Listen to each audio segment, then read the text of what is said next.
that there is an American Egyptian woman, she was released.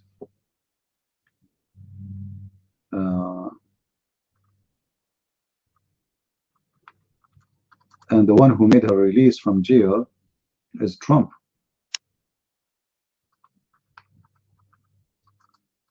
Now, I'm not sure really how good this move is, because I'm afraid that this woman, she might be a Muslim Brotherhood supporter, and Trump, he just supported the Muslim Brotherhood.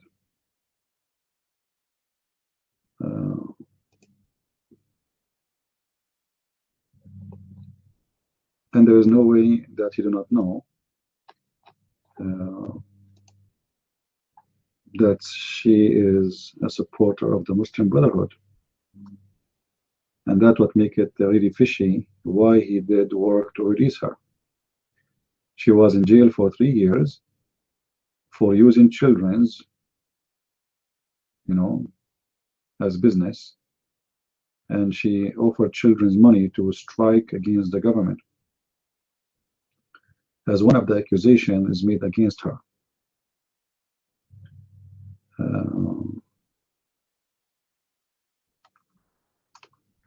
I need to do more research about this woman and see what is behind the scene.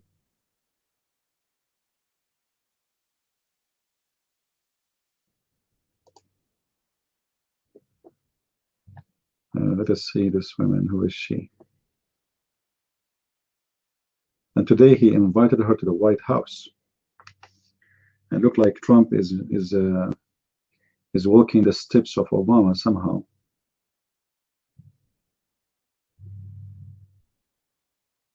Because I don't understand how someone, he was saying just a few weeks ago that Trump, that Muslim Brotherhood, they are terrorists, and then he free a Muslim Brotherhood member, and he worked hard to free her from jail. It doesn't make sense to me.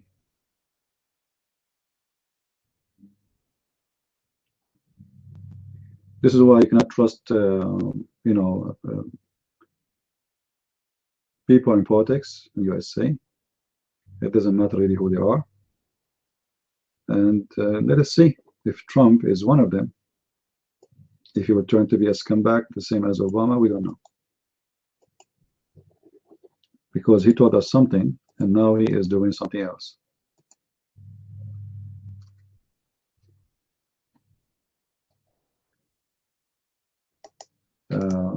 He told us he is going to fight ISIS, and now he is concentrating in fighting the Assad,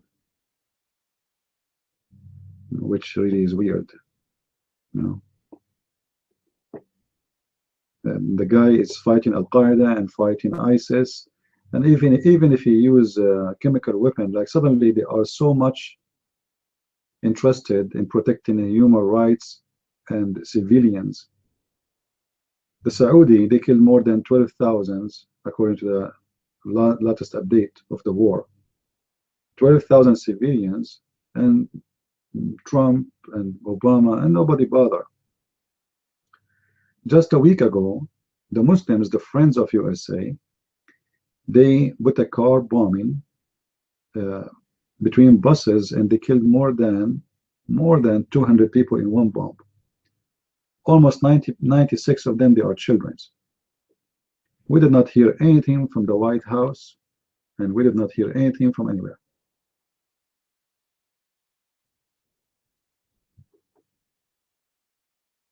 So we will see what's going on. And look like he is making deals with the Saudi, and look like he's involved.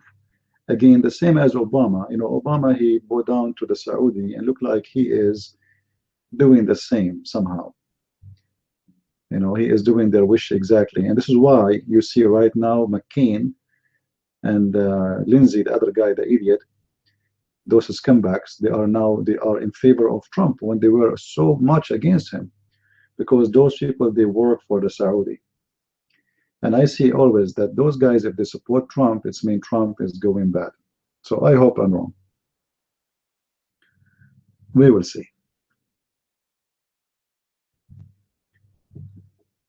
When the Muslims, they say to you, God bless you, or to say to someone else, God bless you, it's mean he is bad. And when two guys in the senators, those are very, you have to watch them carefully. Those people, if they support someone, it's mean he is working for the Muslims. One of them is John McCain, and the other one is Graham. Those two senators are scumbags who work for the Saudi. This is why they fight the oil production in USA. They are against any oil production. They are against any digging. They are against anything because they want to preserve the high price for oil for the sake of the Saudi.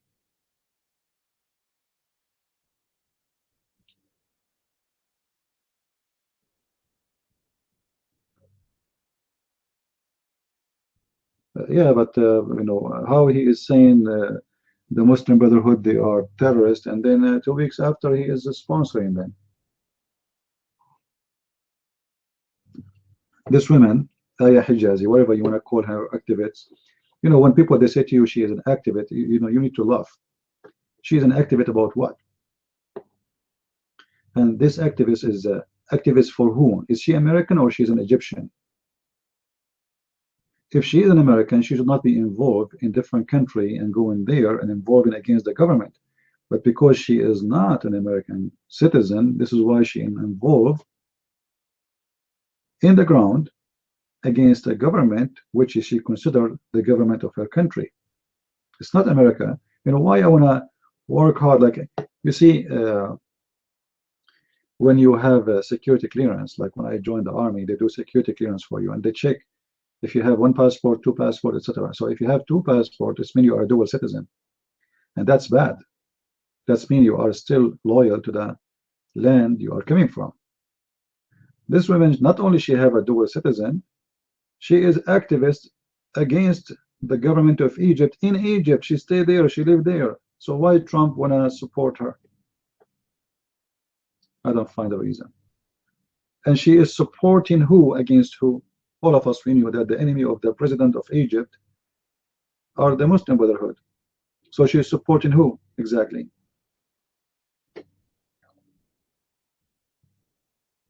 And the media, they try to present her as a charity worker. What a charity? What is the charity organization she worked for? Muslim Brotherhood charity?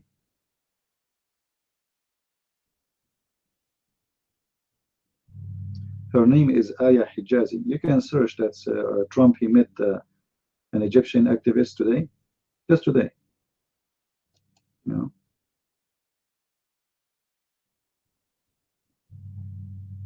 Now the women, she is not wearing hijab, but don't be misled, because those people, they know how to play the game.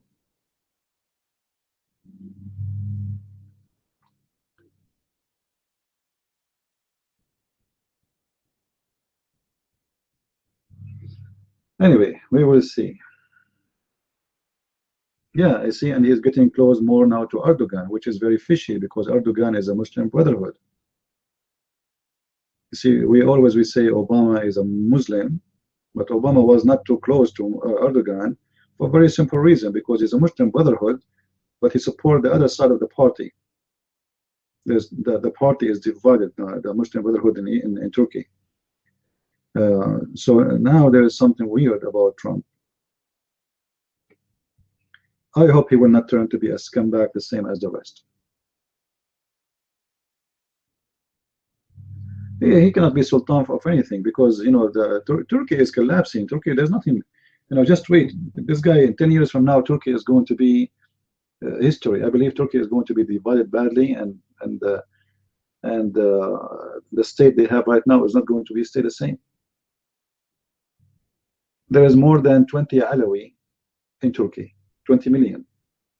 And I believe the same number for the Kurdish, even though the government, they try to make them look less number, but I believe the number is a lot higher than what they say.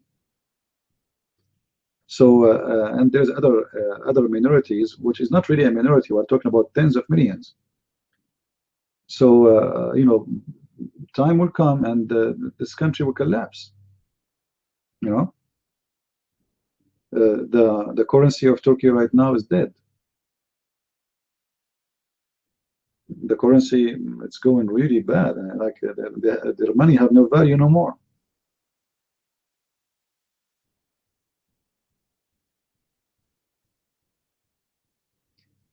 Okay, Domain. Plus, you can go to this website, this this link here. This is easier for me from posting links, etc. I'll give you one link. It will take you to all of them. Go to this one. This one is for the donation. However, you will see under the money number, you will see a logo for Facebook, Twitter, and YouTube.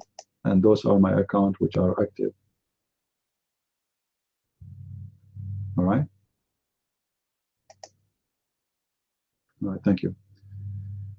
And yeah, if anyone have a radio show, you want to invite me, feel free, or even to your church. Everything we do is for free, and we are not the same as those who they will not do something unless they are doing business.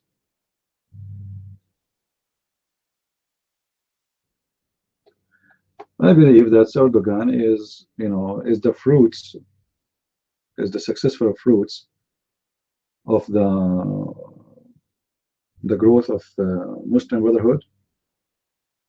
And the Muslim Brotherhood, they are the smartest between all the Muslims because they play like they are like a snake. They don't make videos. You want to do jihad, etc. A few of them they do that, but not all of them. So what Erdogan did as a Muslim Brotherhood, when in the beginning when he applied to election, he signed an agreement that he will start a party which is not a religious party and is going to respect the constitution of Turkey, which is against any party have the let us say have to do anything to do with religion, specifically Islam. So he signed that in order just to get in.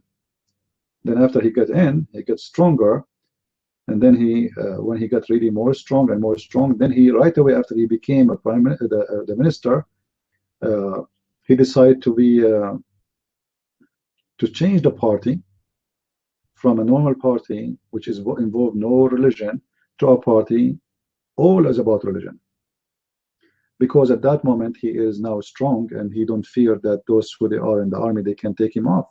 And as you see, the last movement of the army, they could not take him off. So now he is more stronger because he almost destroyed all of his enemies.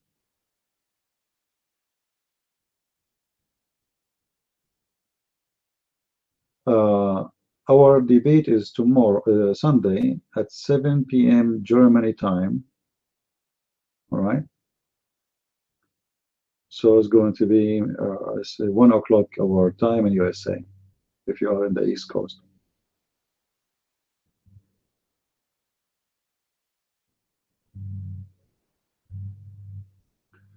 I don't want to be a president because to work there you have to be corrupt. Yeah, for sure it's going to pass because you see the Muslim Brotherhood when they take over everything. This guy, he took all the judges, he took all the teachers. Any teacher is not a Muslim Brotherhood, they lay him off from jobs. Even the post guy, the male guy, anyone, the whole government right now, all over is Muslim Brotherhood. So they control the government and there's no way you can get rid of them. The army, they are changing the army. Anyone who is not a Muslim Brotherhood, there's no officer will be an officer unless he is a Muslim Brotherhood member. So in 10 years from now, the whole army will be replaced by Muslim Brotherhood members. And this is what they do, the same as what happened in Iran. Iran, who can take them off? You cannot, because the army is Hezbollah, the government is Hezbollah, the police is Hezbollah, the judges are Hezbollah, the court is Hezbollah, the Supreme Court is Hezbollah, all of them, they control everything.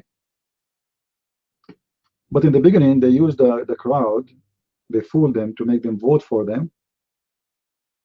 And when they are there, they never leave. Same what was going to happen in Egypt, but in Egypt they could not make it happen because the Egyptian, they get rid of them a year after the election. That's it. So they could not really control everything yet. Otherwise, Egypt was going to be controlled by the Muslim Brotherhood maybe for the coming 40, 60, 70 years. You know? And actually, I believe that the Egyptian Muslim Brotherhood, they were able to, they have a bad luck, let us say, because what happened, they did something stupid when they tried to make a movement against the royal family in Saudi Arabia and the Emirat. So when the Saudi and the Emirati together, their intelligence discovered this movement, then they right away announced the Muslim Brotherhood to be a terrorist organization. They start arresting everybody of them. They deport anyone they could not put for jail for because they don't have a proof against him. And then they start sponsoring the Egyptian and Egypt to get rid of the Muslim Brotherhood government in Egypt. So if not the Saudi and the Emirati, they were behind what happened in Egypt, that revolution will never happen. You see, people, they go by the screen, you know, they see millions of people are on the street, but there's somebody have to move those millions. And to move those millions, you need a lot of millions. You need a big investor. The same as the protests you see against Trump. Those people don't go on the street by themselves. To do that, to organize such an organized event, you have to spend millions of dollars. So who is the one who support them? But usually people, they think that those movements are just, you know, something happened by the people. You know, sometimes it does, like in the case of Venezuela right now, because the country is going in chaos, the economy is so bad, there's no jobs. There's even no tissues for the bathroom. You know, the government is doing a very stupid, you know, because they were practicing some kind of form of communism. And they were depending on the oil, and the oil price is so down. So the country is going crazy, and you know, this is a true revolution made by the people. They are striking in the street because, you know, when a human being is hungry, he have no food in his house. That is not the same human being who have food in his house. And that happens everywhere in the world. When people are hungry, they do not need someone to move them. Their hunger will move them. And I believe this is what will happen in Turkey. You know, like until now they are surviving because of the support of Qatar. But that will not work for long. You know, Turkey is a big country, and it's very costly to support the economy there. This is why you see Erdogan is giving citizenship to anyone is rich. You want to come to Turkey? If you are rich, you are more than welcome to come to Turkey, and they will give you citizenship immediately. The reason for that, because simply, you know, the economy is so bad, and they are trying to find a way to fix it. But that will not make any difference, really, because businessmen, at the end of the day, businessmen, they are not really, they want to risk his money. The capital of businessmen is very coward, which means here for citizenship, even in America, like even if someone is an American, that his business is not going to do good, he will run away right away. A lot of businesses, they moved away because of Obama and his high tax. Yeah, and Erdogan, he called people Nazi and called them all kinds of names because he is a Nazi, you know, and he is the one who called the Muslims to have more than 5 kids in Europe so they can take over Germany and they can take over Europe. This guy is saying his a clear method. You know, he's an anti-Christianity. He is an anti-freedom. He is a very fanatic Muslim Brotherhood. And he have a dream to control all the Middle East and to be the caliph of the Muslims. So it's not really a secret. You know.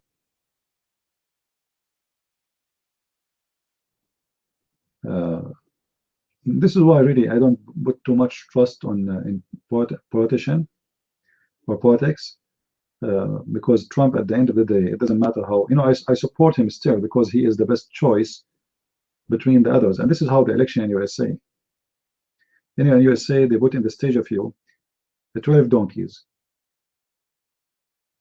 and all of them, they want to hit you with their legs. They will hit you with their foot. So what do? You choose the one who will hit you less. You are not really choosing the best of the best. You are choosing the best of the worst. And this is how the election in USA is. You know, for me, Trump, because like he made a promise to have someone is a Christian judge for the Supreme Court. That will be a very good thing, because for us, that was a very risky thing. If the Supreme Court turned to be by the hand of the left, that's it. America is gone. They will take our rights of freedom of speech, our guns, our etc. The country will be really going bad. So Trump was not really best. I can say is, I don't know if he is the best of the worst. I hope not. I hope still he is good. I don't really trust people who work in politics because they lie a lot. They say things and they do something else. Wait 4 years and see, as the Lord, he said, from their fruits, you will know them. Everybody make good speech, right? It's very easy to make a speech, but the action is totally different.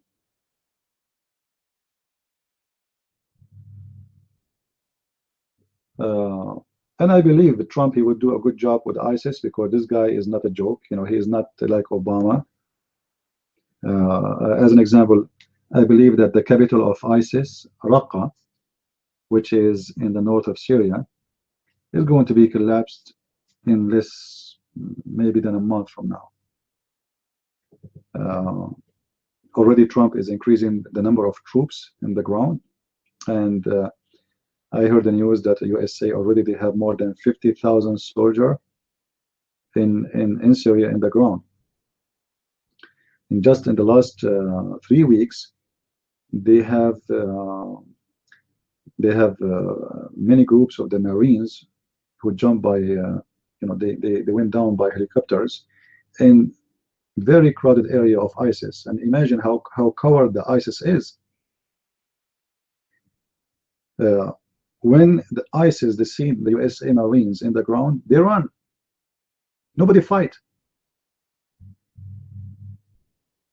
And what the Marine is doing, the hard part of the Marine is to capture them because they are running, not because they are fighting. You see, they make those videos about how brave they are. They are brave in the Kurdish because the Kurdish, they have limited weapons. They are brave in the Yazidi. They are brave.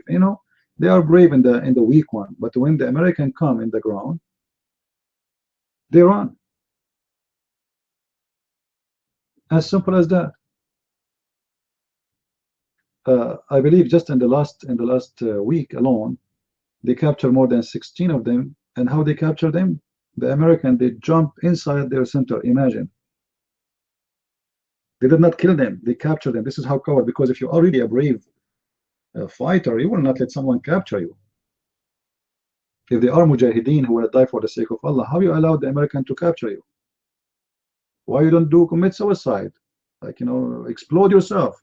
What happened? Because they are coward. They want to live.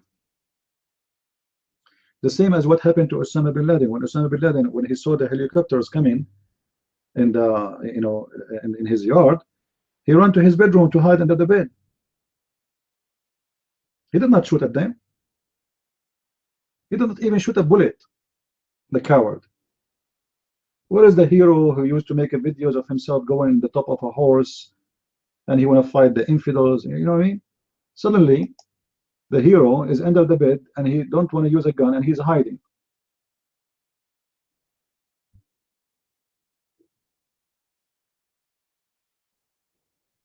This is how they are.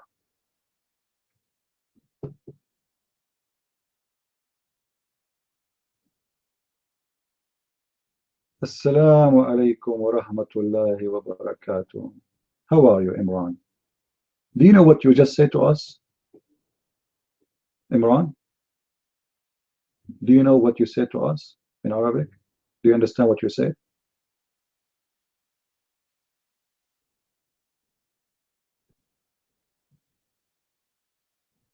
Well, I don't know if you understand what you said, because I have a question about what you said. Assalamu alaikum wa rahmatullahi wa barakatuh. All right. Do you have the authority to give us the blessing of Allah from you? Do you have a bag with you and you say you give a blessing to everybody around you? What does that greeting exactly mean? Because something wrong there.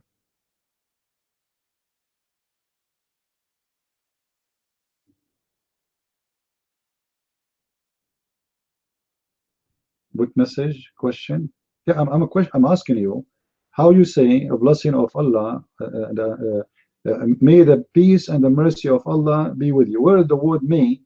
Where is the word may in the Arabic sentence you gave me? You see, your sentence in English is fine, but where is the word may in Arabic?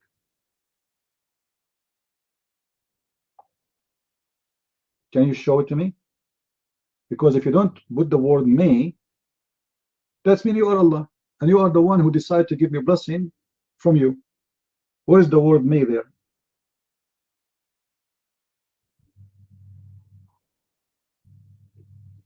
Are you there, Imran?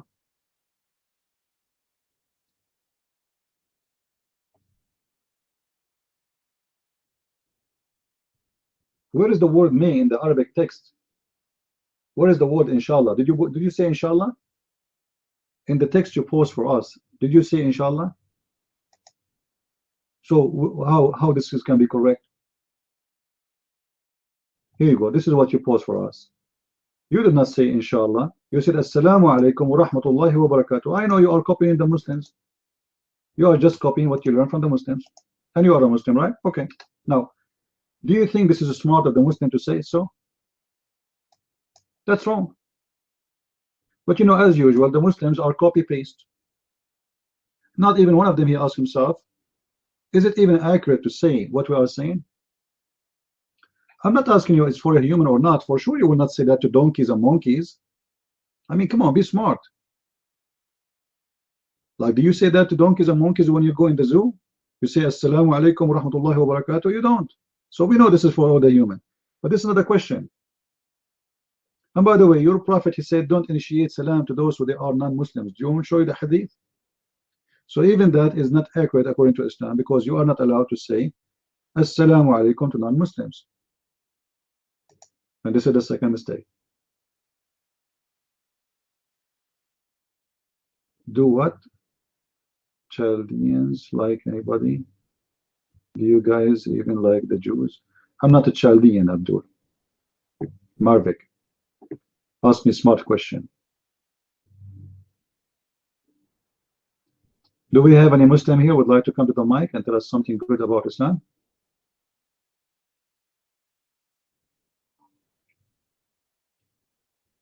Yeah, exactly. Muslims, they copy paste from each other.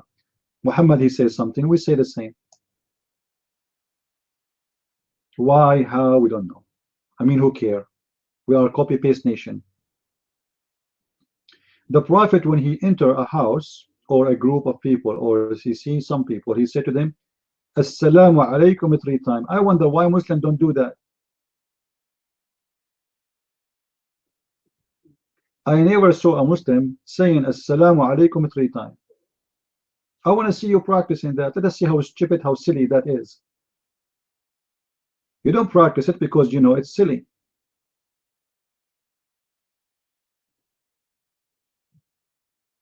Well, you see, when you say Assalamu alaikum, and you know, and you say Allah, rahmatullahi wa barakatuh, that's became an Islamic.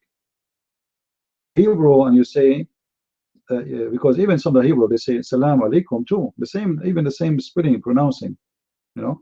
But you put the word Allah in between, that's make it Islamic, that's it. Muhammad, he stole the greeting of the Jews and the Christians, and he put it as a part of his religion. That's not the question.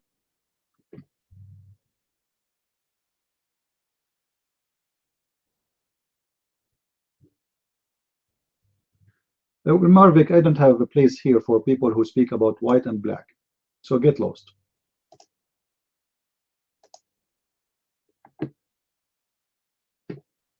We don't care for the color of anyone here.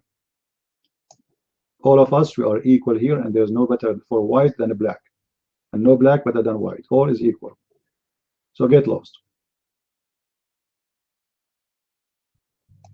I have a friend. He is the best friend ever I met, and he is a black person, and I am white. I have a neighbor. Once I left my garage door open. I drove my car. I forgot to close the garage. The guy, he put a chair in the front of my house. He did not even enter the house to close the door. He put a chair, imagine, just to guard my house until I come back. And he's a black guy.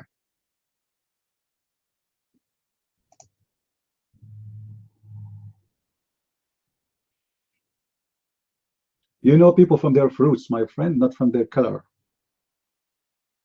This is what Jesus said. Is it true that Assyrian women are the biggest whores? Okay, right. Well, I don't know if your mom, she is like that, because obviously your mom, she did not teach you how to talk. Obviously your mom, she gave birth to you in the bar. A person, listen guys, a person who respects his family, he will not talk about someone else, especially when it's come to like ethnic. You know what I mean? Unless he is really coming from a low class, trashy family. Because a human being, he learned his manners start at home, not in school. And the first one who teach manner is the mother. If the mother is bad, the child is bad. Did I bounce the wrong guy? Did I bounce the wrong guy? Oh, sorry. Guys, tell him to come back. Somebody PM him. I took him from the friendly fire, friendly fire. Like this guy, he was like, what?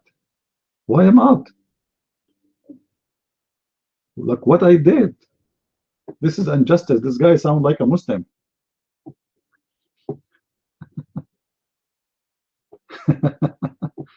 Somebody tell him to come back, please.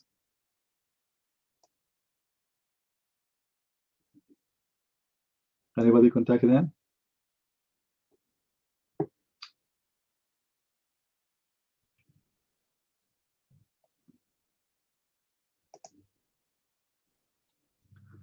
You know the joke when the Muslim fighting with the Jews, they were saying, "Hey, Ahmad," and Ahmad he stand up. So the Israeli army sniper he shoot Ahmad. Then the sniper he say, "Muhammad," Muhammad stand up. The sniper of the Israeli he shoot Muhammad. Ali stand up. The sniper he shoot Ali. Now a leader from Yasser Arafat and Hamas, before the fight, he was smart. He said to them, "You stupid idiot, don't do that. When he say Ahmad, Muhammad stand up. When he say Ali, Hassan stand up. Ali, don't do that." Okay? Supposedly he's smart now. So supposedly he's fooling the Jews. Like, you see, if they want to shoot Ali, why Ali stand up? Hassan stand up, okay? Let's fool them. Yeah. Anyone get this guy back? The one we bounced him, I feel guilty because I bounced him. Oh, okay. When the Muslims they throw the wrong piece away. Yeah, and the cat ate it. Do we have any Muslim here?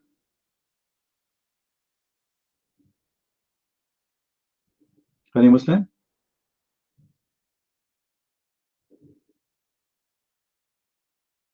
You see, look, they say they are challenging me to debate, and when we play with them, I don't debate really Muslims. I never have a debate with Muslims. I never have a debate with Muslims. All those debates, we call them debate, is just that, like we are playing. It's a play, because a Muslim, he don't debate. A Muslim, he don't give answers. He is not honest. And you notice all the Muslims, they want to debate us as a Christians about the Trinity. That's it. Right away, they say to you when they debate you about the Trinity, they think if they choose this topic, they think they can hide behind it, and we will not. They will be able to throw rocks at us, but we will not demolish them. Who is a Muslim when debating about the Trinity? Any Muslim? Your favorite topic? Any Muslim when I come to the mic and debate me about the Trinity?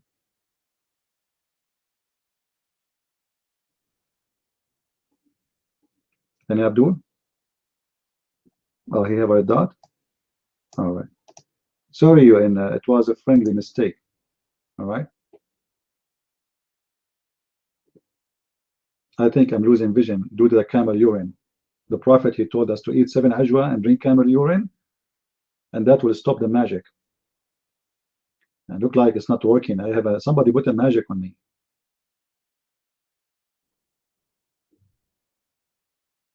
They found a woman going to do Hajj around the Kaaba.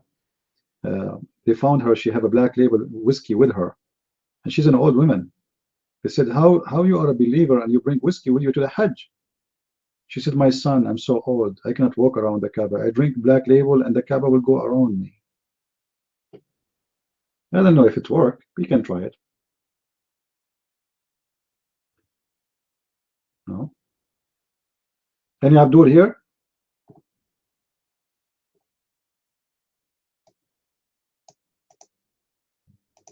Actually, one of the Ahmadiyya leader, he claimed that the Kaaba, when he went to the Kaaba, he did not go around the Kaaba was going around him.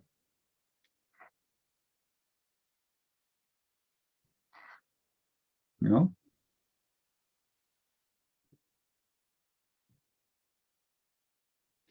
Yeah, but you know, Polaris, remember, the Muslims, they have a point.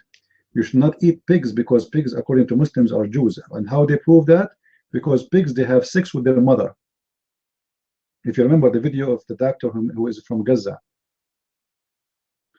This is the logic of the stupid Abdul.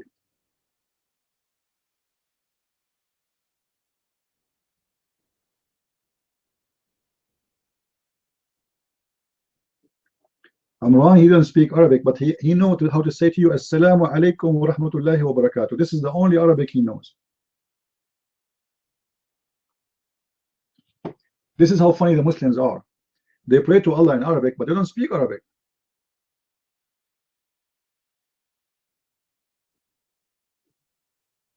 Isn't it weird? Isn't it weird to pray to God in a language you do not know? You just like you learn how to make the pronunciation. And actually, what the Muslims do, they write Arabic letters in their own language, which means, like, let's say in English, the same as he did right now. He said, Assalamu alaikum. So he might read for you. Let me see what his text when he said Assalamu alaikum. He might read for you in Arabic, it would sound like an Arabic, but in fact, he's not reading Arabic. He's reading Latin letters, which resembling the words in Arabic, and he claimed that he is reading Arabic.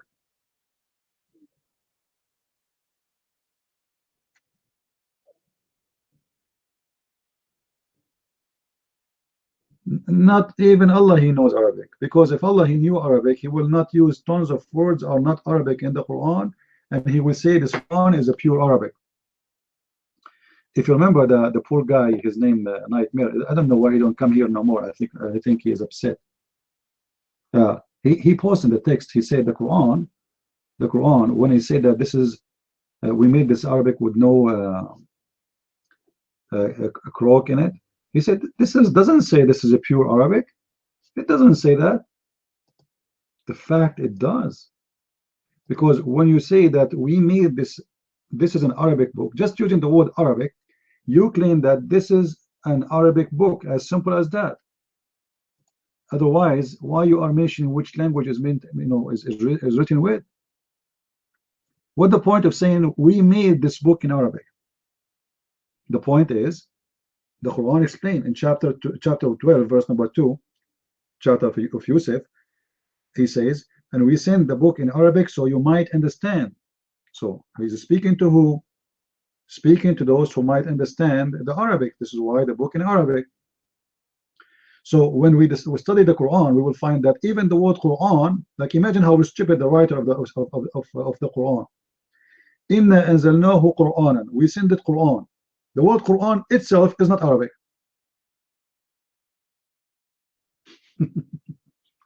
This is how crazy this religion is.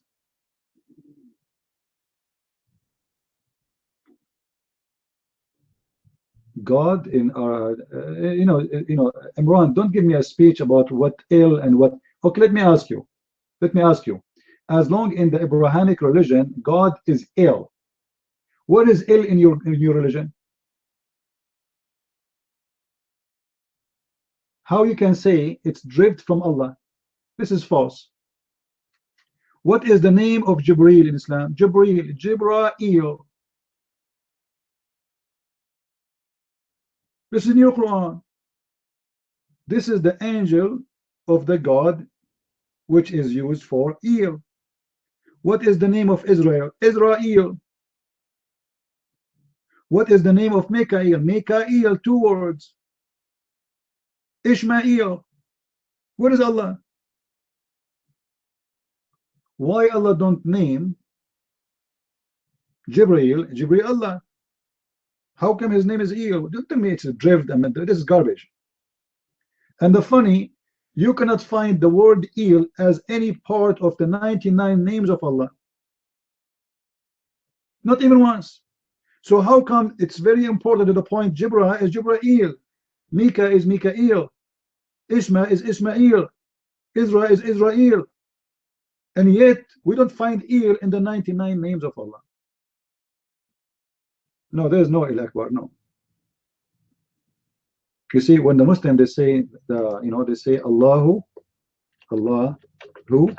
Akbar. We hear them saying that, right? Allah who. This who is mean end. Akbar present the other God, which is presenting the sun. Allah is the moon God. Allah is the sun. Akbar is the sun God. They have sex and they have daughters. As simple as that.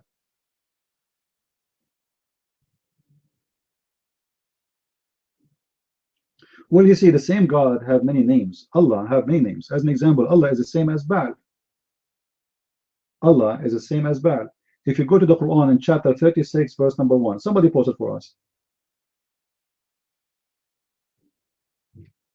36:1. You will see the Quran saying, Ya Sin. Ya Sin. Ya is a word mean God. Sin is the God Sin. That's the moon God still. That's the moon God. So Sin is the moon God. Allah is La is the moon God. Then they are different names for the same God. It's the same.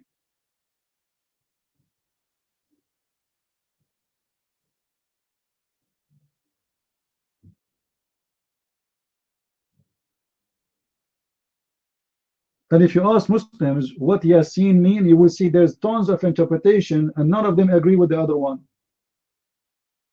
Because they have no idea how to explain this.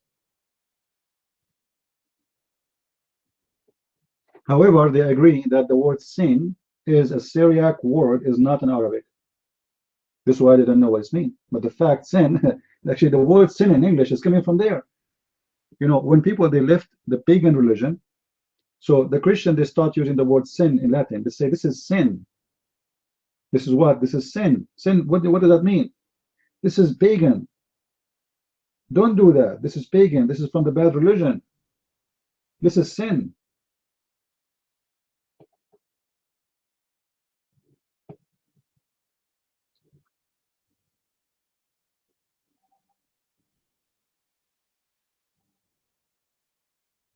Who is and is a wa.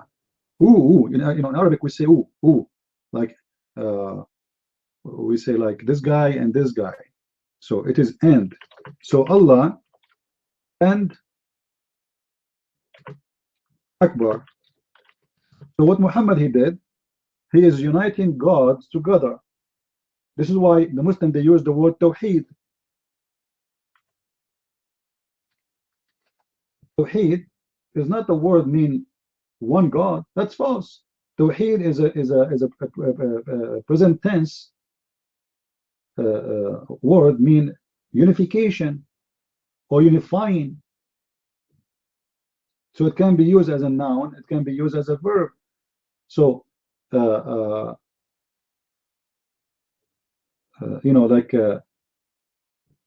if something is one, I do not need to make unification for it because it's one already.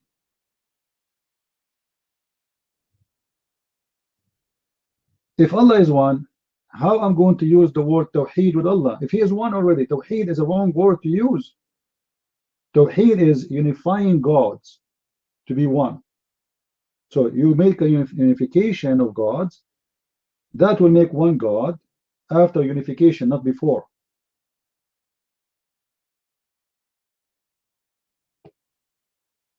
It doesn't say that, Amran. They lie to you. Where is the word one? I challenge you to show me the word one in Arabic. It says قُلْ هُوَ اللَّهُ أَحَدٌ. Ahad, it does not mean one. Let me teach you something, Amran, just to show you how the Muslims they fool you, my friend. Copy the word Ahad in Arabic and paste in the search engine of any Islamic website have the Quran. Go to searchtruth.com if you want. Search for the word Ahad in the whole Quran, the same exact word, and guess what? Always the word Ahad translated by Muslims as one of. As an example, a chapter, if we go to chapter 2 verse 102, the verse is speaking about Harut and Marut. It says وَمَا يُعَلِّمَانِ مِنْ أَحَدٍ, and they teach none of. This is what Ahad mean. Ahad is not one. Ahad is one of. Go to different verse. Go to different verse. Chapter 2 verse number 136, it says لا نفرق بين أحد منهم. This is the same word Ahad. With the translation, we don't differentiate between any one of them. We don't make a differentiation between any of them. This is the word Ahad. Go to different verse. Chapter 2 verse number 285. Again, وَلَا نُفَرِّقُ بَيْنَ أَحَدٍ, and we will not differentiate by any of them. Different verse. Let us continue this to show you how they lie to you. Chapter 3 verse number 73, it says هُدَى اللَّهِ أَنْ يُؤْتَ أَحَدٌ مِثْلَ مَا أُوتِيتُمْ. Ahad. Huda Allah, the guidance of Allah will not be given to any of you as if you've been given. Any of you, read it. This is a Muslim translation for the same word. Different verse. Chapter 3 verse number 84. And the Isa and the prophets and from their Lord, we don't differentiate between any of them. Again, the same word, Ahad. Chapter 3 verse number 153. Let us continue. Okay. Don't turn your back, on the prophet, and like don't depend on anyone, Ahad. different chapter 4 verse number 43. Look what it says. This one is speaking about when you go to pray, don't pray when you are drunk, etc., etc. And then he arrived where he says, and when you are in a trouble, and one of them ahadun minkum came from the shit. Excuse my language. This is what it says. Shit. Shit. So if one of ahad, أو جاء أحد منكم. So where is the word God is one? Your mic, Imran. Go ahead. I can give you unlimited numbers of verses.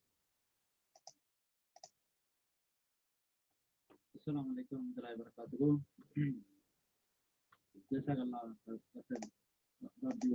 Goodness for you, brother. I say God is one. Qul wallahu ahad. This you accept Islam? Put my SR. I say I give you reference in Arabic word. You accept Islam?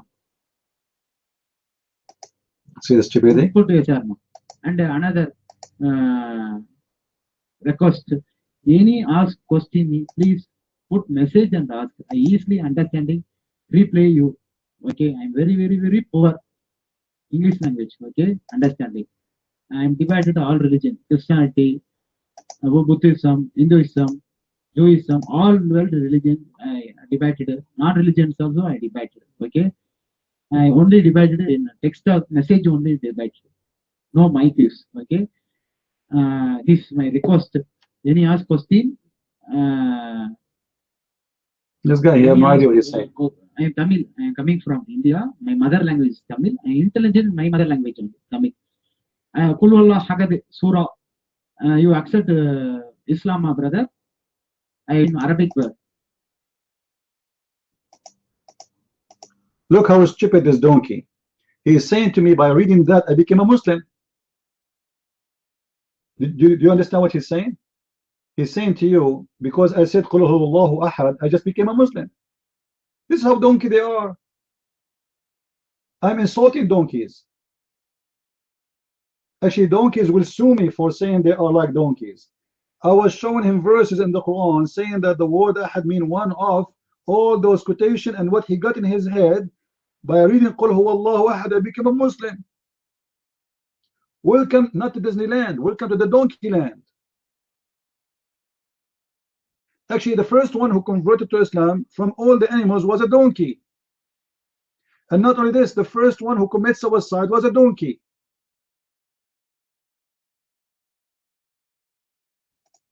Now, can we have a smart Muslim here? He can talk to us. I am smart only in Tamil. The language he's smart in is only in that language. And the rest is donkey.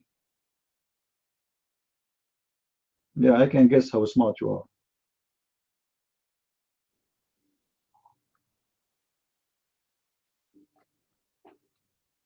Imagine how many times I was showing him that the word ahad does not mean one.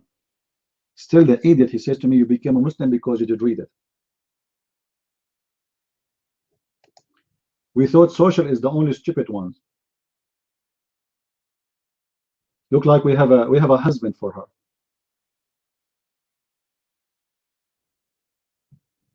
Somebody call her to wake up. Finally, we find a match. Forget about this guy. This guy is an idiot.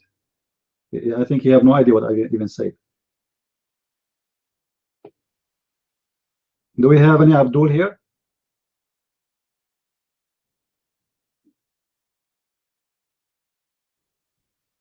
Anyone? As if he speak like, you know, he's weak in English, but he do not know even what the word ahad. They told him in English that the word ahad, or in his language, the word ahad mean one. And let us assume, for the sake of argument, that your God Allah, you believe he is a one God. So the Egyptian believe in one God. The Persian, they believe in one God. There is many religions believe in one God. And if your God is a one God, he is 1 or 10 who care what I care for. How come your God, he could not make Muhammad after squeezing him 3 times reading? He ordered him 3 times to read, but yet still Muhammad, he cannot read. He is one who he is 10, he could not make it. My God, he can say to Muhammad, even if Muhammad is so stupid, read Muhammad, and trust me, Muhammad will read in Spanish and Portuguese and English and German and all languages.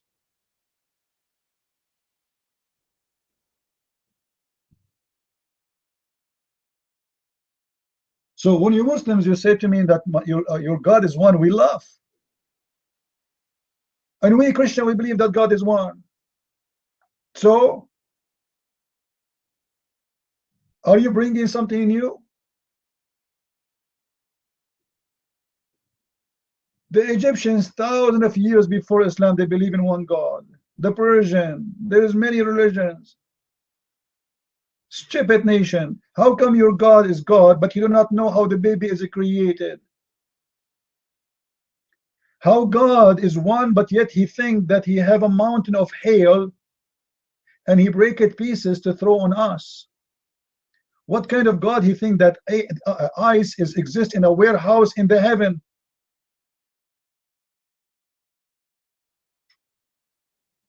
Any Abdul?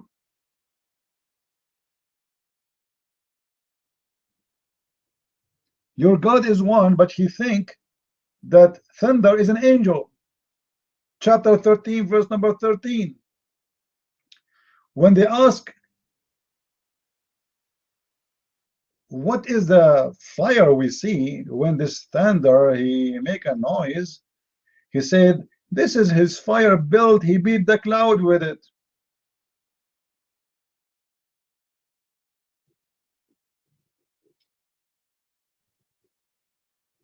You see how stupid he keep repeating, 112, 112.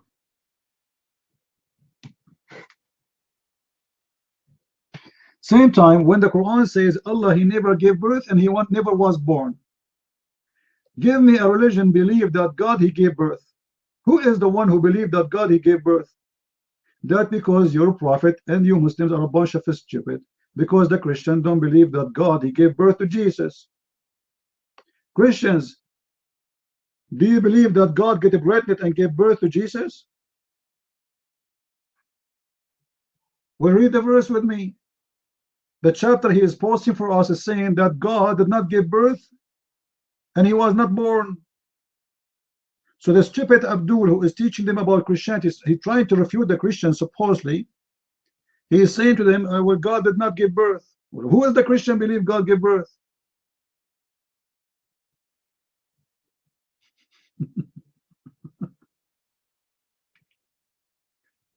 Do we have any Abdul here? I'm afraid to say a smart Abdul and then the Muslims get offended. Because the Muslims get offended anyway. You say a smart Abdul, they get upset. You say stupid Abdul, they get upset. It doesn't matter what you say, they get upset.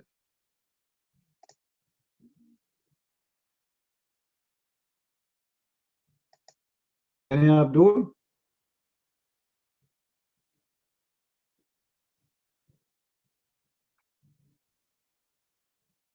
Even there, the word as-samad is an Aramaic old, this is from the old Syrian language, where, like it's about unification, the God, samad, they gather together. You see, if you ask anyone from the Middle East, if you ask him, did you save some money? He say, yeah, sammattu al-mal, sammat. So he is collecting the money. Samad is about collecting together. All right, you collect them, so when you need them, you know that the little thing that the kids they use, they make a hole in it to to put coins. That is the place where people they put the samad they have, which is the money they collect. So when they need the money, they break it, and that hole is specifically made very narrow, so you cannot really take your money back unless you break it. So he will not break it because it costs him money to get these things done in that way, and then he keeps saving money until he really need it badly, and that is the samad time, the time you go back to this jar to collect the money which you need.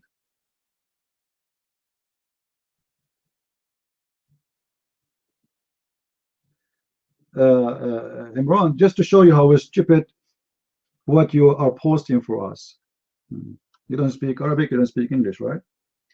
In chapter 2, verse number 62, Allah, he said that the Christians and the Jews and the Sabians, they are going to heaven.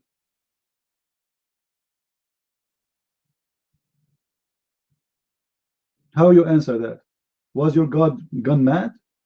I think he was drinking beer at that time, not camel urine. How the Christians are kuffar, and then the Christians and the Jews and the Sabians, they will go to heaven.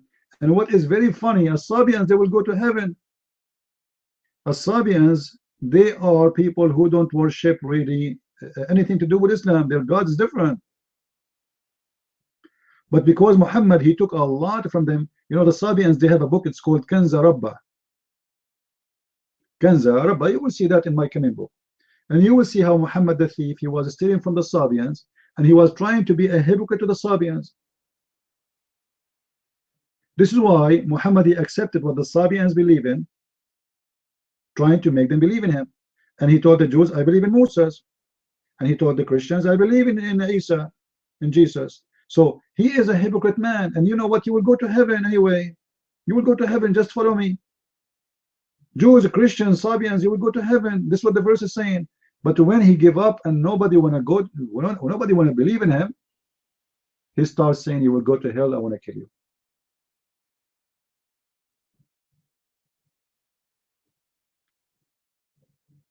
Right? The false Imran. Muhammad is not a messenger of God only. Not true. Because if Muhammad says something and God of Islam says something, which one you Muslims follow?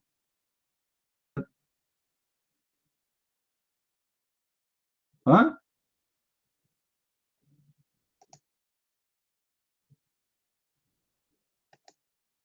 Quran says you do muta. Hadith says don't do muta no more. Which one you follow? The Quran or the Hadith?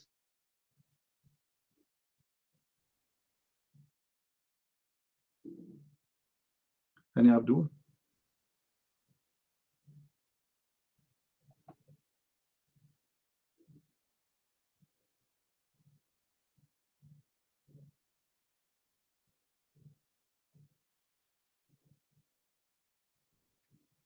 Any Abdul here?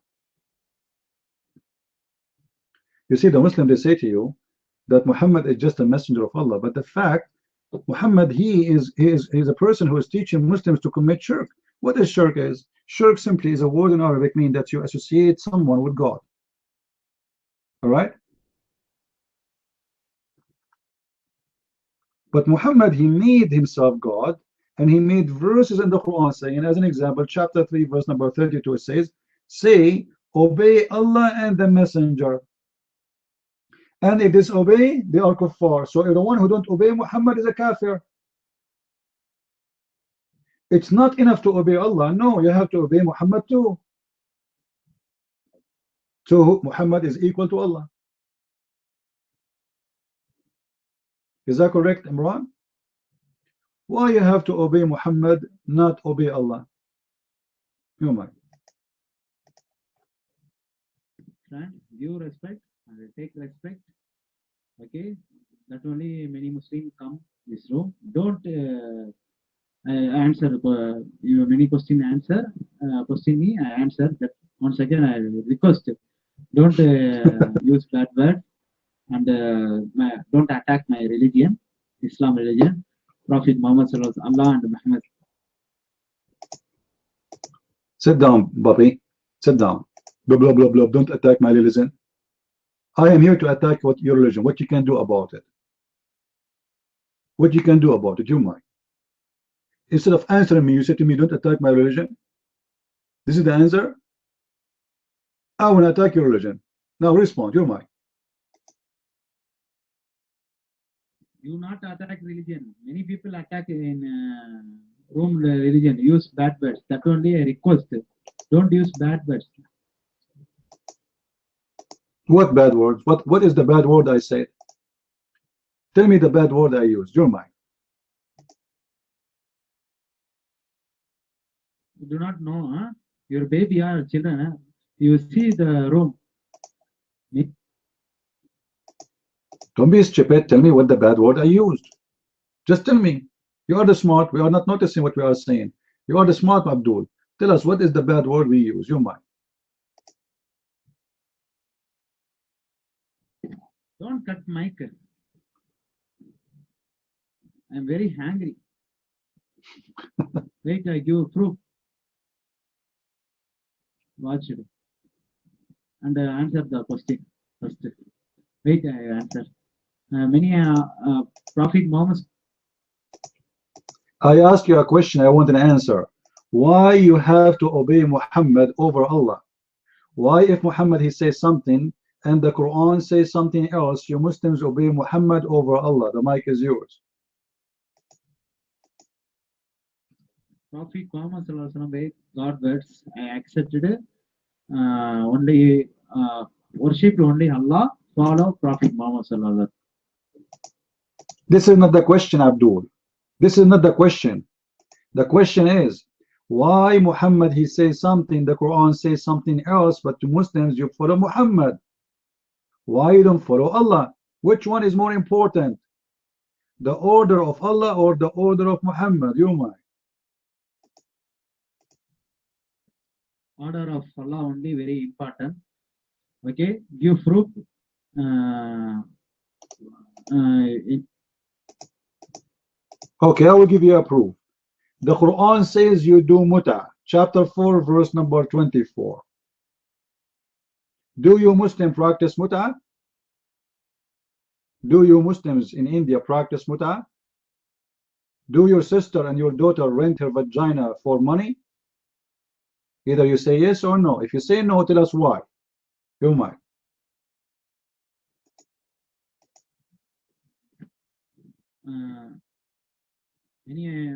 many put this Islam, this bad word I see. Don't put bad words. Guys, I'm going to have an auction this coming week for all the stupid ones in the world. We are trying to collect them.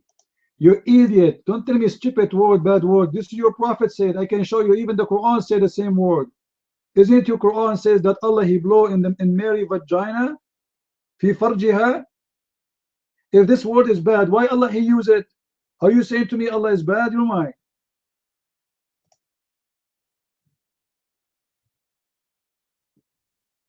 I do not understand that. I already told put message and ask. Okay, just sit down. Next time you come here, bring your dad with you, okay? Don't come alone. And we will make him to sign an agreement that any injury happened to you during this time we open the room, we are not responsible for it. This is not for kids, Abdul. Either you have answers or you don't. Do we have any Abdul here? He is not convert. This guy is born from a Muslim family. Stupid, anyone in the world. Listen to this, Muslims. You will see that those people, they are like a parrot. They have no answer. They are like a recording machine. You go in the elevator says to you, welcome. Push the button. This is a Muslim. Programmed machines. They have no idea what even they are saying. All of them, they are the same. Copy paste. They don't even read what they are saying. One of the most funny things about Muslims, I challenge them even to read what they are saying, because if they read it, they will see how stupid they are.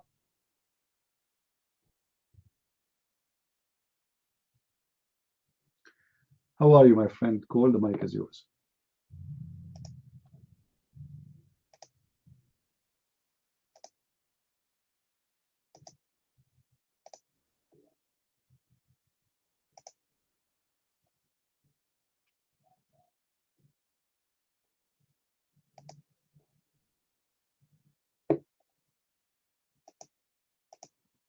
Okay, look like you have some difficulty. Do we have any Abdul here?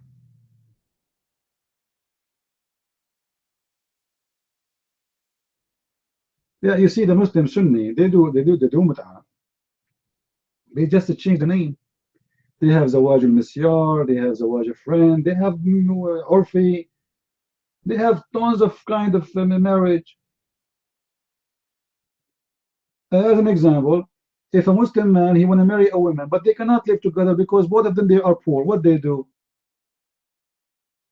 They meet every weekend in somewhere. They rent a hotel room for 2 hours or 1 hour and have sex. And supposedly this is marriage, but the fact is that this is muta. And then after he has sex with her, he can divorce her. They do the same. It's exactly the same as the Shia. All of them, you see what the Sunni did. They changed the name of the muta, but they practice the muta. And if the muta is bad, why Muhammad allowed it? He was not aware that this is nothing but a prostitution. Like the Sunni, they make fun of the Shia. They say to them, oh, you are bad, you are doing muta. Your mother is a whore because she is doing muta. But the question is, then if the woman, she is a whore for doing that, why Muhammad allowed Muslim women to be a whore? They will say to you, he allowed it for a certain time. So what certain time? It was bad or good at that time? The women and the men who practiced this, they were good people doing practice in a good religion. A woman, she take off her panty for a couple of dollars for a certain time, and you call it with no shame a marriage? And look what the Quran, it says, mastamta'tum bihi. Bihi in Arabic, which means enjoying it. He meant the vagina. So you pay them, you pay their vagina for you enjoying it.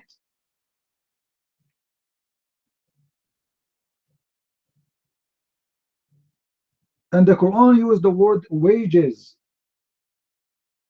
So women, when she opened her legs for a Muslim Abdul, she got wages, she got paid. Even in the normal marriage, it is wages. It's not really a marriage. Even in the long-term marriage in Islam, still the woman, she is nothing but a whore because she is going to get paid for what she did. There's a down payment and there's a final payment. Final payment when your husband, he fire you, which means he divorce you by saying one word, and then that's it, you're gone. And you take only what was in the agreement. The agreement says, when I marry you, I will pay you $100. When I divorce you, I will pay $1,000. So the boss is the husband, and he fired the employee, and the employee is the woman. Her job is what? Is to go in the bedroom, take off her panties, and get pregnant, and give him some kids, and do his laundry. And when she gets old, or even he want to replace her for no reason, he can replace her anytime.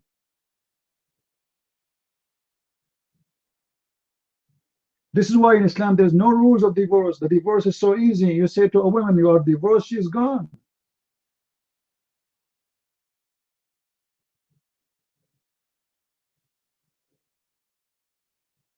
And this is exactly the opposite of what Jesus taught.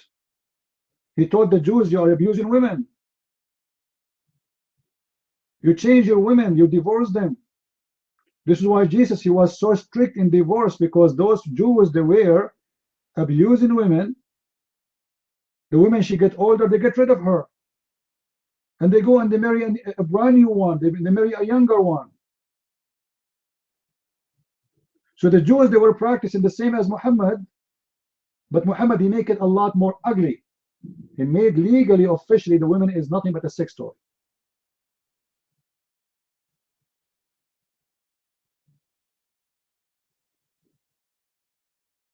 Do we have any Muslim here?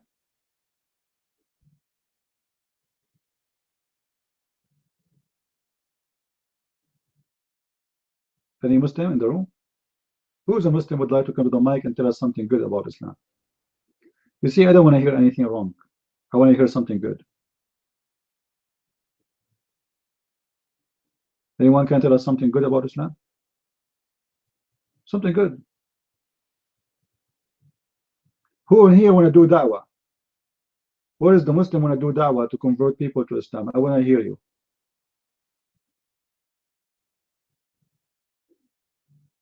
Anyone want to do it? Yeah, absolutely. Islam is the religion of peace. If you don't believe it, if you don't believe them, they will kill you. If you don't believe that Islam is peace, they will kill you. Did you see the sign, the Muslim, they were holding it in England? It says, behead those who say Islam is not peace. I mean, how stupid those people can be more than this? Behead those who say Islam is not peace. When will the English Deception of Allah be available again in Amazon? We are preparing the file for print again. So maybe in a week from now, I hope so. Deception of Allah paperback is going to be printed again. I hope so. Maybe less. Any Abdul?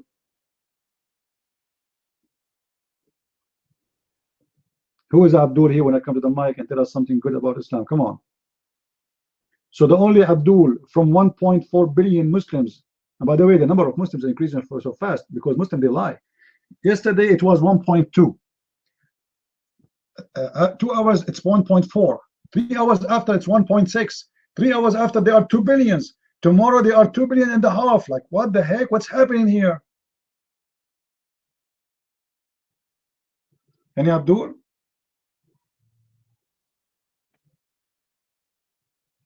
Actually, I just came. I was doing shopping, and there was a Muslim guy, for me, like, this guy is buying pork, and he is picking pork from the between the meat, and his wife, she is wearing hijab.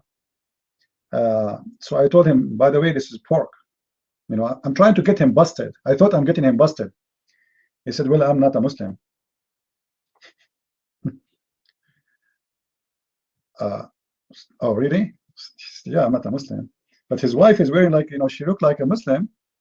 And then he said, well, my wife, she is leaving Islam too, but she still like to dress like this. No, no, no, they are out of Islam. The guy, he was picking up pork in front of me. He told me, I'm not a Muslim. He told me, yeah, I know, because my wife, she dressed like this, but still she liked to, she's not used to dress differently. So it's going to take her some time. So both of them, they left Islam. Oh yeah, I am always still alive.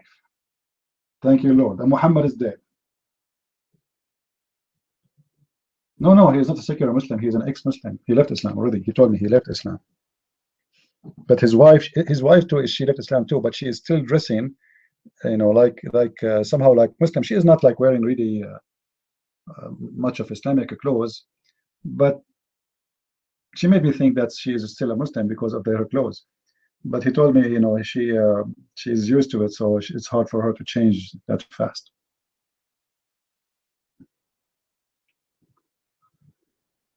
Do we have any Abdul?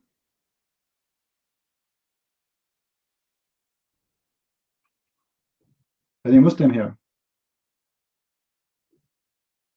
For me, I told him, this is pork. I thought I'm getting him busted. I said to myself, this guy is a Muslim hypocrite. His wife is dressing like a Muslim, but look, he's buying pork, So I said, this is pork. He said, well, I'm not a Muslim. Any Abdul?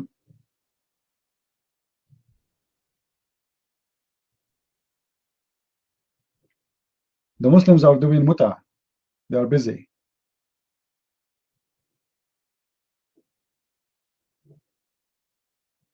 Any Abdul here?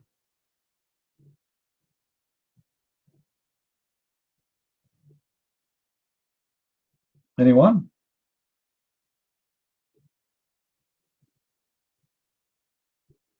Imran, search right now in the Jazeera TV in YouTube. You will find that 16,000 Muslims a day convert out of Islam every day. And those numbers, you Muslims, are a big fat lie. According to Al Jazeera TV. You Muslims are exist in USA for more than 50 years. Go and see how many American Muslims they convert to Islam. You will find yourself, you are a big fat liar. Actually, the biggest converted church in USA are ex-Muslims who became Christians, and they are from Iran. You remember the brother Amir, the one who made the video about my book in German? He's an ex-Muslim. Him and his brother and his family and his parents, all of them, they are ex-Muslims. They are from Iran.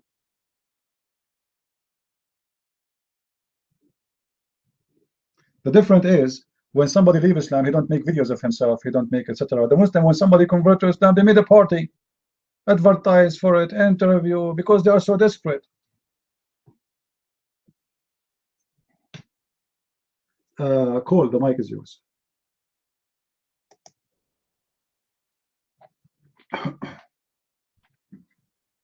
Good afternoon. Can I have a test? Can I be heard? Okay, yeah. I didn't have much. I just wanted to respond to Imran. He came on and he was saying, don't insult my religion, which misses the point. No. Our point is we want you, I mean, not you specifically, but any Muslim. So if you count yourself a Muslim, then we want you to defend your religion. Because that is our whole point. Our point is that it cannot be defended. It is indefensible, it's inconsistent and immoral and based on lots of false prophecies and poorly misunderstood doctrines. Not poorly misunderstood, but misunderstood doctrines. And that's the point. And in the defendant, in Muslims trying to defend it, and he started trying to prove their point, the weaker ideas get weeded out and the truth comes to the light. That's the entire point. Muslims seem to miss that. I saw you saying earlier that you don't want to referring to us Christians that you don't want to hear the truth. It's quite the opposite. We want to hear the truth. That's exactly what we want, the truth. But the truth can be defended. That's the whole point. We want you to defend it. Our contention and my contention, that Islam is kind of like, how do I say it? A loudmouth, a bully on the block that says, I'm the toughest, I'm the best, I'm the champ. But every time he gets into a fight, you knock him out. Every time you get into a fight, you knock him out. He gets knocked out. But that's the thing. Defend it. Don't just say it's the truth. Tell us why it's the truth. That is it. That is why the reason that we are Christian is not that we are not willing to hear ideas to the contrary. We hear them. And we give a defense. And the difference is that when people come with these accusations and such against Jesus, he knocks them out to follow the same example. That's the difference. That's what we want. Islam is the truth, but you are so convinced. Tell us why. Don't just say that it is the truth. Tell us why it's the truth. Tell us why we are wrong for thinking that it is not the truth. If your ideas, tell us why that idea is the best. We want the truth to come to, that's the point. That's all I've got for right now. Everybody have a good day so far and look forward to talking to you later. Mike is free. Christian Prince is preventing the URLs to be posted. Either he is a Muslim incognito or he is a Muslim incognito. Says Christian Prince. Let's see. You go to his profile, see what's up with that. I don't understand that. I do not understand that. If you want the truth, right? God have mercy. Then documents prove. And so I can't even get a document without them saying, oh, I have to take the A off to why are you preventing Christian Prince the URLs to be posted? I think you're a Muslim. That's what I think. And your picture says Jesus, the man, the faith. He's not a man. He was not a man. If he was a mere man, then now he's claiming to be Christian. I'm looking at his website, but he's got pictures of things that are kind of like foolishness. There's a cartoon I can't see.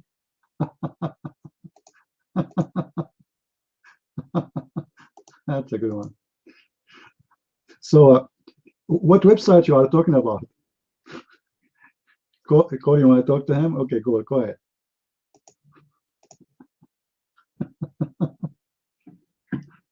See, this is what I mean. Okay, see, impeach Trump. He came to the mic. He told us what he thought. He said, I think Christian Prince is a Muslim. Incognito. Why? Because I can't post these URLs to his site. And see, look at what these ideas on his site is. See, so if we examine the idea, is Christian Prince a Muslim? That truth will come out. That is exactly the type of thing that I'm looking for. That's what we want Imran and any other Muslim to come in here. That's what we want them to do. We want them to tell us it's the truth. And we'll examine that idea. Okay, is Christian Prince a Muslim? Okay, let's see. Well, he speaks Arabic.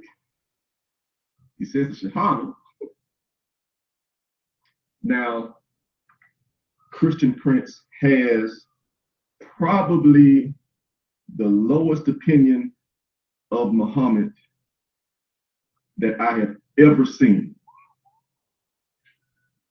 while at the same time knowing more Islamic material than anybody that I have ever seen. Well, actually, let me rephrase that. I haven't actually seen him, but I've ever heard of him. I can only conclude that he is not a Muslim. Because if you are a Muslim, you think Muhammad is God, except that you don't say he is God. That's the point. That's what we're looking for. That's what we're looking for. And Ron, you catch that? That's what we want. Say it and try to prove it. Oh yeah, yeah. You should check out the video about Muhammad and his donkey. That see people.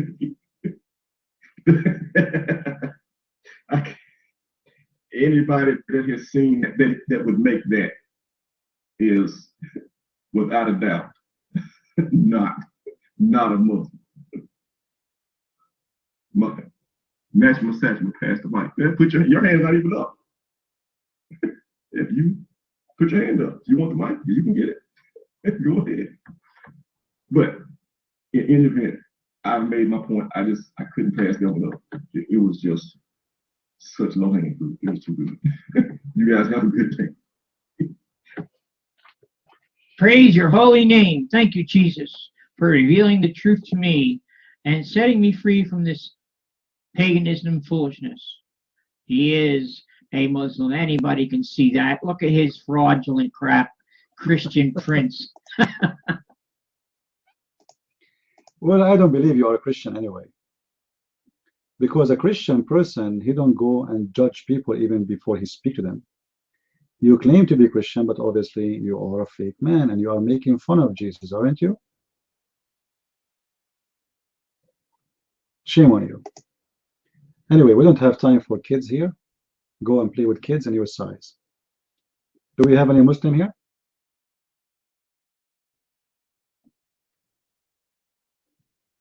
Do we have any Muslim here? No, I will not bounce him. The best punishment for a donkey is to tie him up when he's angry. Any Abdul?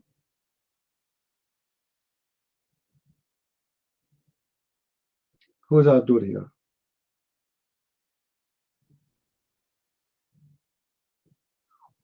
You know, when somebody he claimed to be Christian, you know, Christians should not judge people by anything, not even by names. They should judge them by the fruits. So what do you know about Christian Prince? Go and type my name in YouTube, you idiot. You will find thousands of videos on fighting Islam. I have books against Islam. Do you dare even to make an article against Muhammad? You coward. Do you?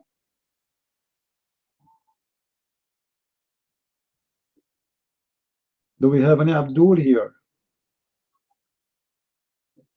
Not even one?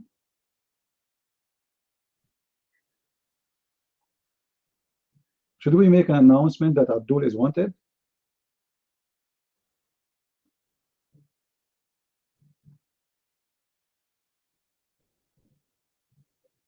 What's happening here?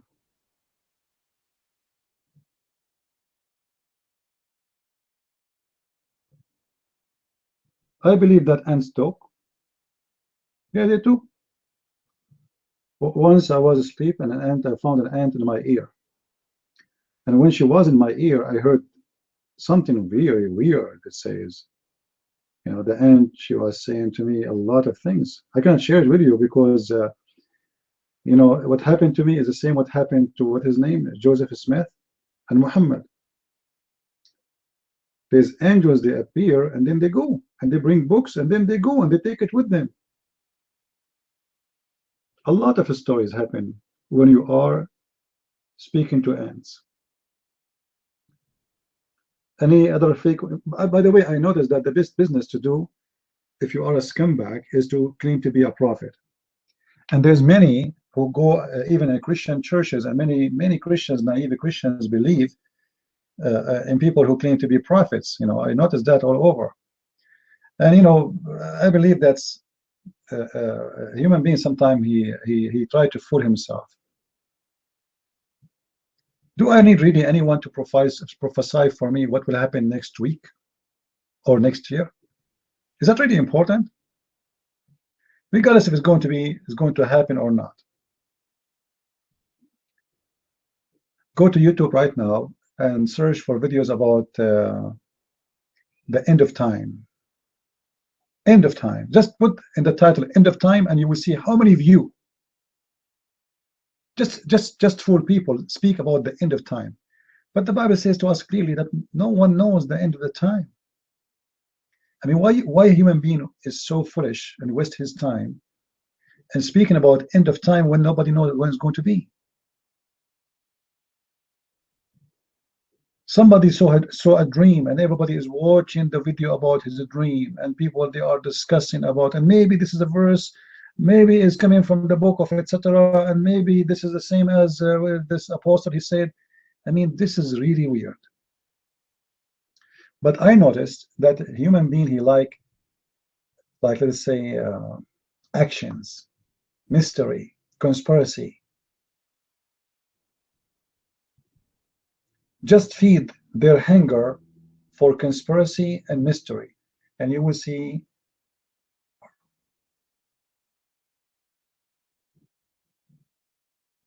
and this is exactly how Muhammad, he did his scam. Only Allah knows. He have no answers. He is a prophet of mystery. He went to God and he saw the heaven, but yet he never spoke to his God. Yet he never heard a word from his God.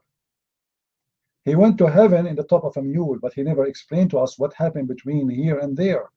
Did he see the earth like a globe? Did he see the earth? Did he notice that the earth, when he was leaving the zone of the earth, there is no air? Did he notice that he became so light? What happened and how the mule was flying in the empty space? Because a mule having wings will not really function. Is he an angel or a mule?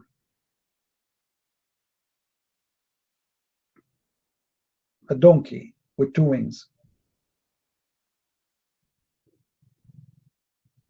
So people, they like stories, which is, this is why you see in the old days stories about magic.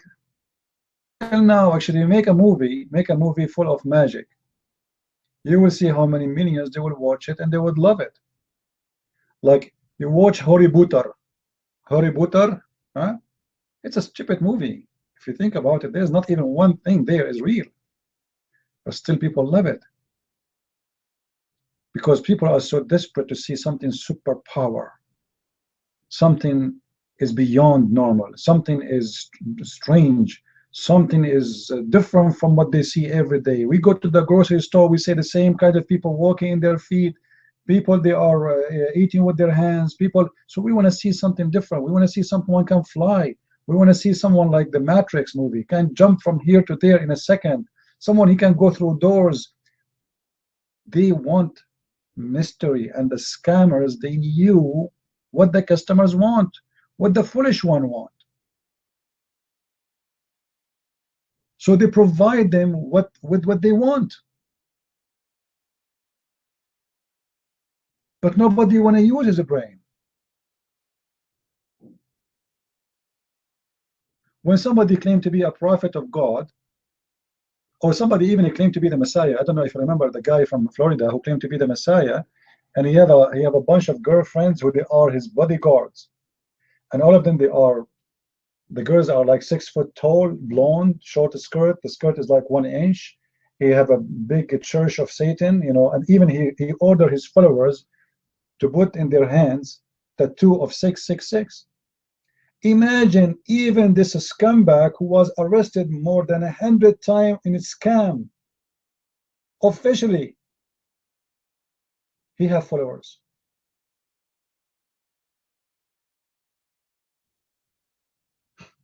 You know what I mean? It's like beyond imagination sometimes how a human being, how stupid he is. How this guy he can get someone to follow him?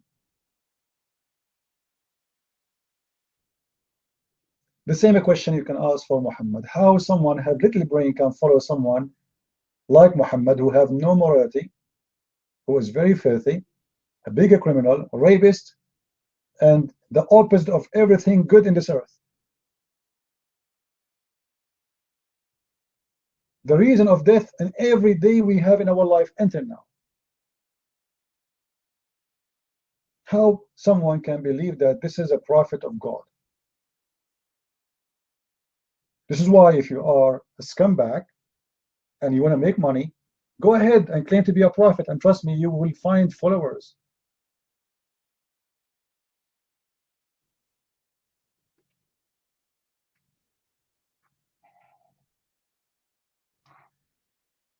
Okay, nobody. If somebody wanna answer, can come to the mic.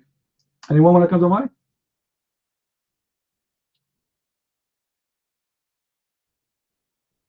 Any Abdul here wanna come to the mic and tell us how he became a prophet? Even Muhammad, when he became a prophet, how he became a prophet? According to the Muslim books, Muhammad became a prophet, confirmed himself to be a prophet by his wife doing striptease. Have you ever heard of a prophet? He confirmed his prophethood by a wife doing striptease and ordering him to sit in the top of her to have sex?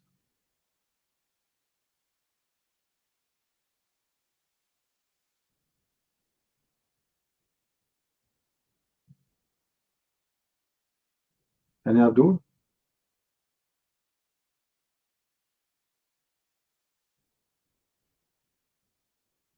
Amran, why you are tired, my friend? Drink camel urine. It's proven according to scientists, like there's a scientist from Japan, his name is Yama Aidulai Yama, very well known Japanese, you can tell from his name. Yama Aidulai Yama. He proven that the statement of Muhammad about drinking camel urine is very accurate. I want you to drink camel urine and make a video on YouTube and post it.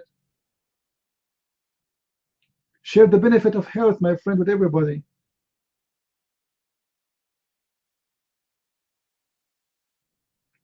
I mean, look how stupid a human being he can be, to the point he accepts a man saying to him such a thing. Drink urine.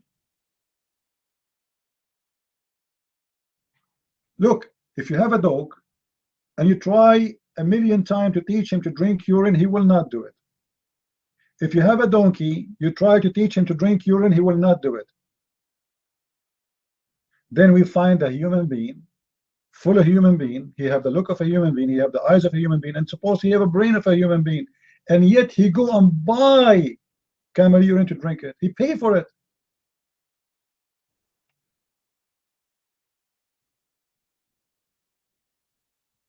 This is how stupid a human being can be. We say that animals are stupid. I believe that a human being, some of them, they beat any animals in the top of this earth in stupidity. Nobody can beat the humankind with their stupidity sometimes. Or somebody want to go and stand in the stage and he want to convince us that the Prophet, when he married Aisha, she was horny and she was mature. How weird that can be. A girl, she is 6 years old, she was mature. And to make it more worse and ugly, he says to you, well, Aisha, do you know that Aisha, she was engaged to a man before the Prophet? Aisha, she was dating at the age of 4.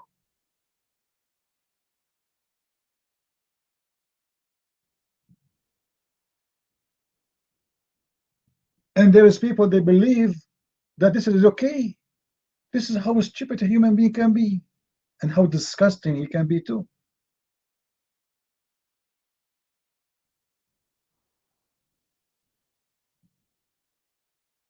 Any Abdul?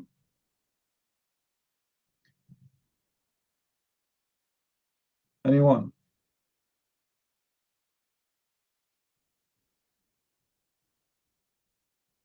Half one. We accept leftover.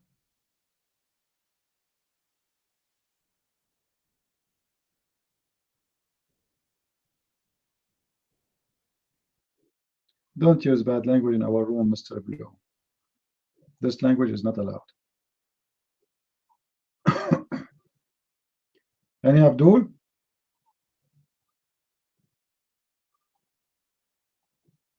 Who's a smart Abdul here will try to convert us to Islam? I heard that the Quran have a lot of scientific miracles. So who is a Muslim want to share with us some of the miracles? Yeah, Imran, he don't like bad language, but he's a prophet. He said to a man, when he came to him, he said to him, did you F her? The man is telling Muhammad that he had sexual relationship with the woman. Look what Muhammad he said. He did not use the word like, did you sleep with her? No. He said the straight word, which is F her in Arabic. Did you F her? Have you ever heard of a prophet he says such a word? Did you F her?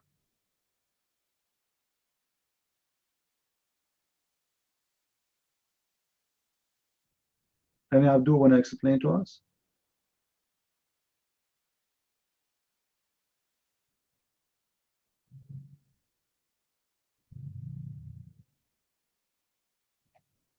Imran, I have no time for stupid. You are repeating yourself. I cut you off because you are stupid and you have no answers. Please think your mic.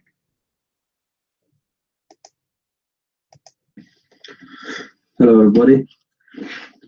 You know, if you ask a whore that you want, and if you tell a whore that you want to F her, she will be insulted. So imagine the language that Mr. Abdul Muhammad, Mr. Sasim has used. So can you imagine the language that he's using the F word? So everybody knows that if you use the F word and mention that to a girl, that is really a big insult. You'll probably get slapped if you're lucky. That sort of stuff. What I wanted to say is God is love, and love, if you got love, you got everything. Everybody, wherever you look at, they are in need of love, and love comes, people that want love, they want fame, the pride kicks in. So all of these things are things that the Bible talks, and it just proves the Bible is true. When we look at the Quran, there's nothing such as love. It doesn't talk about love. Pride is the main sin, but everybody wants to be loved. Look at how people go on their Instagram, they post their pictures, they want people to praise them. Everybody is in need of this. I believe that God has given them. This is something that God has given. So people will seek to love God. So people are asking for love, but they forget that God is love. And this is what I wanted to talk about, really. So people forget what the important thing in life is. That they've got to seek God, and God is love. And once you seek God, what's interesting is that Christians, a true Christian, who already has the love of God, you don't find them seeking love, they're actually giving love. You will find that in every human being. Every Christian, you see them giving love rather than seeking love. Because why? Because they already have the love of God. Anyways, mic is free.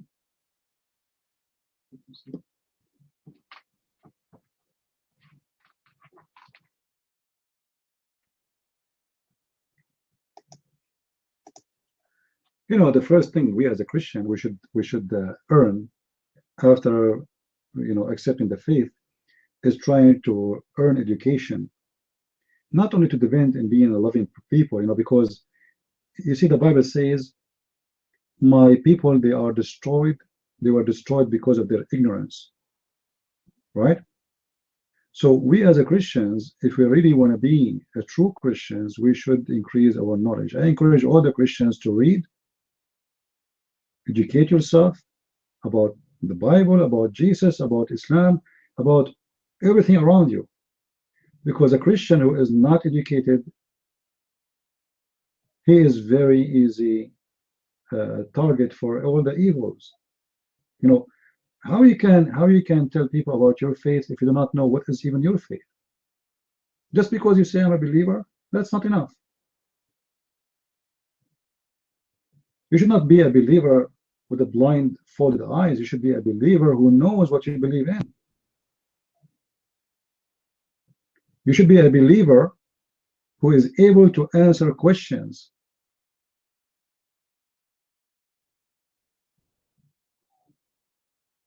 You see, when the Messiah, he gave us an order, he said, go and teach and preach and baptize people. How we can do that if we cannot?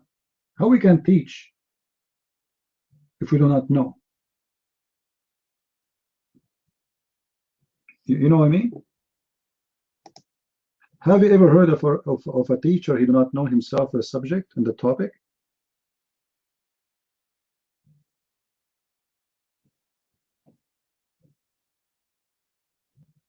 The first requirement to teach is to be educated yourself, to be a teacher. The funny, we have a Muslim in YouTube, he's talking about idol worshippers. Aren't you the Muslims who crawl, especially the Shia, you crawl in your belly like a dog to go and visit the grave of Al-Hussein? Isn't it you Muslims, you kiss his grave and you kiss the black stone around the Kaaba? Who is the idol worshipper?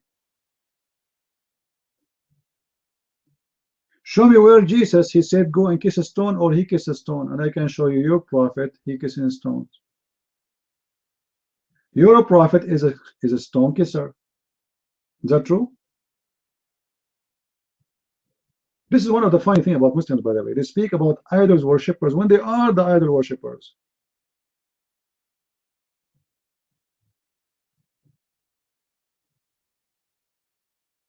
And always they remind me of the question I asked them in their website. I asked them why the prophet he kissed the black stone, because he said, the guy in the site, he said because it's holy. And I said why it's holy? He said because he kissed it. This is how stupid they are. You see how stupid you are, Abbas? If somebody worshipped a prophet as you say, he is not worshiping idol, because idol is something made from a rock, you stupid idiot. Prophet is not a man. When you say an idol, you are talking about something made from a rock, from wood. That's what idol mean. Secondly, why I should not worship Jesus? Give me a reason. Is that because he is holy, so I should not worship him? Is that because he can raise people from death? Is that because he was perfect, I should not worship him? Why? Give me a reason not to worship him. Even in your stupid book, in the book of the devil, the Quran, still the Quran itself confirmed that Jesus is pure, is holy, he raised people from death, he can create from the mother bird a bird. So according to your Quran, Jesus is a creator, and we worship the creators. Even your Quran, just to show you how stupid the author of the Quran, isn't it your Quran is the one who order people to worship the one who create? Isn't it the Quran said that you worship the one who create not? Huh? So what the Quran requires for us to worship someone is to be creator. Are you going to worship someone he create not? So did Jesus create or not? In chapter 16, verse number 20, it says, and those who worship instead of Allah, and they are created. So what is your God require for us to worship someone? Is to create. Chapter 25, verse number 3, the same story. Your God Allah insists that you should not worship someone unless he create. Yet the Quran confirmed that Jesus is the creator. And he created from the mud the bird. And how he created exactly as God he created, according to your Quran. He fashioned mud, he made it look like a human, and then he breathed into it. Same time, Abbas, are you Shia or Sunni, Abbas? Abbas, are you Shia or Sunni? Give me the answer. Are you Shia or Sunni? So I can show you from your stupid book, depending who you are. Abbas Mastan, are you Shia? Are you a Muta guy? Tell me, Shia or Sunni? Tell us.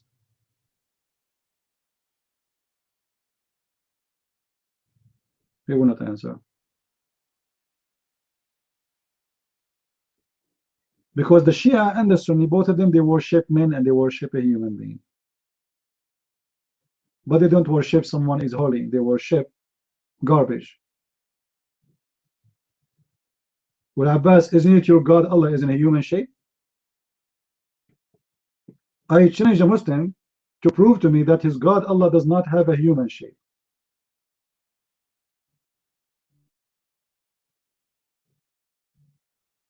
Any Muslim want to do that? Isn't it your prophet he forbid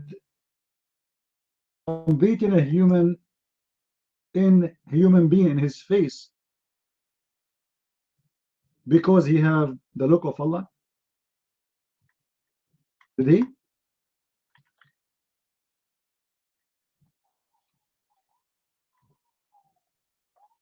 Any Abdul want to answer?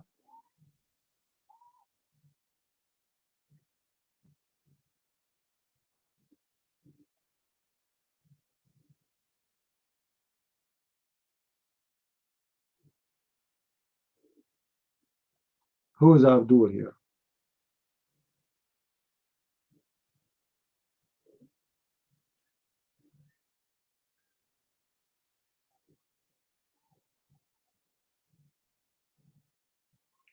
You know, by the way, just to show you how stupid the Muslims are, do you know who is the first one who made an idol?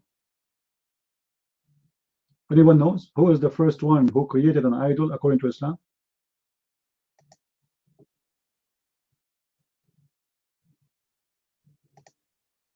No, not Muslims.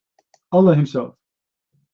According to the stupid Muhammad, when Allah he created Adam, when he fashioned him as a statue, he was fashioning him as a statue and he's empty from inside. Empty from what? From inside. Like a drum. He left him in that position for a long time. Let me give you the hadith. And then the shaitan, he was going around Adam to sniff him. What is that? He's an idol, but he's empty. He's empty. I will leave him alone. This is what Muhammad said. Hold on, let me get the hadith.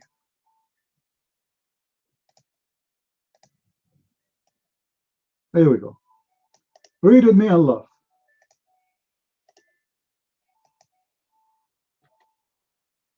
When Allah fashioned Adam in paradise, he left him as he liked him to leave. Then Iblis roamed around him. He sniffed, to see what actually that was. And then when he found him hollow, which means he found him empty from inside, he recognized that he had been created with this position, and he would not have no control over himself. Like what? Anyone understand what he's saying there? Anyone still understand what's happening there?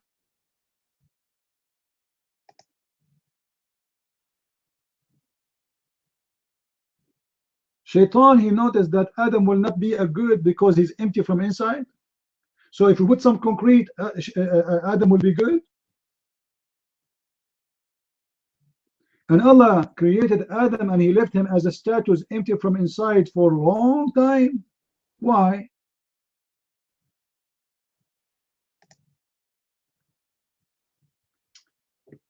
NW. Never mind.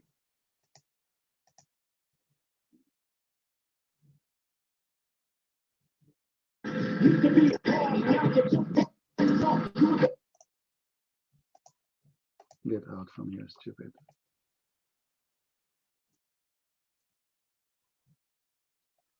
Do we have any smart Abdul here can answer?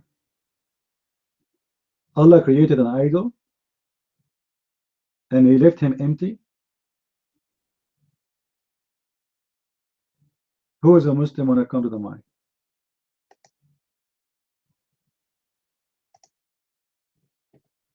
Idols worshippers. I want to join Islam, but I'm afraid if I join Islam, Allah will make my penis endless. I think this is not a reward, my friend. Imagine you're walking with endless penis. Can you imagine how many cars will go on the top of it? How many trains will jump in it? Will bite it? Are you going to close it, Abbas? Abbas, your endless penis, are you going to close it? Like, are you going to buy a coat for your penis? Abbas? Well, you know, Abbas, the funny, you're saying infinite God inside the womb. That's very funny because your God himself, he put his mouth in the vagina. So your God, Allah, his mouth in a vagina? Isn't it the Quran says, وَنَفَخْنَا فِي فَرْجِهَا? Have you ever heard of God, he blow in a vagina?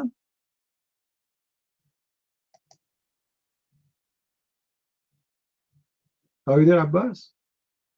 The first God who is a vagina blower is your God, Allah. Your God, Allah, could not make a Mary pregnant without breathing in her vagina. And the funny, the Muslim, they say to us, Allah, if he wants something to be, he say be, and it's going to be. So if this is true, why Allah he blow in the vagina of Mary? Why he did not say be?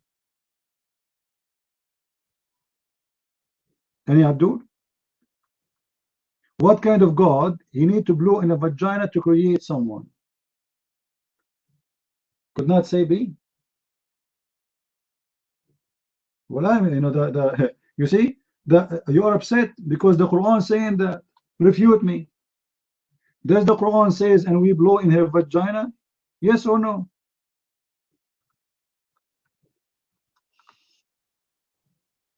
Chapter 21, verse number 91. وَالَّتِي أَحْسَنَتْ فَرْجَهَا فَنَفَخْنَا فِيهَا.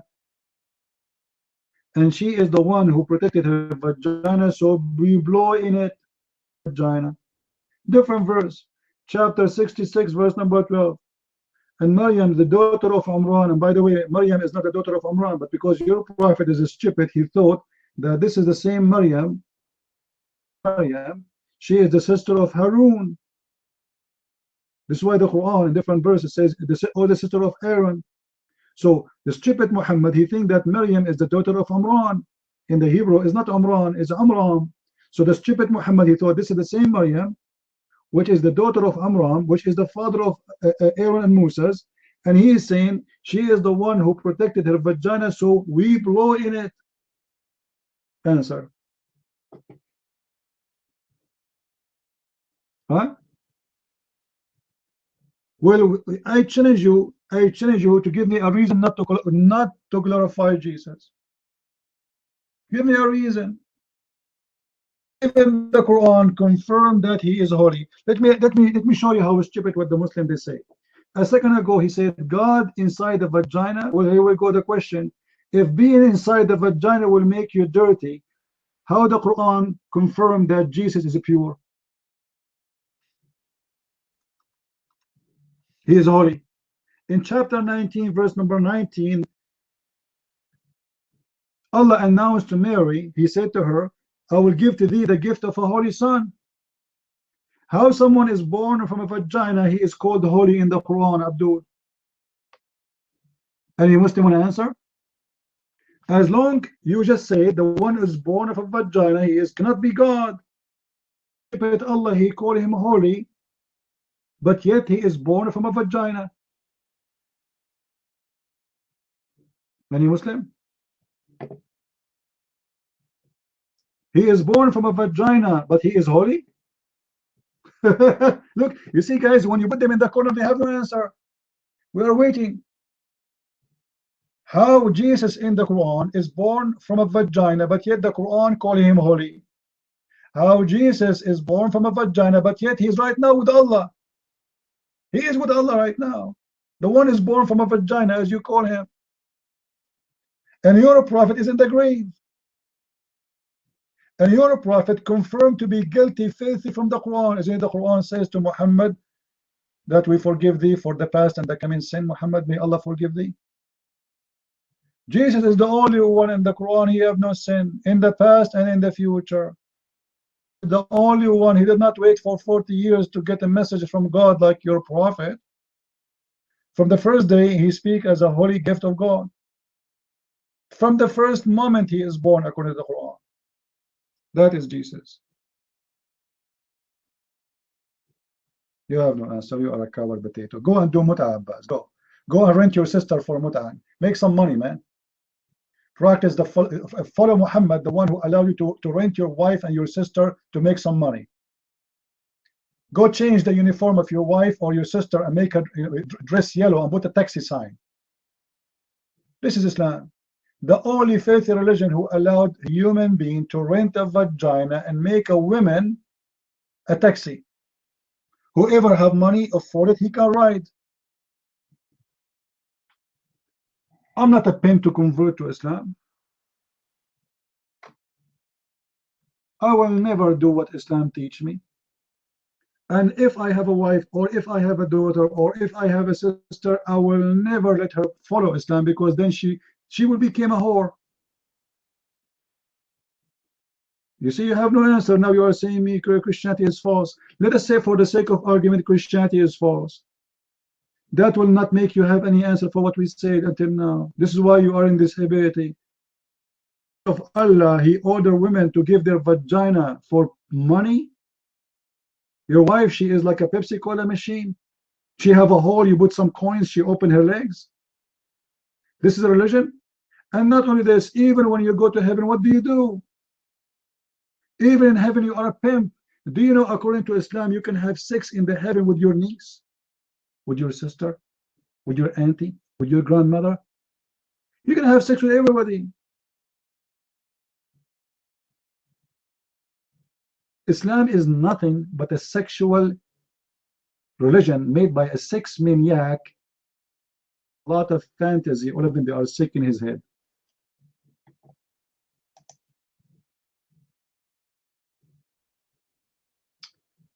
Jamie, you, Mike.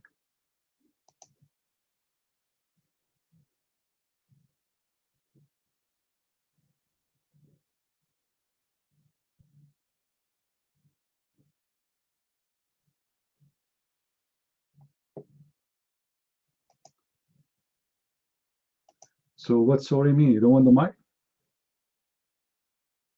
Jamie? Are you a Muslim, Jamie? Look at this idiot. He said that the Prophet Muhammad, he mentioned in the Song of Songs. Well, the same stupid he told you that his name is Didat is the same one. He said that the Song of Songs is porn. Just a few years before that. This is how hypocrite you Muslims are. The Song of Songs was bad, was a point of porn. It was disgusting. And then you come and you said Muhammad, his name is there. Show you how donkey Muslims are. I'm not insulting, by the way. I'm just describing them how they are. Isn't it the Quran says that the name of Muhammad will be mentioned only in the New Testament? And that is mentioned in chapter 61, verse number 6. That Isa, he said, there's a prophet will come after me, and his name is Ahmad, not even Muhammad. So how stupid you are to say to me that you found the name of your prophet in the Old Testament, when the Quran confirmed that his name should be found in the New Testament, and it should be as Ahmad, not even as Muhammad. Your mic, Jamie. Let us see how good you are.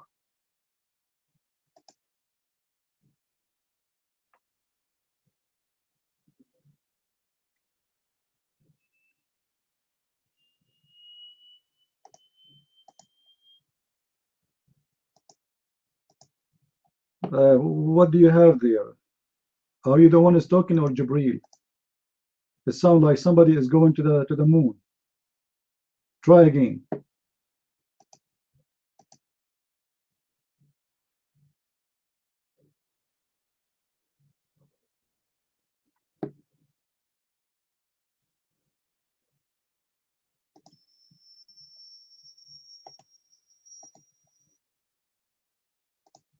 All right, thank you. That's wonderful. Next time. Mr. Imran, just to show you how stupid you are. The word Muhammad, it's mean the praised one, not the one who praises. The praised one, which means he's God. So what Muhammad is trying to do, he changed his name from Qasim, and he named himself the praised one, or the praised one, for he is trying to be God. So you Muslims, you praise him. Muhammad, he order you in the Quran to pray on him. Allahu wa malaikatahu yusalluna ala nabi. Allah and the angels, they are praying on the Prophet. What? Why you want to pray on the Prophet? Allah and the angels, they are praying on the Prophet and they salute him. Chapter 33, verse number 56. This is how stupid Islam is. What a free translation, you idiot. Arabic is my first language. I do not need a free translation. Abdul Potato. Yeah, we go.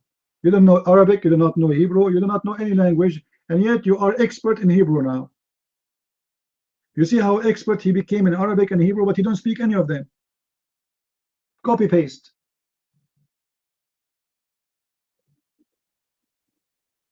Copy paste nation. Bacterias. Do we have any Abdul here?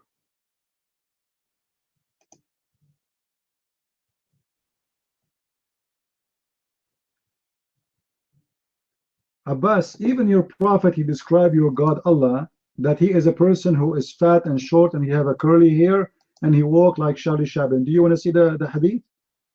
Abbas? You want to see it? Huh?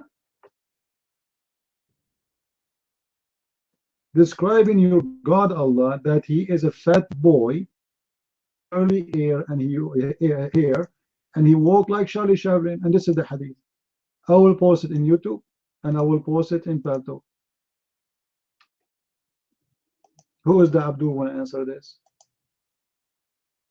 God, and he have two eyes of a man, and Muhammad is comparing him to the true Messiah and the false Messiah, and he is saying he looked exactly the same as the false Messiah.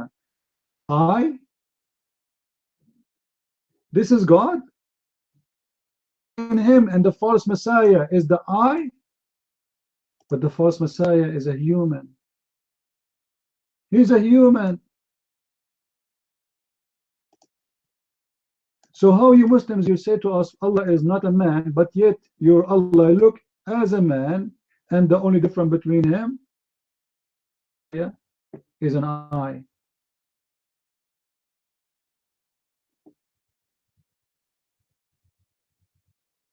Stupid religion.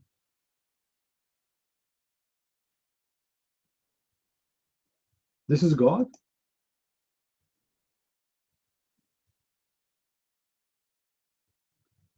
No, I don't want to ban Umrah. Let him play.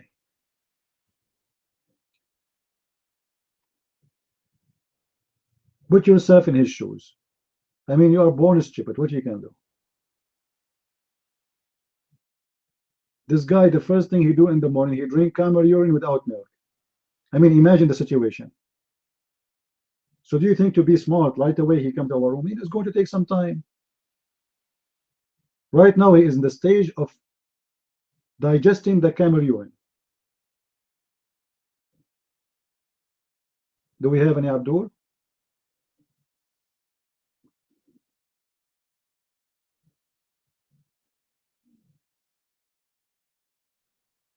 No power me wife, God only power. Look at this. I feel better about my English now. This is the only reason I keep him in the room. No power me wife, God only power. That makes sense. Yeah. Do we have any Abdul here?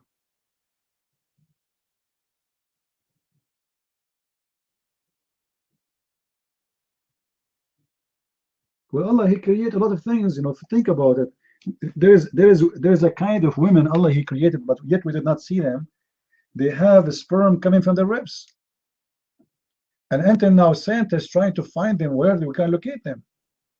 We don't know if they are in this earth or in a different galaxy. I hope not in this earth. Imagine you marry a woman, she take off her clothes, and then what? Like you find a breast testicles. You think like you think inside the bra she have a breast, but when she take off her clothes, you find testicles. That's really disappointing. I mean, that's scary. And God knows what is between them too. Like it's not going to stop there. But do you think it's going to be only testicles there? I don't think so. You might find another surprise. Allah did not mention it. Yeah, like surprise. Like what? Like these days, a lot of surprises. The guy, like he meet a girl, she looks so beautiful, and then he see her without makeup, she looked totally different than human. I mean, look like Allah, He knows what He's talking about.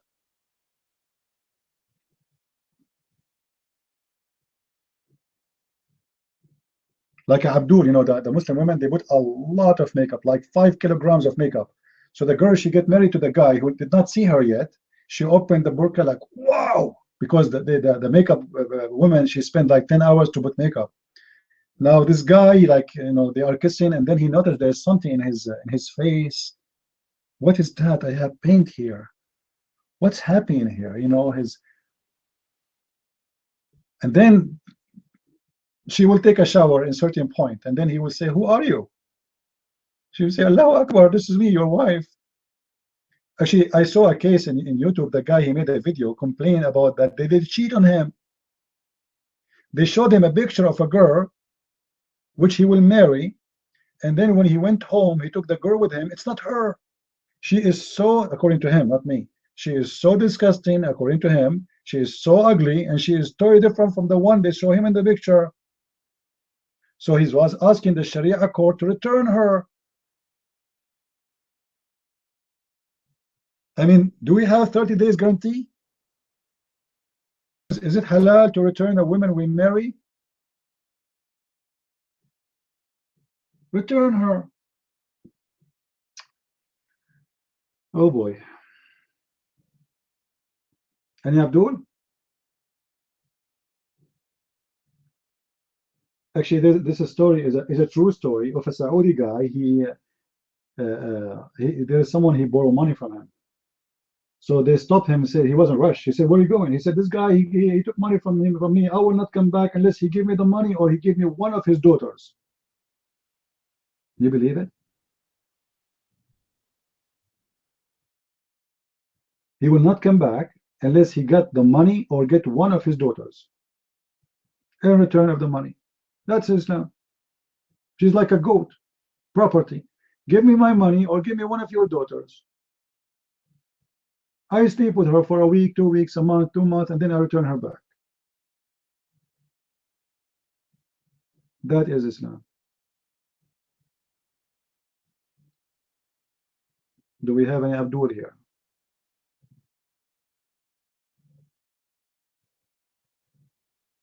Any smart Abdul? Now, from all the Muslims in the world, I got nothing except this Abdul Imran. That's not even fair.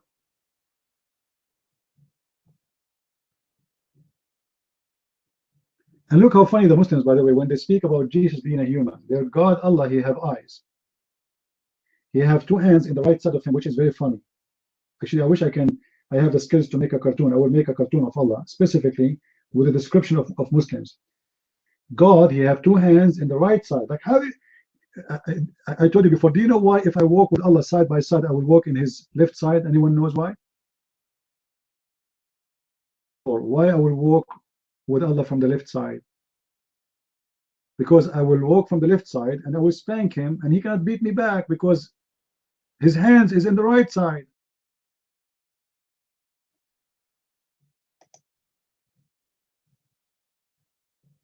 What Allah can do? This God, he have two hands in the right side. No, I do not need to run. Just keep walking in the left side. Think about it. If there's a guy next to you and he have two hands from the right side, as long as you are in the left side, he can do nothing about it. Don't run. Just hit him. If you run, he will chase you. Hit him, spank him, and if you turn with him. Just keep yourself with the left side. He can do nothing about it.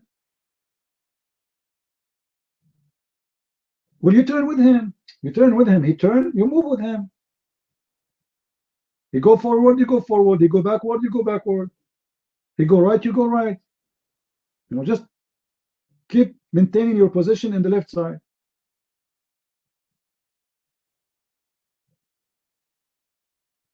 This guy, he won the debate. He did not even talk.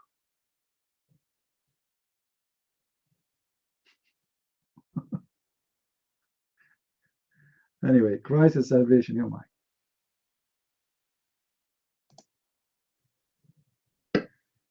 Hello everyone, God bless you all.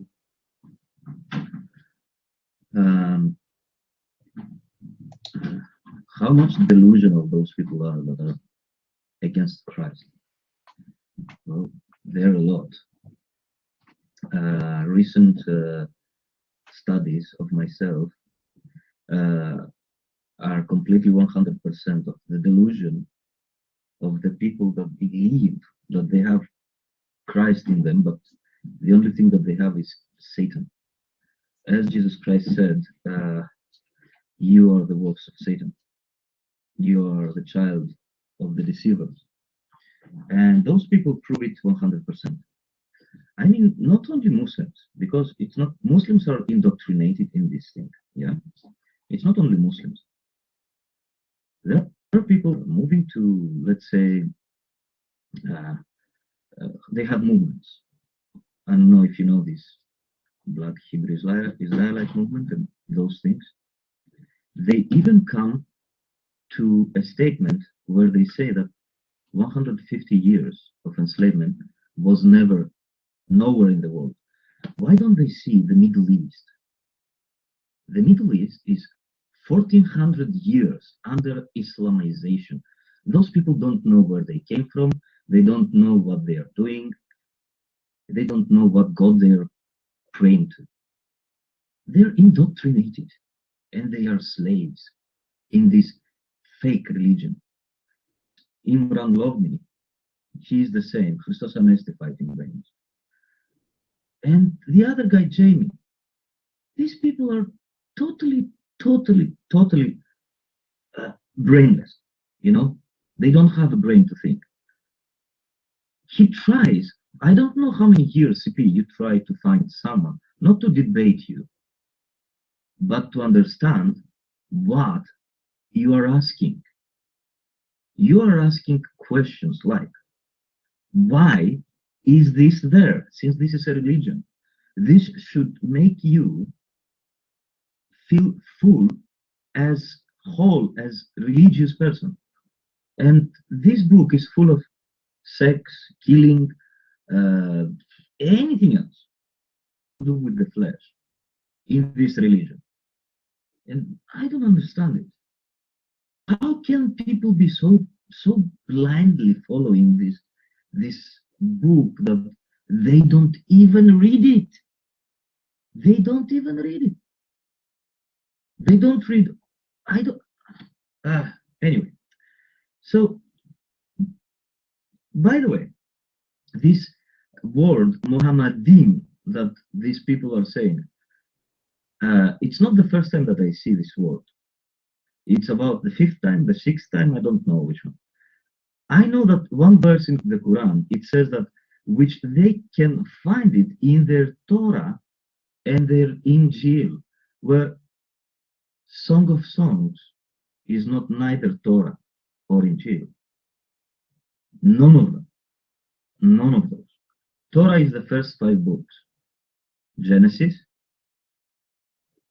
Exodus, Leviticus, Deuteronomy, and Numbers. Okay? 5 books. The first 5 books is Torah. Is the New Testament. No matter how hard you will try to find a word like that, his name anyways, nothing there. Not even in Zabur, yeah, which is the Psalms, yeah. Not even there. So they're trying to let's say, oh, since it's Torah, it's the Bible. No, Torah is the Pentateuch, the 5 first books that Moses wrote. The Torah of Moses, it says. And then you have the Songs of Songs. You have Psalms of David. You have other things which have names on them. But the first 5 books are from Moses. And if you can find the name of your prophet there, give me a break. You will not. By the way, even if we go like that, Muhammadin, yeah, there is a word which says Allah, and it means a tree, and Abbar means a rat. So both together is 3 rat. That's what you are saying in Hebrew. You know, learn something. Don't copy paste your preachers. Ask yourself, is this true or is it false? That's how we go to the truth. Not just taking from everybody who is the closer. If my father told it, then it should be right, it should be correct. Is it? How do you know? Always to question yourself. Question yourself. Is it true? Can I believe that? Can I live without truth? And people believe me, you cannot live without truth. And the only truth is Jesus Christ, in whose name Christian Prince is making what he is making. And I believe that many have lived this cult because of his work. And I really like his work. He is very good. He is a bless among our Christian brothers. He is a bless for us. Thank you very much, Christian Prince. You love so much those Muslims, but they don't understand it. They think that you hate them. No, you love them so much. You love them as brothers of yours, and that's why you do what you do. Not because you want them to go out of something that it's correct. You know what this is doing to them. So thank you very much. You are like let's say Christian as a Christian should be. To love others and do for others many things. A real Christian, yeah. That's all I wanted to say. I won't take the microphone anymore, except if I will see anyone to say any, any incorrect thing. Mike's free. Look what this Imran he posed for you. The prophet, he was slightly white with rosy color. Did you see that? Muhammad was pink. Muhammad is the only pink prophet, the Pink Panther. The only one in the world who focus in the color of their prophet is the Pink Panther followers. Okay, from now on we change the name of Muhammad based on this. Muhammad is the Pink Panther.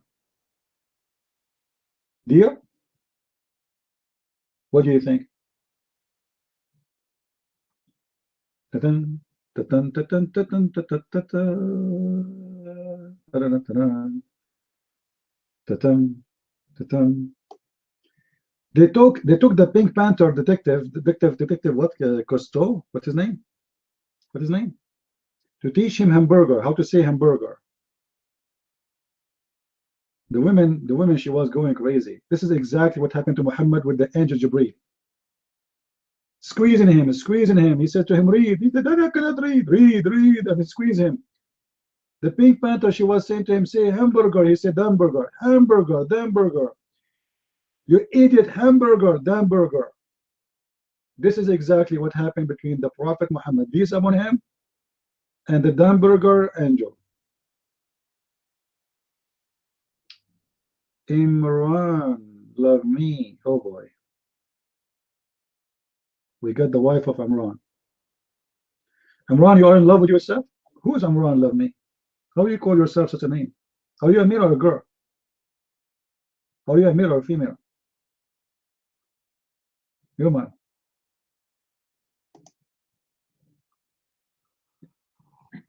Don't cut Mike. Thank you. Okay. I answer. Prophet Muhammad Sallallahu Alaihi Wasallam. You accept Muhammad. Muhammad. Accepted. Put yes or no. Text tag.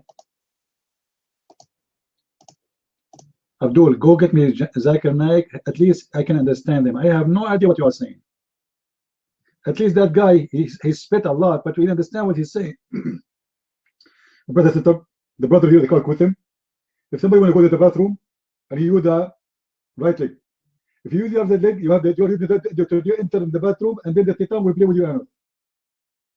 And I have a friend, he entered the bathroom and he's a titan and his wife, they put a screwdriver in his anus and he's suffering until now and he's the titan. Thank you very much. What? Imran, I told you, don't come again to the mic unless you bring your parents with you. I have no idea what you are saying, my friend. Okay, can you speak slower? Speak slower so we can understand you. Go ahead, try again.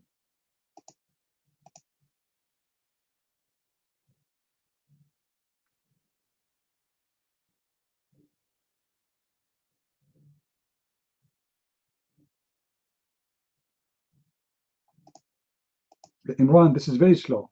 To the point we heard nothing. We said it's slower, but not mute. Slower, okay, you might.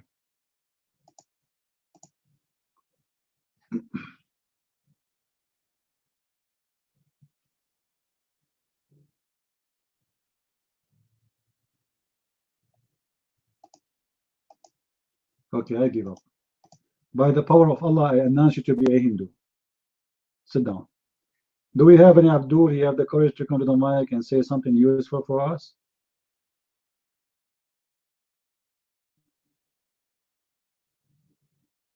Any brave Muslim, he have the courage to say something useful? I mean useful. Additional that you will have to use the 3 rocks when you clean your anus. You have to shake your penis 3 times.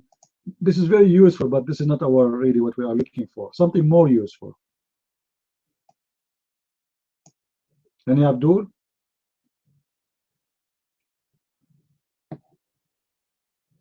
The Pink Panther followers? And look guys how Muhammad, he is so much into education. Look, there's a hadith that says قد علمنا النبي كل شيء حتى الخراء. Who speak Arabic? The Prophet, the translation, he taught us everything, including, excuse my language, I'm just reading exactly. I know I don't want to use a word is not there.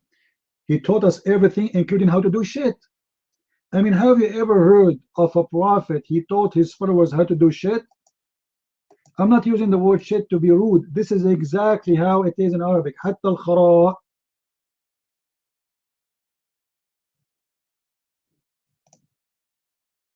Hadith says. Look what the hadith says.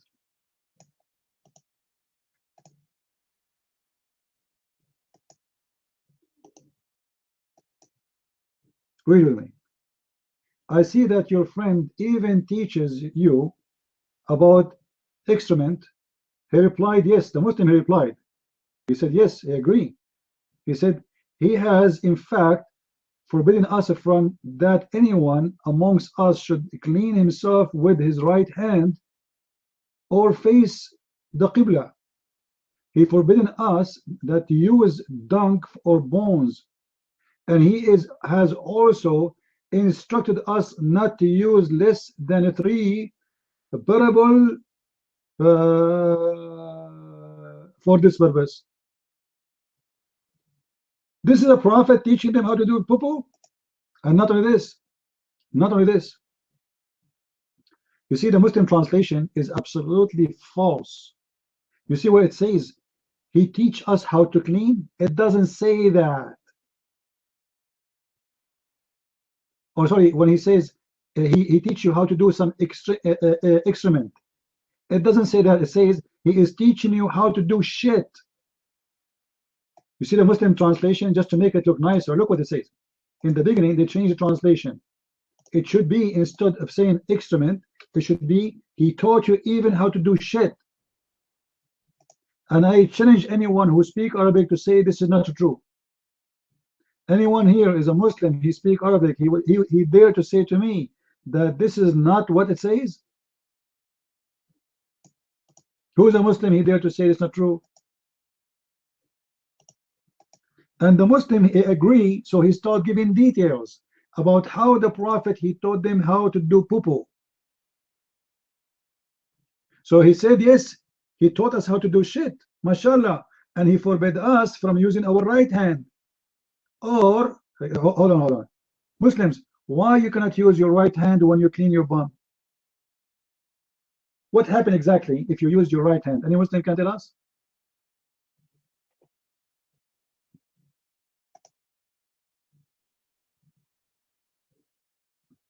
Any Abdul? Amran, do you have an answer?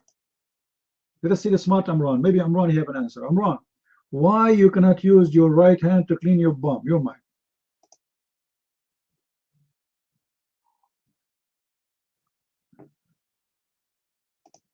Oh, look like Amran, he left because he was using his left hand at this moment.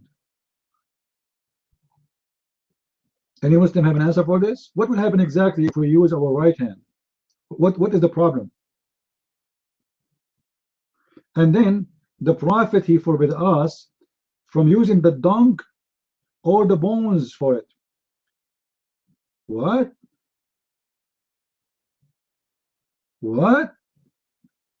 And then he ordered us to use,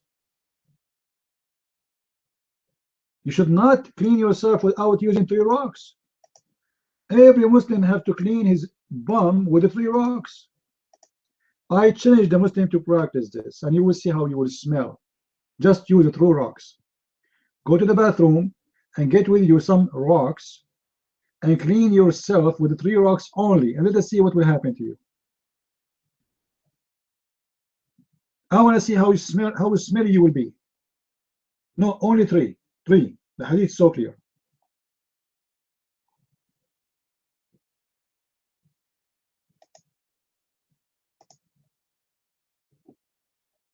Can I Abdul?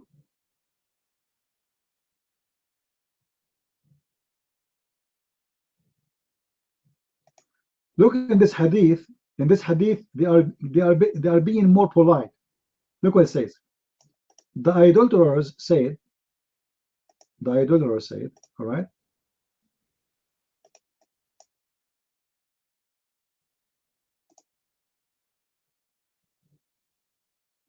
we see that your companion teach you how to do toilet, how to go to toilet. It doesn't say that. In Arabic it says how to do shit. Do you see how they changed the translation? The same hadith, different translator, the same story. Now they are using the word toilet. In the time of Muhammad, there was no toilet, you idiot. Don't lie. Muslims, why you lie? What toilet? Toilet zone? How you use the word toilet? How do you use it?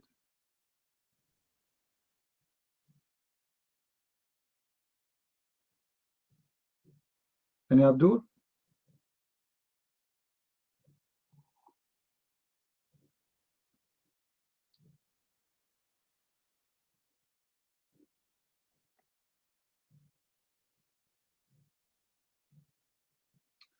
In different hadith, Muhammad, you see Muhammad, he used the word shit all over. This is how shitty he was. So he said, let me post the hadith for you. This is the Muslim translation. Make it look nicer. This is what? This is the Muslim translation, not my translation, Abdul. Read with me.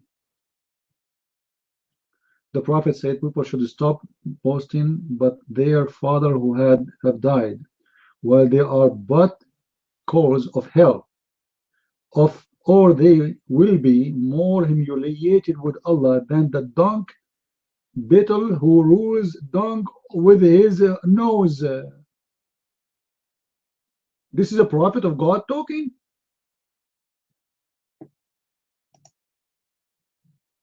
Abdul?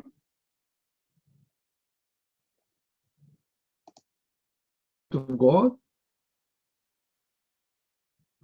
I'm convinced.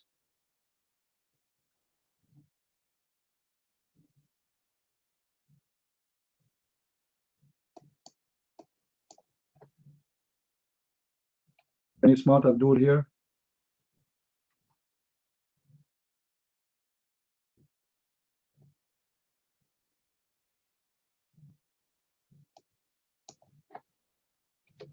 I don't know, lately we are dry. There's no Abdul at all.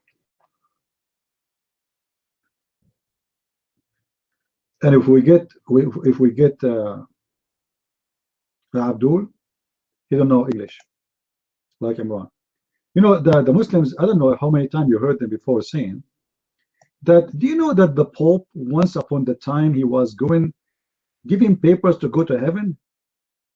He gave a stamped document that he would go to heaven. Do you know who is the first one ever who did that? In the history of the Catholic, there was a Pope. He was corrupt, yes. But this is not even Christianity, and all of us really knew that. However, how come you don't see your prophet promising people by name to go to heaven? Read this hadith. That the Messenger of Allah said, Abu Bakr is in paradise, Umar is in paradise, Uthman is in paradise, Ali in paradise, Talha in paradise, Az-Zubair in paradise, Abdul Rahman ibn etc. in paradise, Sauda etc. and Waqas in paradise. Who is Muhammad to promise people to be in paradise? Is he God?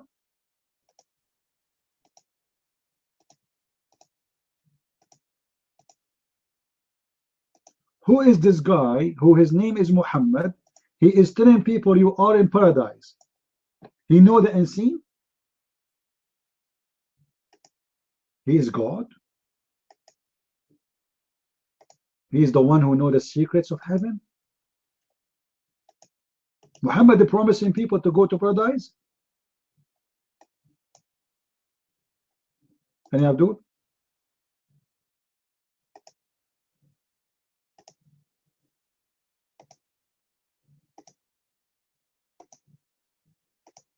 Any Abdul? That's amazing. Still there's no Abdul.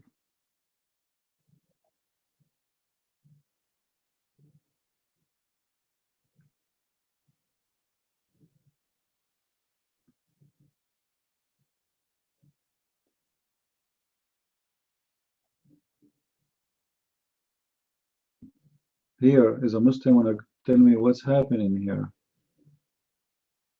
Prince, he claimed to be prophet, and he starts saying to people around him, you are in heaven, and you are in heaven, and you are in heaven. The Muslim, they will say, Allahu Akbar, this guy, he claimed to be a god.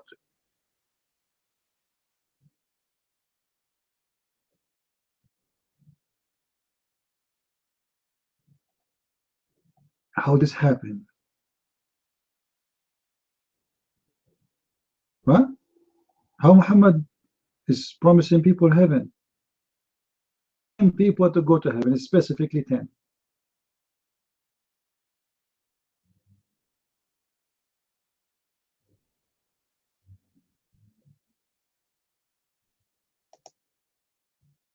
The only problem to go to heaven, which is making me worry, there is 8 doors to go to heaven. You have to go through 8 doors.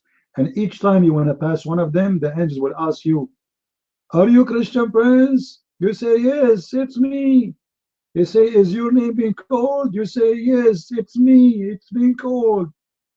And then they say to you, welcome, my biased brother. Have you ever heard of an angels do not know who is behind the door?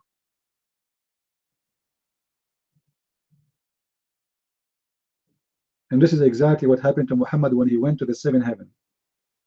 By the way, Muslims, there's 7 heavens. How come there's 8 doors for the heaven?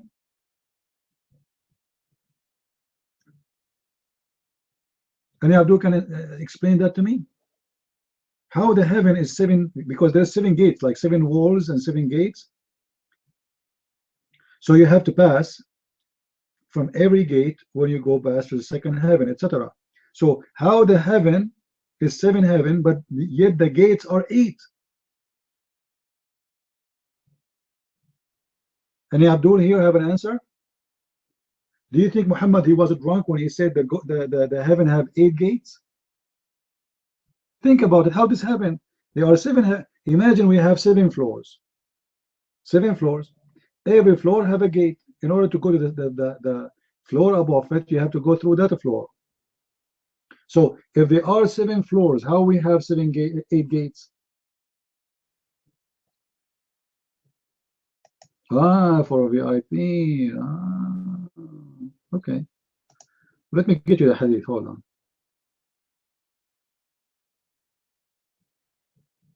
Look at this hadith here. Here we go.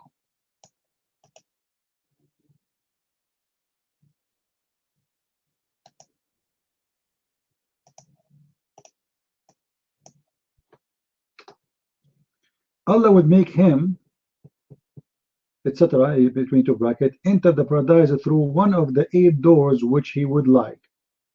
8 doors?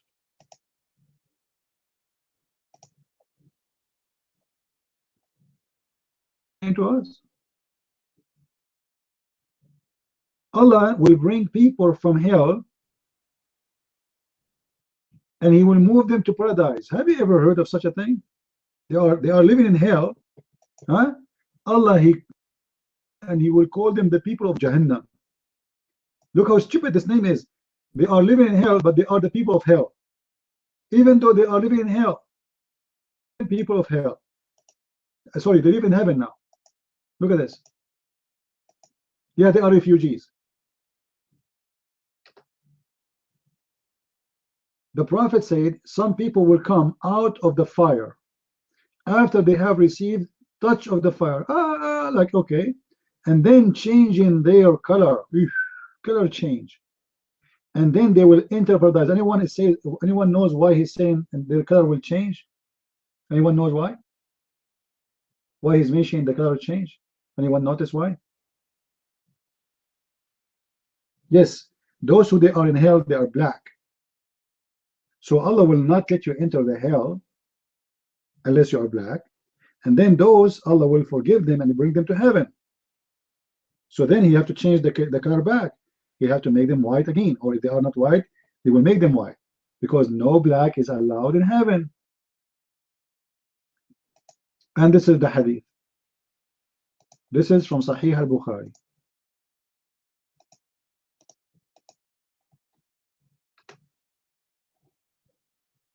Any Abdul want to change his color?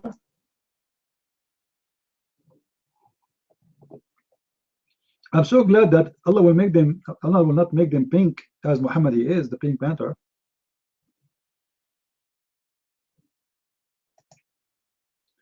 And look what Muhammad he said in this hadith, just to show you that Muhammad is God. Muhammad he said, whoever obey me enter heaven, whoever disobey me go to hell. He didn't say whoever obey me and obey Allah. Look, Messenger of Allah said, every one of my ummah will enter heaven, Jannah, except those who refuse. He was asked, who refuse what? He said, whoever obey me shall enter Jannah, and whoever disobey me, he will not enter Jannah. Do you see it? The condition to enter Jannah, which is heaven in Islam, Jannah is a word coming from garden, the unseen garden. So whoever obey Muhammad, he will go to heaven. You see, Muhammad did not say whoever obey me and obey Allah. He said whoever obey me. Forget about Allah. Muhammad now in charge.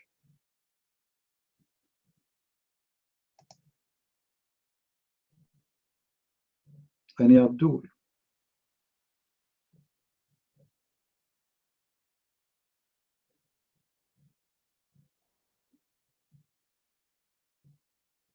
No one?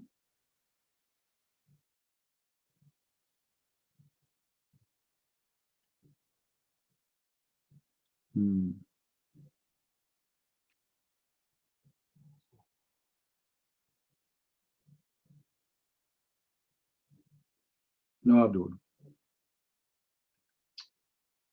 That's very bad.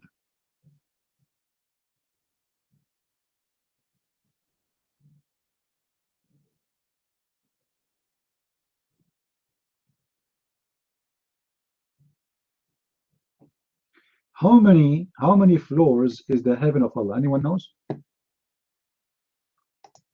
How many floors the heaven of Allah?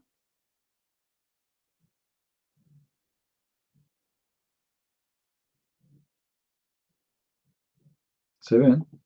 Yeah, but let me rephrase the question. Sorry. Okay, there are 7 floors, but this floor is divided to floors too. So there's like a sub floor inside the floor. So we have 7 heaven, and then there's sub floor. How many floor would total will be? Anyone knows?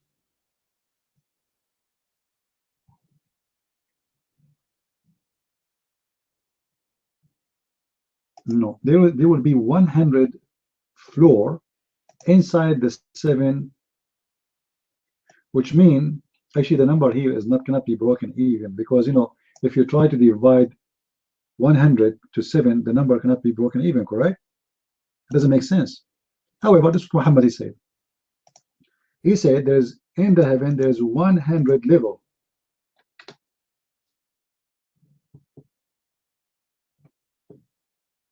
The Messenger of Allah said, in the Jannah there are 100 grades, which Allah has prepared for those who fight in His cause. And the distance between any of 2 of those grades is like the distance between the heaven and the earth. That's far.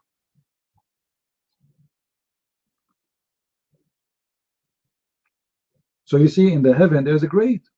There's a, you see, in the earth and the heaven is the same. Have you? Who of you is poor like me? Who go to 3 or 2 stars hotel? Who is poor like me? If you are poor like me, give me one. You go to 3 stars or 2 stars hotel. And the only poor here? Okay. If you are a good Muslim, Allah will give you 5 stars hotels. Actually, 100 star hotel. There's 100 star, like start from star number 1, star number 2, 3, 4, 5, until we have 100 star hotel. You can imagine what you have in 100 star hotel.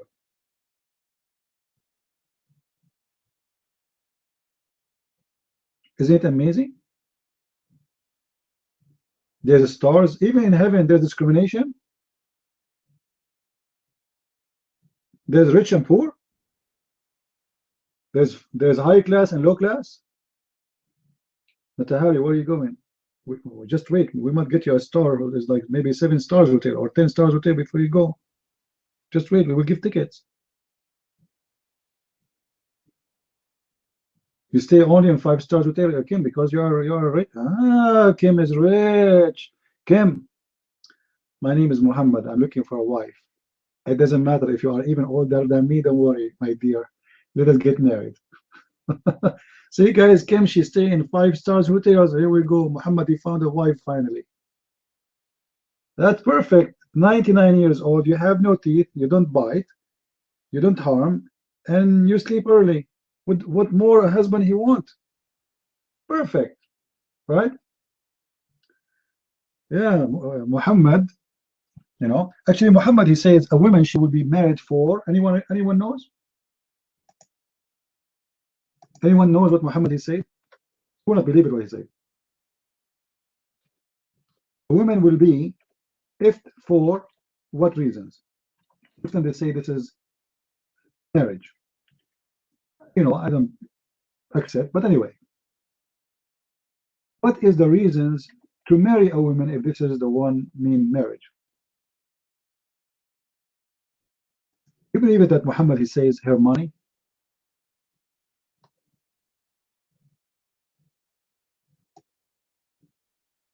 He said that. Actually, he mentioned that the money is the first thing for the women to find somebody to be with. The reason to find someone, number one, is money. Let me find you the hadith.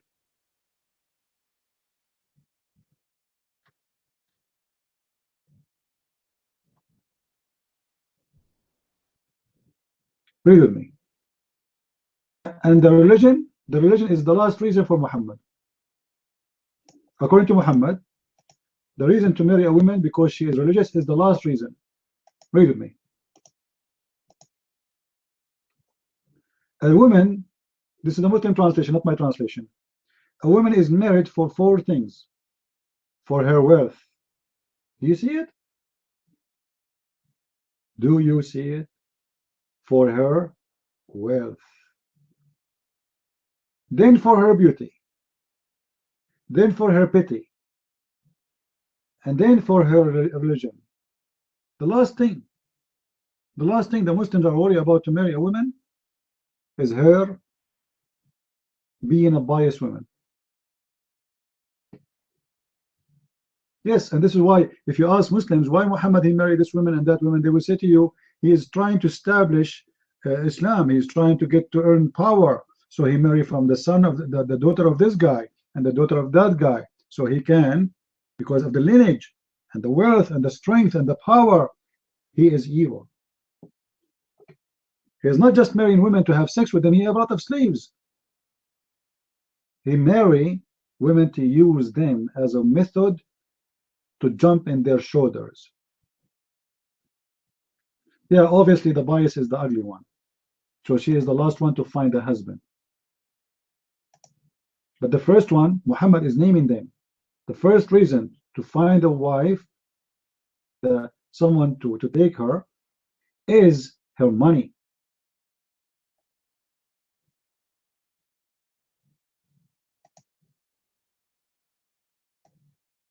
And the one who named those reasons is Muhammad himself. Unless she is a child. If she is a child, then different reason, because Muhammad, if you remember different hadith, he was saying to a man, why you don't marry a young girl? You know, remember? A child.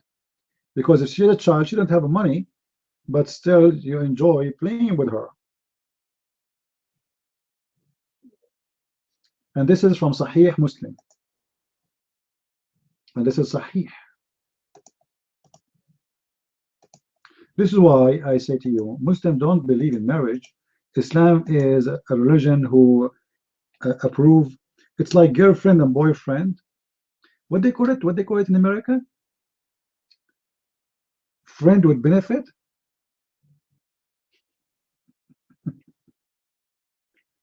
But in a friend with benefit, there is, let us say, there is some equality there. Like, I mean, the woman, she is not less and the man is not higher. But in this case here, it is a lot bad for the women, because the woman, she is no one. She is just a sex toy. And the man, if he marry her, he marry her for a reason. And as you see, those are the reasons. And the last reason for a Muslim to marry a woman is her for being a good woman. That is not really a reason even. It's mentioned at the end. The first reason is to marry her for she is rich. Or she is pretty. Or she have a good family, which means powerful family. Like she is the daughter of a head of a tribe. Or her father is Donald Trump. We marry his daughter. Even his daughter, she look, you know, like whatever, you know. So we marry his daughter as long as that will give us a good opportunity.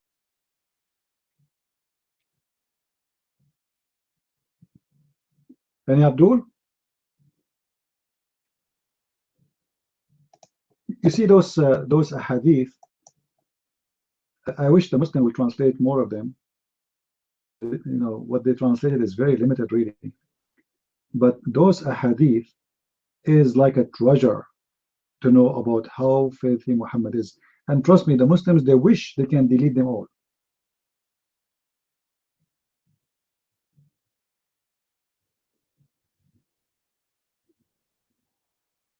You know?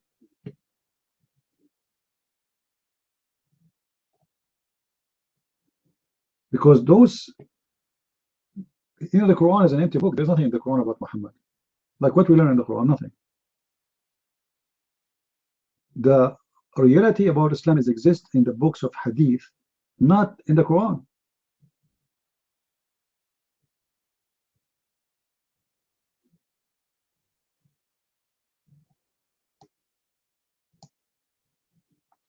There's a book, it's called Kanzul Ummal. It's a hadith book. I wish one day this book will be translated. Oh, this is a really hilarious book. Kanzul Ummal, which means the treasure of the workers.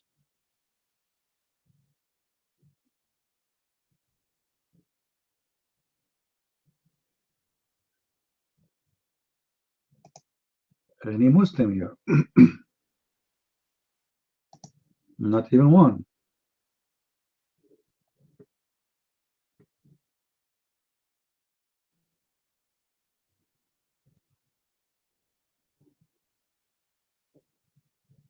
And you know, like always I hear Muslims speaking about, like they try to make their prophet is the best in everything. But when you read, you will see that this man, he was a mad person. As an example, you know, when Muhammad he says that I was the most weak person in between all mankind and sex, and then he invoked his God, and then he sent him a dish of shish kebab. I mean, if you study carefully, try to be what they call them, those sarcastic, those guys, a shrink. Try to be a shrink for 15 minutes. Like someone who have somebody have a mental issue or suffering from pressure or something, they go to the clinic. So, and he listen to you. When he listens to you, he's doing what? He's trying to analyze what's your problem? What are you suffering from? So imagine you are a shrink and Muhammad, he come to you and he says to you, I was the most weak person between mankind,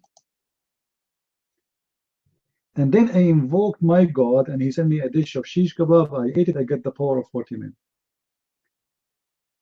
What do you think the doctor of this clinic, he will come with a conclusion about this person? What kind of conclusion this person he will have after hearing Muhammad saying such a statement?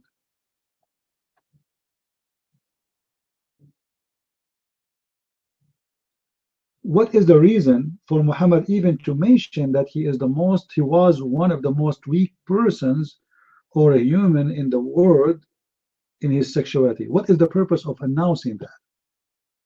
Think about it. What do you think? Do you think it's normal for a human being to go and say, hey guys, I am the most weak person in between all mankind in sex? You know what I mean? It's not normal, right? Because usually men, if they have this problem, they would try to, this is very private, you know, you try to hide it and you will not be really so happy about it. It's not about shame. No, it's not a shame. No, because if a man he have a sexual issue, he cannot have sex. It's not his fault. I mean, it's not a crime, right? Okay, it's not a crime. This guy he have a weakness, illness. It's normal. You know, it's not a crime you did. It's not something to be shameful of. No, but it is not something to announce, because some people, they might make fun of you because they are maybe bad or they are rude, or you know. So in the Arabian Peninsula, and until now nothing changed. There's no man will go in the street, he says, hey, it doesn't work. That's not normal. So what made Muhammad he announce such a thing? Think about it. What is the reason? Anyone can come with conclusion?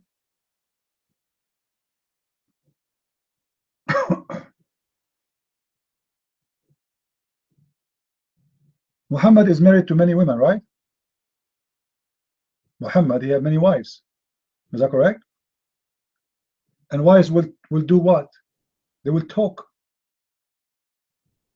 They will talk. So Muhammad, he announced that because the women are talking.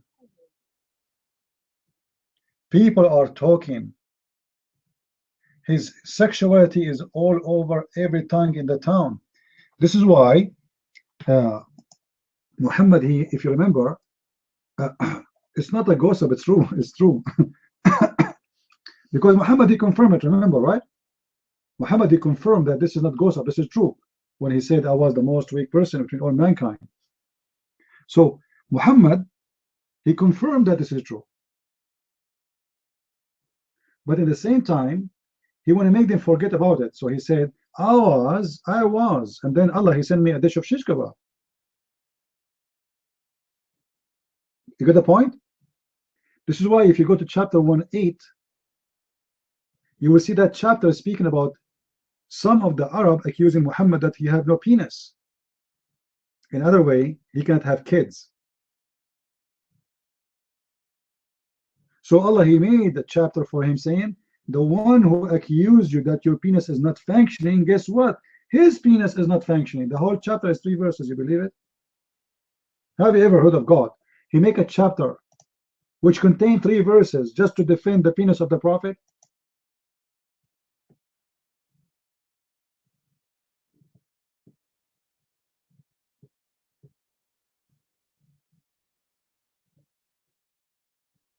Any Abdul?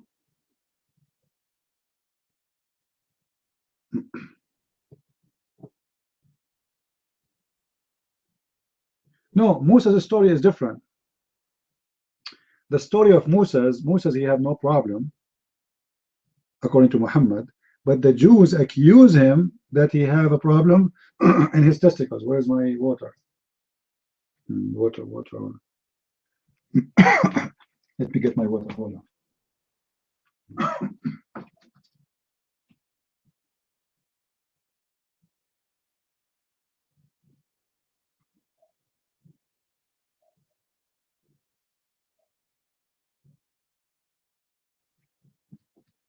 All right.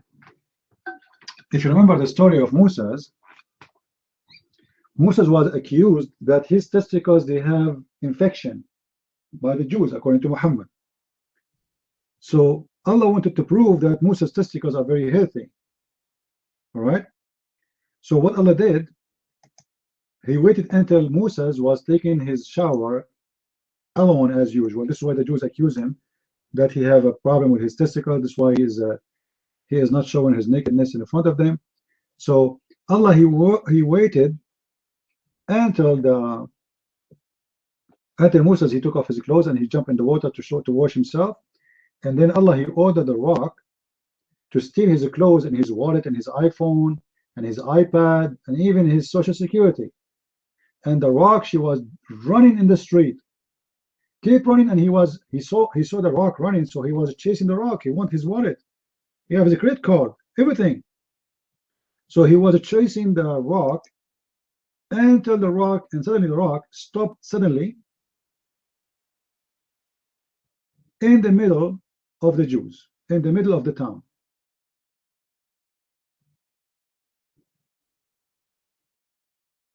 And then the Jews noticed that Musa's testicles are so beautiful and they are very healthy, and they were praising Allah for having testicles like this.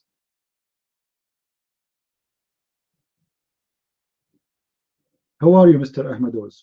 Do you have something to say to us?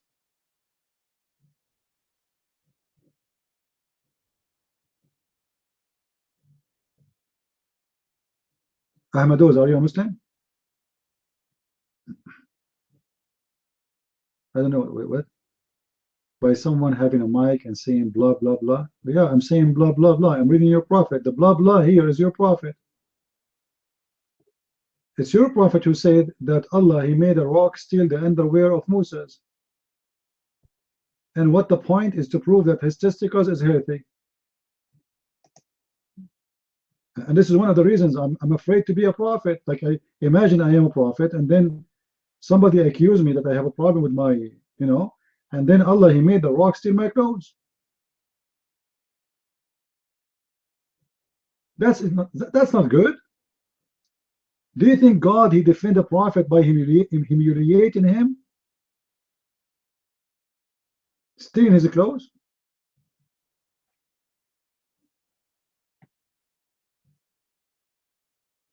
And Abdul? Yeah, he's upset. He have no answer.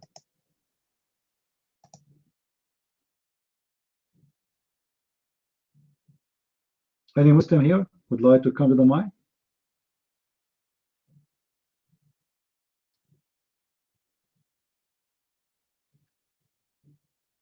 Just to remind you, those who got my book, the German book, or the French book, Le Secret du Prophète Arabe, or the Swedish book, don't forget, please, to make a review of my book in Amazon.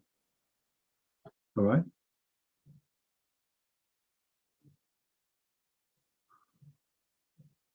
Any Abdul? Yeah, you don't know that my German book is out? Okay. Do you speak German, Ken?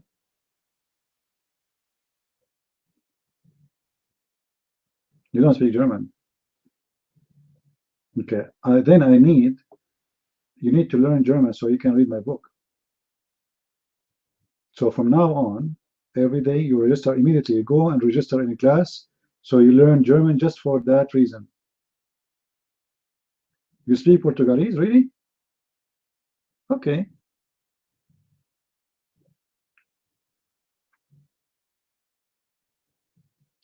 Well, don't forget, guys, if you have the book, go and make a review. If you finish reading it, don't make a review without reading the book.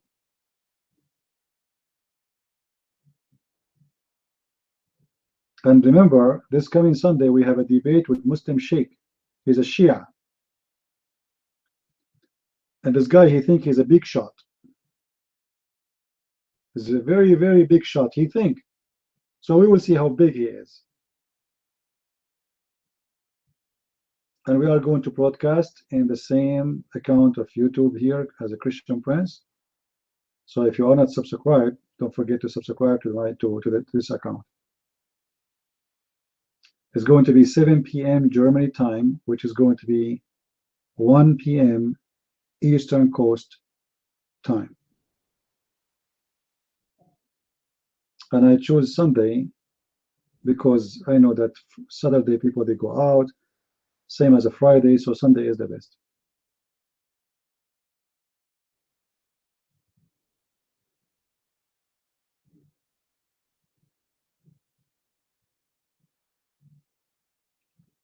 So,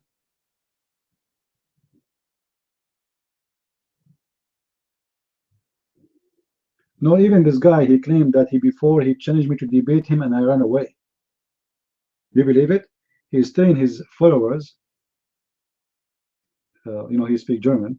He's telling his followers that Christian Prince, many times, he ran away from me. You guys, I keep running away. I mean, I open my room 10 hours each time I open it, but yet they cannot find me. You see how much I'm running? And I keep saying any Abdul every 5 seconds. I mean, this is a very clear proof that I'm running. This guy, he opened his room not for 30 minutes, not for an hour, for 10 hours, and then he keeps saying any Abdul, and I am running.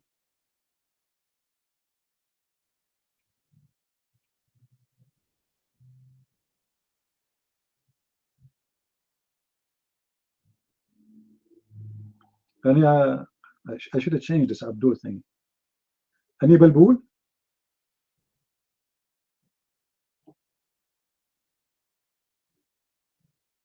The Muslim, they remind me actually what, like, the Muslims, they have videos on YouTube speaking about victory over the American in Iraq. The American, they run away from Iraq, but the American, they announce 8 years before they withdraw their army, that in that date we will withdraw. I mean, how you can say that we made victory over them if the 8 years before they announce when the date is going to be? Do you see the madness? In the future, the Americans, they will withdraw from Afghanistan. There is no way they will stay there forever. The Muslim, they will say, Allahu Akbar, we defeated the American, and they withdraw. Like, what are you talking about, Abdul? If they want, they can demolish all your country in 2 seconds.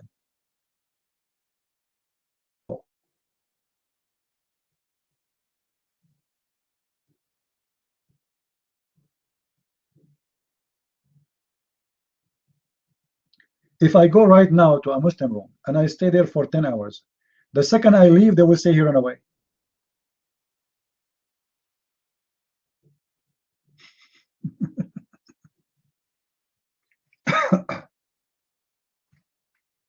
Anyway, and Abdul here. Oh, but you know, you guys, if you speak Arabic, you are missing a lot. I mean, it is the best entertainment. You know, I don't want to share too much private information, but the best place to listen to videos about Islam is the bathroom. All right, especially if you're going to stay there for long. God knows what you eat. You know, I mean, Allah knows what you eat. So you go and you sit and you listen, and things will go smooth, because it's the most funny, stupid argument between Muslim, Shia, and Sunni.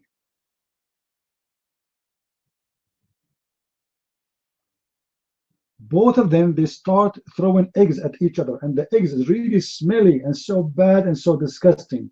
And supposedly the first one is the smart one and the other one is stupid. But if you listen to them, you will see that both of them, they are the most stupid people ever. It's amazing. But you will not know what I'm talking about unless you speak Arabic.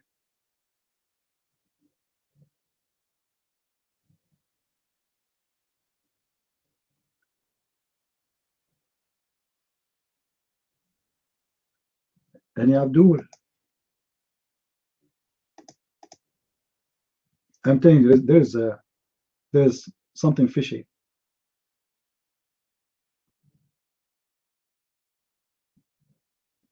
No Abduls.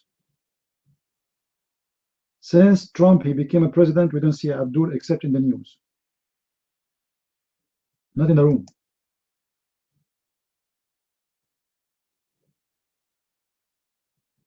Anyone want to drive his truck over our room?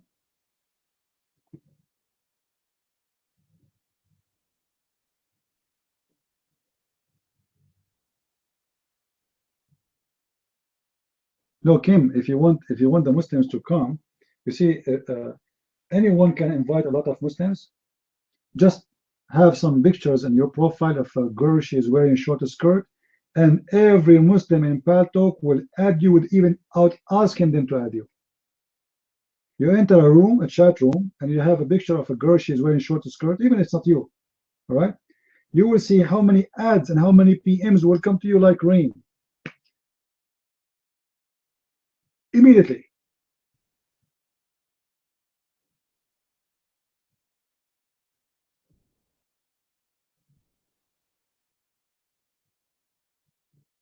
Oh man.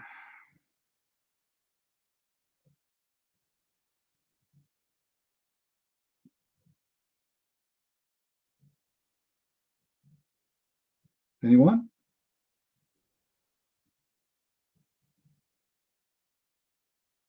They are so desperate for sex.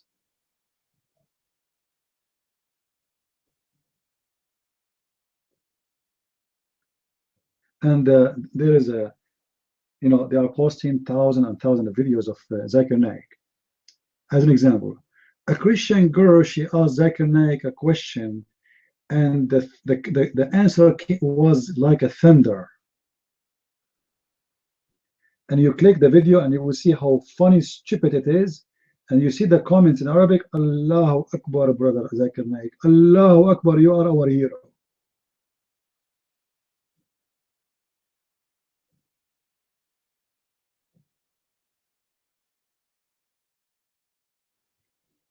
The answer of Zakir Naik is like a thunder, always like will shoot you.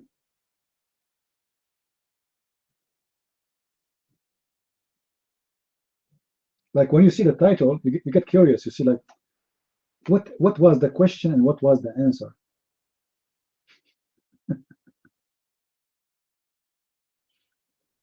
They asked Zakir Naik, why you support teaching Islam in schools but not teaching other religion? He said Christianity, as an example, if you are a principal of a school and you have a mathematics teacher and he is teaching the children that 1 plus 1 plus 1 is 1, are you going to accept the teacher? No. You see how smart the answer?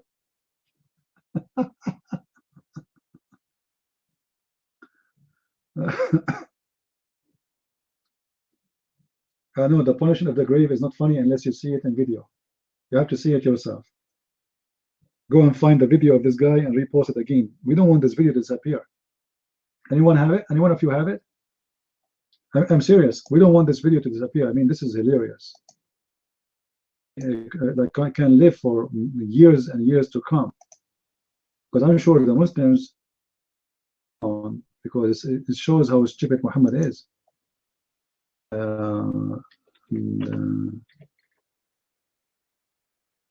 Let's see. I will try to find the video. I better download it.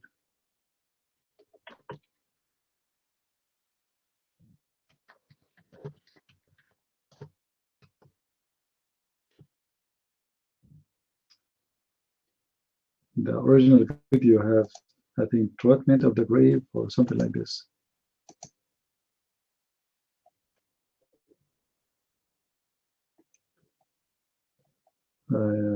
Yeah, we need to find it and save it. Otherwise, they will make it disappear. Priceless. Look at this guy here. This is Ahmadiyya. Ahmadiyya Protection. Ahmadiyya Protection, they are teaching in the video that there's a bodyguard in the grave and VIP treatment.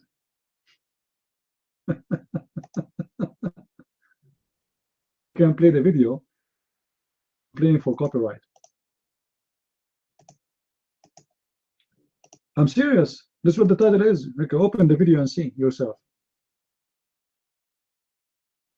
The name of the video, Bodyguard in the Grave and VIP Treatment in Jannah. Sheikh Hassan Ali. How mad those people are. This garbage.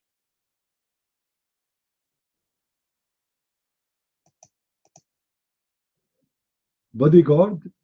I wish I can play it. But you know them. They will complain.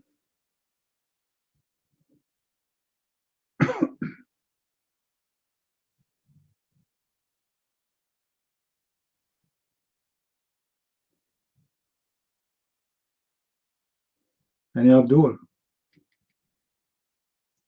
And Abdul, when I have a nice treatment here, we have this is a VIP for Muslims room.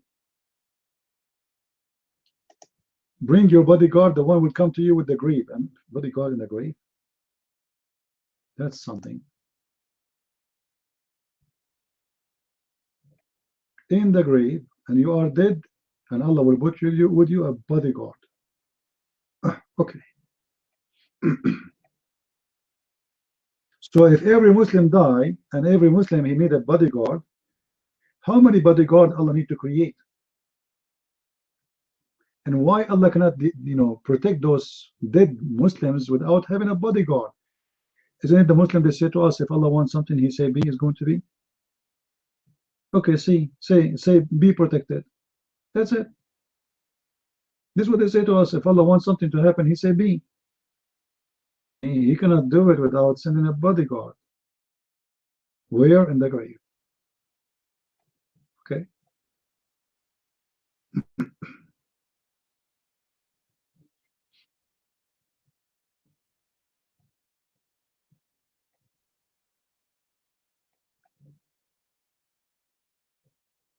And Abdul.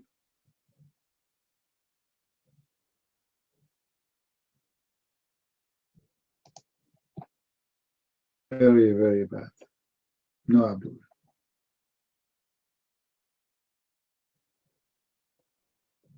By the way, if you search for the punishment of the grave in YouTube, you will find the Muslims submitted thousands and thousands of videos. Because those mad people, they believe in this is story for real. That yes, this is true. When you go in the grave, to you, and they will ask you questions, and they will beat you, and unbelievable.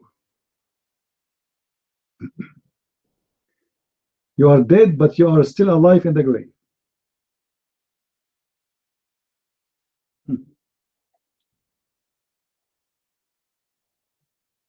And they made even movies about it.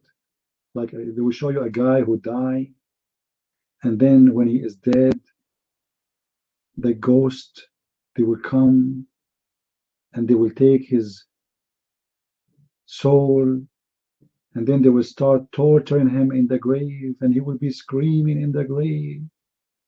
And the angel will bring a hammer with him, and he will ask him 3 questions. One of them, he will hit him in his head.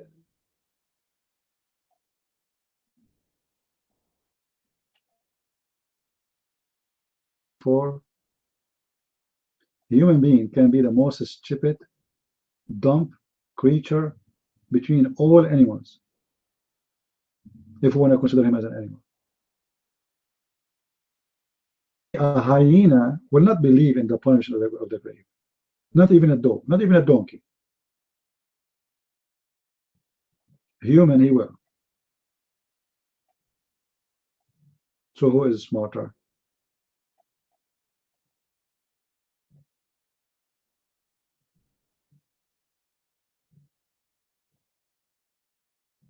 Madness.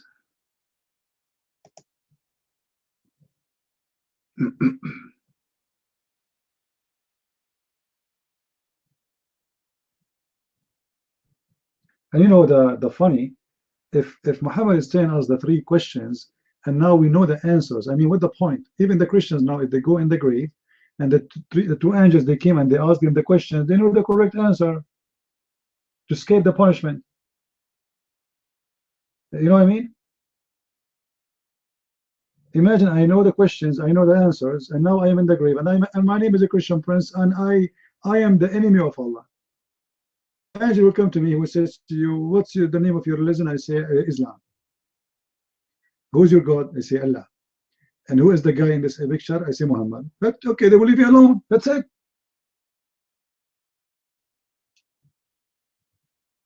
What kind of a prophet he leaked the questions of the quiz? I think Muslims, Muhammad is a cheater. Why he is telling us the questions and the answers?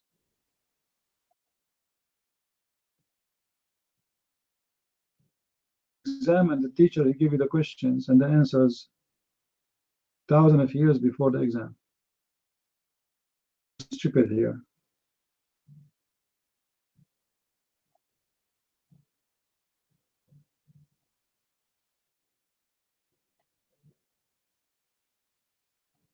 Dude.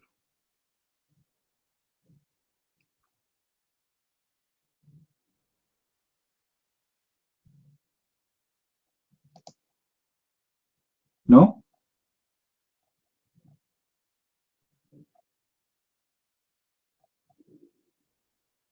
Anyone found the video of this funny guy? The one of the grave? I don't know. Take it off. If somebody found the video, post the link so people they can download it. We should not let this video delete it. It's priceless.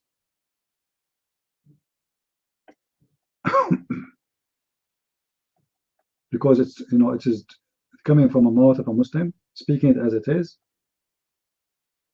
It's very funny.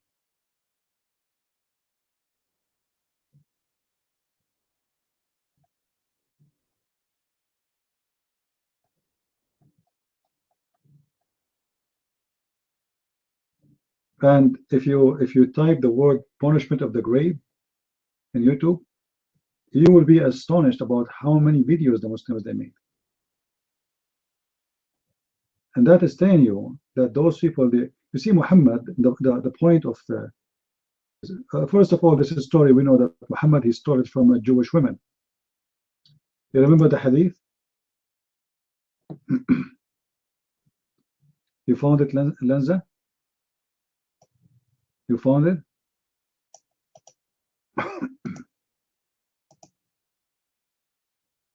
Let's see.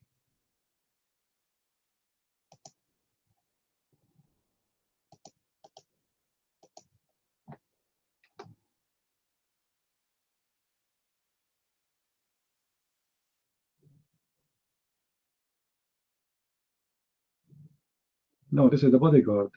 This is not the video I'm talking about. We are talking about the punishment of the grave. The video made by someone, he's from Pakistan, India, something like this. I think I found it.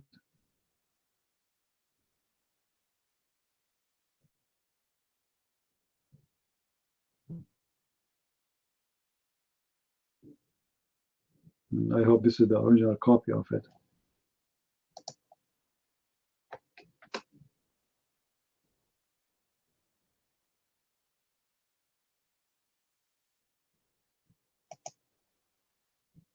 This is not the original, no.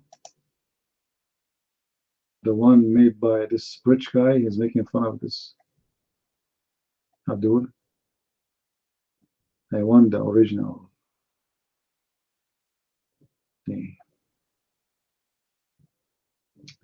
In the meantime, if there is any Abdul here when I come to the mic, please feel free. You don't have to talk about the punishment of the grave, you know. Maybe this one. Let's see.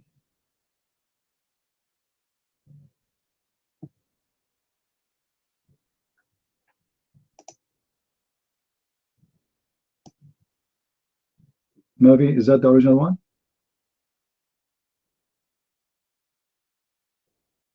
Is that the original or no?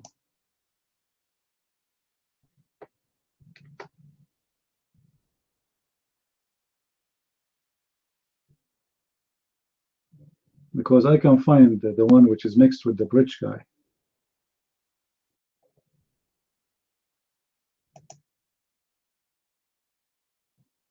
Let me see if you are posting in the correct one.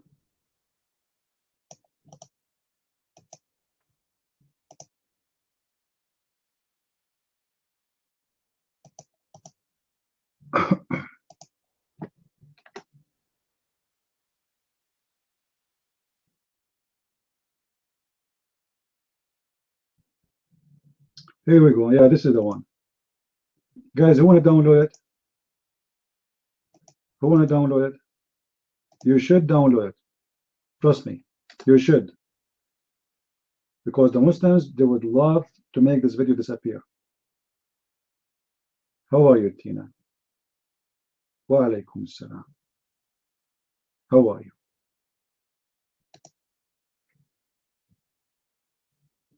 Oh, this is not the original too. Even this one is not the original. Hold on. Is it the original? Or it's mixed with the rich guy. Let's see, let's see, let's see. Okay, okay, good. Yeah, yeah, it is. This is the link. You challenge me? Well, I have to run away as long as you are challenging, because you know when a Muslim he challenge me, I run away usually. You can ask. I have a lot of witnesses here. I mean, what are you waiting for? Put your hand up. Take the mic. Go ahead. Challenge me.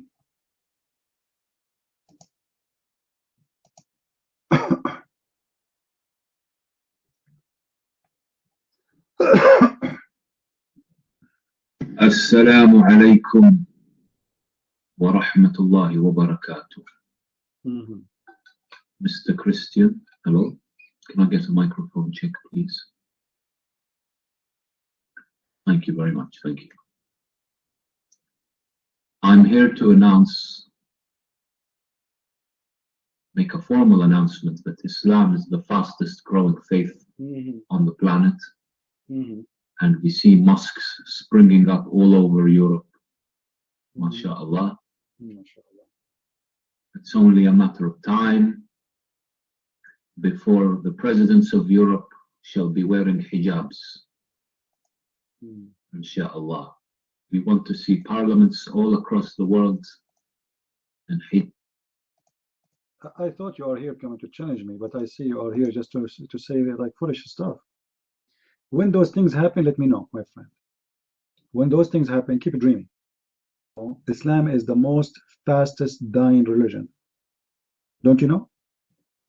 Don't you know that all those who they are speaking in TVs exposing Islam, they are ex-Muslims? So let us see how you can convince us to go to Islam instead of telling us about building a mosque. So what if you build a mosque? You are building a mosque because they allowed you to do so. Same time, if I want to convert to Islam, which one is the good one to convert to? Ahmadiyya, Shia, Ithnay Ashariya, Sunni, Sufi, Salafi. Which one? Do you know? Your prophet, he said, my people will be 73 sects. One of them will go to heaven. And it is the smallest.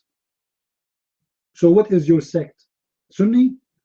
If you are Sunni, it means you will go to hell because your prophet confirmed that the smallest one is the one who will go to heaven. Your mic. And please let us go in the challenge. Don't give me speeches about mosque and etc. Let us be adult.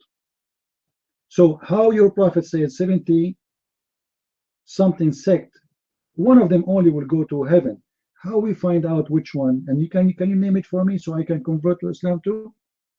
Your mic.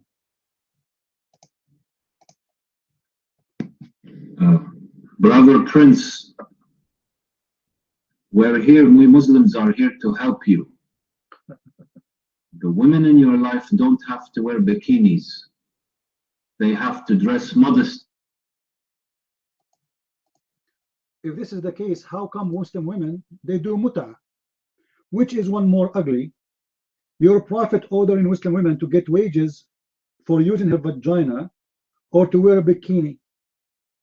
How come Muslim women, they used to go around the Kaaba and they are, actually until now, they are not even allowed to wear underwear.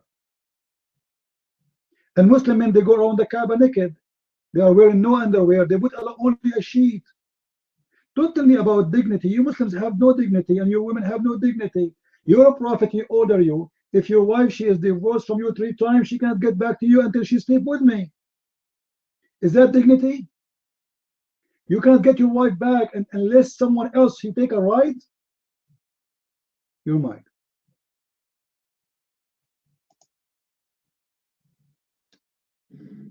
Thank you, Brother Prince. Let us try to talk with each other. Yeah. Akhi. No, without the red dots, and let's try to, maybe we can learn from each other. Right. Now, Brother Prince, if you go to Europe, all the women on the beaches, their tits are out and their asses are out. This is unacceptable. Teen, do you want me to type one word in YouTube and I will show you what Muslim women they do in YouTube? The word ma'laya, and everybody will see that you Muslims are a bunch of hypocrites. Let me show you guys. Are those Muslim women shaking their ass in the front of the camera and they are having sex in the front of the camera and they are wearing hijab? I type only one word, just one, in YouTube.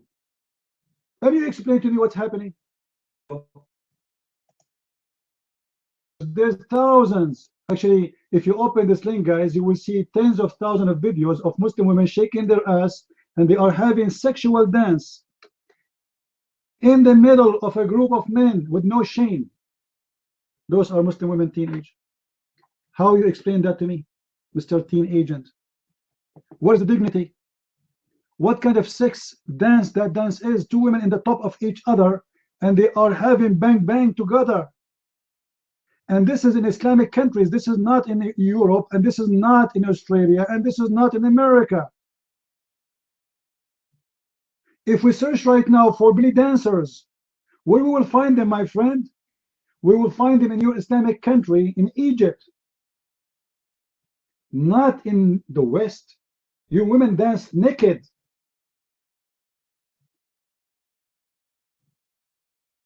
And even the hijab, which you Muslims claim that you have it, the Prophet, he ordered because Umar, he was spying at the ass of Sauda bint Dama. I challenge you to say this is not a lie. Say, tell me this is a lie, it's not true. Is that true? Umar ibn Khattab himself, he was spying at the ass of Sauda when she was doing poo. So your wife now, she wear hijab not because she is a decent woman, not because you are a decent woman, that's because of the ass of Sauda. The ass of Sauda is the one who made rules in your religion. Can you deny it, your mind? And stop calling me brother. I am not your brother. Stop using taqiyya.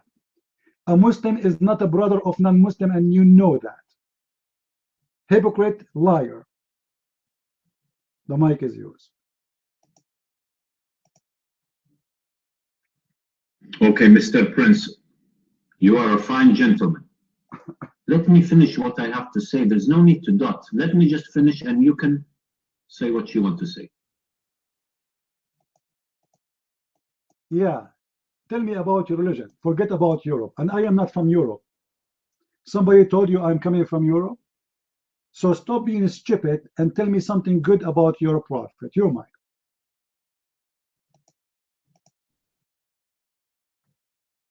Okay. Mr. Prince, you mentioned Ma'alaya. Prince, what people do in their homes, in the privacy of their homes, is none of my... This is not in a private, Abdul. This is public. Stop lying. There's hundreds of people watching and dancing around them and even giving them money. And you say this is a private houses? You want to leave, leave. You have nothing to answer. I don't care about those people anyway. I'm talking about your prophet. You are a coward. You said you want to challenge me about your religion, right? And look what you are talking about bikini. So take the mic and tell me something good about your prophet. Tell me something about the teaching of Islam. Can you? How you can prove to us that Muhammad is a prophet? Do you have any proof? Go ahead. I hope you will not go back to the same topic. So don't talk about Western women because you women are not better. Even your prophet wife, she was accused to be a whore by Muslims. Isn't it 3 Muslims accused your prophet wife that she was sleeping with the guy, his name is Safwan? So don't talk about honor and dignity if you don't have it. Your mic.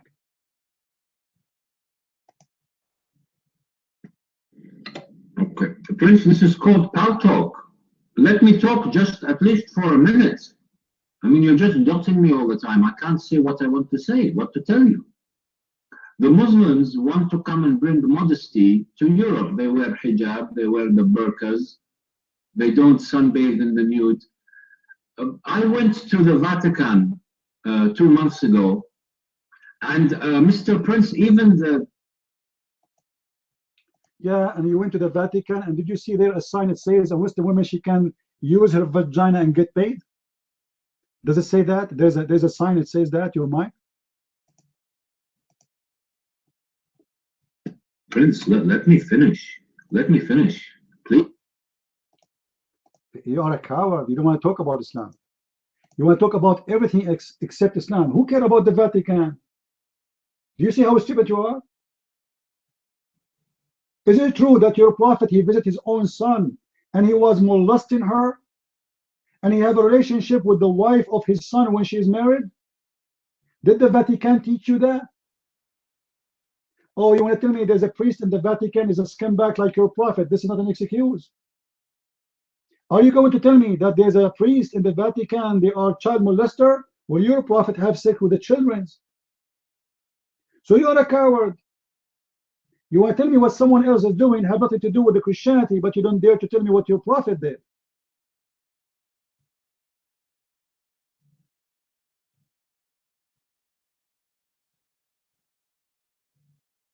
You see how hypocrite they are?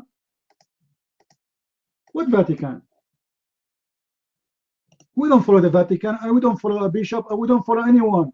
And if women wear a bikini, it doesn't mean that she is a bad woman, because a bad woman is someone, she is a Muslim woman, she allowed herself to be rented officially, getting paid for sex.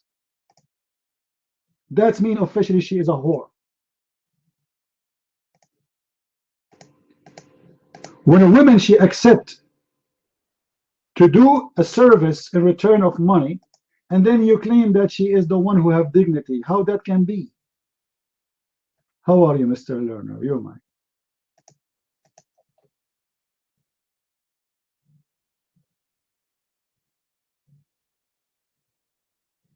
Oh, well, I have come for the first time in this room, I believe, and I think I heard you for the first time, Christian friends.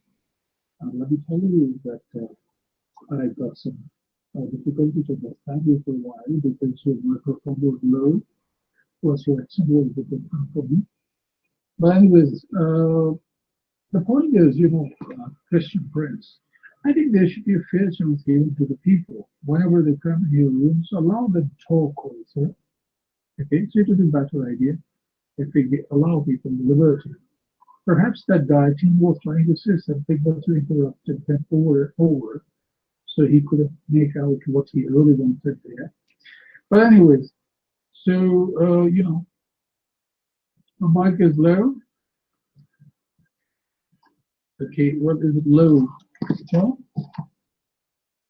can you hear me loud the rest of the people? Because probably not so loud if you can't hear me. Okay, so it means that, well, you can hear me, that's great. The point is, that there are, rooms that talk about Islam. They are just having a blatant propaganda against Islam. But you see, okay, come on, this is your legal rights. You can go, you can start a propaganda against the best religion on planet Earth, Islam. But at least you should allow people who are Muslims to can be different or be fair. Learner, I have no time for children's talk. You are doing the same, blah, blah, blah, blah. But go to the topic. Here we go. We give the Muslim the mic. And then what they do, they complain about not let them talk. And like, why you are telling me about women wearing bikinis? And if living between people wearing bikini, why you live in the West? Go back to the Holy Man. You Muslims are a bunch of hypocrites. Go and see what Muslim girls they do in the West. Why you look at Western women as a whore, and then you want to convert her to Islam, and you want to marry her, and you want to sleep with her, and you want to date with her. Hypocrisy. And your girls are not doing better. Go and see what Muslim girls in the West they are doing.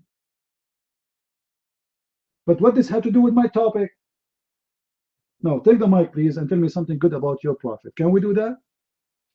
Can you tell me something convincing about your prophet and your religion? Okay, you're a proud Muslim about what? About what? About your prophet flirting with married women? How you can be proud about such a man? Where's the dignity? If you have a son, and your son, he went to his son's house, and he flirted with his married wife, you know what? Even if it's not your son, let us say your neighbor. If your son went to the neighbor, and the neighbor have a married woman, and he flirted with the married woman, do you respect him? Let us see how much dignity you have. You're mine. Well, I can let you know that one proud Muslim, okay, if you are interested to know that, number one. But for that, you got to give me a chance to talk. Don't be dictator. Grab the mic over and again and let that. Okay? If you are interested to learn, there we go. Islam, blah, blah, blah. Not proud Muslim, but work Muslim, I can educate you about Islam. I can tell you about Islam, what Jannah Islam is all about. You have got, all the ill information, misinformation, wrong information about Islam. You take things out of context, and then you begin to start your stupid lectures here. That's not a fair thing. The same thing I was saying. You got to first of all, give people equal. You say, Leonard, how many times I give you the mic until now? Did you say anything useful? You see, I'm waiting for you to say something, Islam and then proud Muslim and whatever. Who cares if you are proud or not? And I believe strongly that the one is proud is a stupid one always. Proud about what? Like, are you the one who made Islam to be proud? How you can be proud? You are just a Abdul. What proud? The way Muslims, they act like the same as a turtle. She is the proud that she is the fastest. But you are a turtle. And you think you are the fastest. So can you give me something useful? Stop being a turtle. Say something useful fast. Give me something useful. So how you can convince this crowd here that Muhammad is a prophet of God? Do you have any proof? Your mic?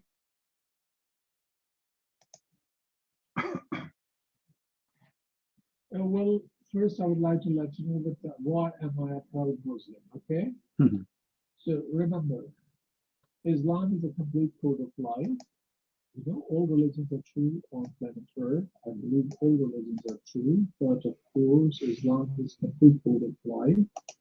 This is the best religion. That's why I am a Muslim. And Islam, what's the difference between Islam and other religions? Why I'm proud of it?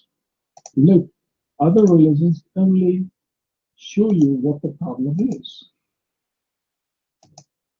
All right, Islam is a way of life. Did you ever kill a black dog? Did you until now perform one of the prophet of order to kill black dogs? Did you practice any of that? Do you drink camel urine? Do you kill Christians and Jews? So as long as Islam is a way of life, what you did as a Muslim in your life, what you accomplished, tell me, your mind.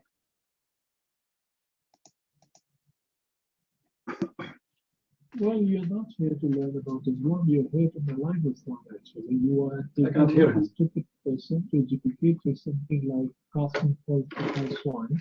So I think you're not here for the purpose of learning, you're here for the purpose of going on with your craft that you have got. So I'm sorry, I can't educate such kind of ignorant big. You have no answer. Can you tell us why your prophet, he promised you 70,000 virgins and their vagina will be like a jellyfish? So sorry, I cannot educate you. Sure you cannot, because you have no answer. You take the mic, you cry like a woman in the delivery room, but she have no baby, she have gas. So can you explain to us Islam? Why I will get 70,000 virgin and I can see through their bones? I mean, what kind of God this God is? Is that beautiful or disgusting? Explain to us. Your mic. He will take the mic again. Sorry, I cannot educate someone is stupid. Big mouth, but you say nothing. What kind of God he promised me? Boys who they are so beautiful and they are naked around me in the heaven. To do what? What exactly those boys will do? 70,000 boys. And they will not bleed. Explain to us. Oh, sorry, I cannot explain to you because you are so stupid. Oh, you are the smart who believe that God will give you a penis which is endless. Your smart majesty brain. How you can walk in the street in the heaven and your penis is endless? Are you worried that your penis will go in the house of Allah too? What if your penis hit the eye of Allah? It's endless. Oh, I cannot dedicate you because you are a stupid human being. Simply, you have no answer. Take the mic and give us something real. Go ahead.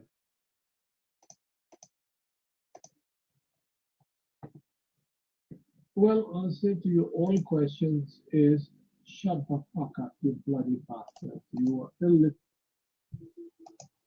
See, in the beginning, brother, be nice to us, brother. Let us talk, brother, and then the F word. You see, this is the truth. This is the truth. They have no answers. Islam is the fastest growing religion. Islam is the most wonderful religion. You ask them a simple question, they are in trouble. A turtle who thinks she is the fastest.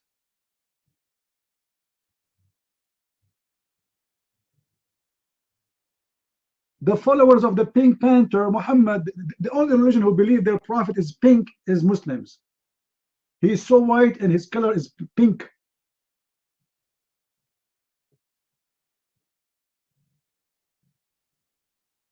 And look how hypocrite they are. The European women, they are bad.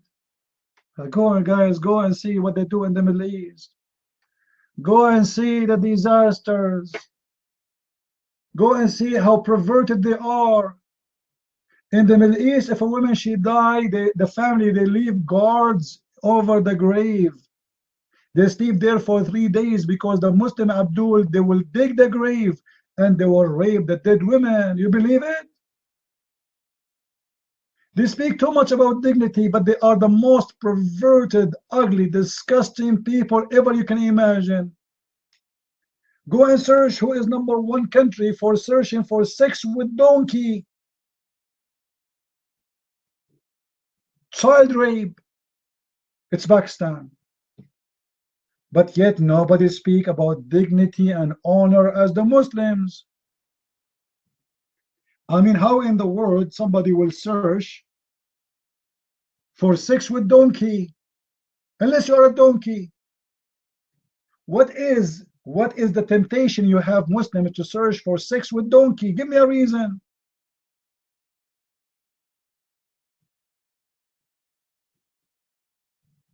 Any Abdul?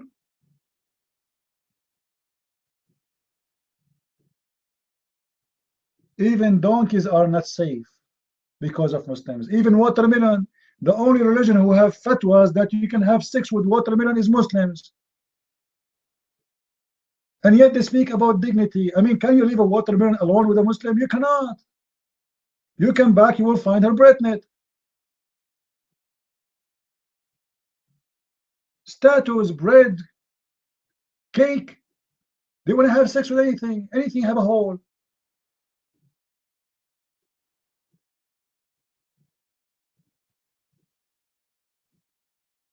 You see, if you take a Muslim to watch the movie of Harry Potter, the Lord of the Ring, do you know why the Muslim he will go there? Because he want to have sex with the ring, not because he want to watch the movie.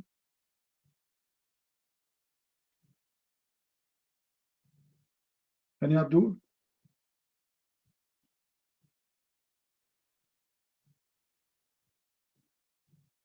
And look how they are like snakes.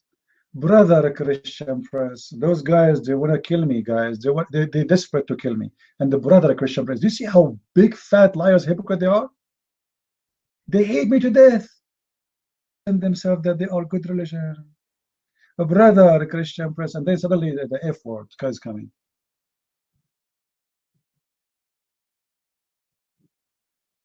Any Abdul? No, a Christian woman, she cannot marry a pagan Muslim. Christians should not marry pagans, and you Muslims are pagan. You Muslims, your prophet, he allowed you to marry Christian women because he is trying to spread the number of Muslims. This is our purpose. And he said that clearly. And your prophet in the Quran, actually, he forbid you. Yeah, if your wife is a Christian. You know what? I challenge you to prove to us that your wife is a Christian. Do you accept the challenge, agent? Just to show everybody that you're a scumbag liar.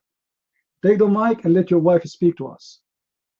Take the mic, huh? And show us, prove it to us. Your mic.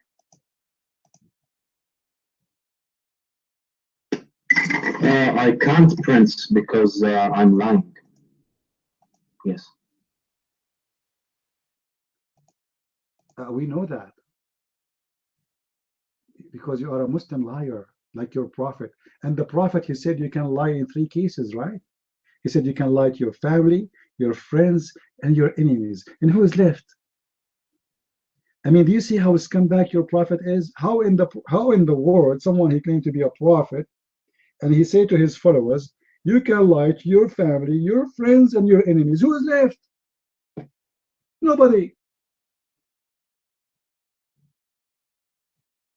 So you are not telling me any news when you say you are lying. Even Muhammad, he made a chapter for you speaking about how to practice taqiyya.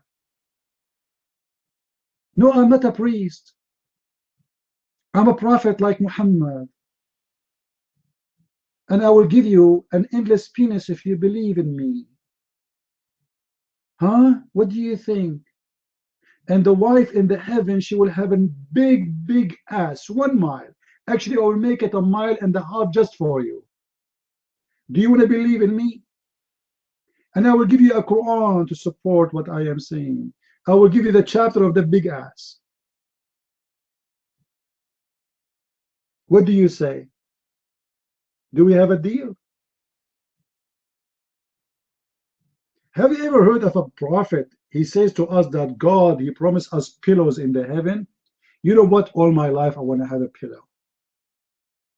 Pillow? God, the one who created the universe, he want to give me a pillow? And guess what? The pillow will not come alone. It doesn't make sense to come alone anyway. It come with the couch. Mean. It's my dream. Always I wanted to have a couch and pillows. And not only that, Allah will give me green clothes. But what I am not understanding, the Muslims in the heaven, they will wear a bracelet. I thought a bracelet only for women in the Middle East. How you will wear bracelets? Allah will give you accessories of makeup. Don't mention the makeup. Allah will make you so beautiful. You see, the promise of Muhammad is so clear. Before you enter heaven, you drink from 2 springs of water. One will make you 60 meters tall, and the other one will make you white and 33 years old, and you will look like Joseph. You will look like what? Like Joseph. Imagine, guys, in the heaven of Allah, all women, they look the same. Look at this madness. 70,000 whore. All of them, they have the same face, the same nose, the same eye, the same lips, the same body, even the same names. Their name is whore. So you call your wife whore, all of them, they come. Amazing. In the heaven, men, they will look the same. All of them, they look like Joseph, and they have the age of 33, and they are 60 meters tall like Adam, and they are white, and they have the same face. I mean, this is the most stupid heaven ever. Imagine, guys, there's a dating website. In the dating website, all the men there, they have the same profile, the same height, the same age, the same picture, and the same information. Isn't it amazing? And the women are the same. All of them, they have the same age, the same face, the same eyes, the same name, the same profile. That's astonishing.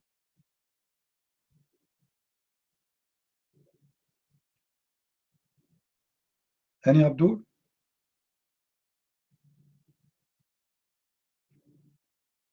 You see, they come to Christian Prince, they try to shoot a bullet of us. They found that we have a guns machines they don't have. They have no answer for this. They run.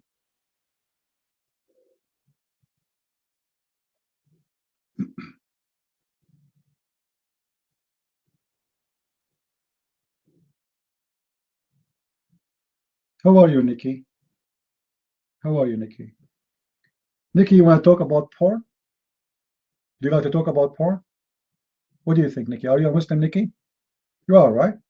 Let's talk about porn. Okay. Can you explain to me why #1 people in the world who search for sex with donkeys are Muslims? What kind of porn you Muslim watch? Sex with donkeys? Are you human or donkeys? The mic is yours. What do you mean you cannot explain? Why you cannot? Aren't you a donkey too? This is not true. Those who make porn are no Christians. Those are atheists. They don't have God. They don't believe in any God. However, you Muslims are #1 people who watch porn of those who they are not Christians anyway. That's false. This is movies, you stupid. This is movies. They make movies. Those are not the churches. You're a stupid idiot. They are doing it there because they want to insult the Christians. This is the whole purpose, because they are not the Christians. So a stupid person like you, do you think that those are really Christians and they're doing it in church? Because you're a donkey.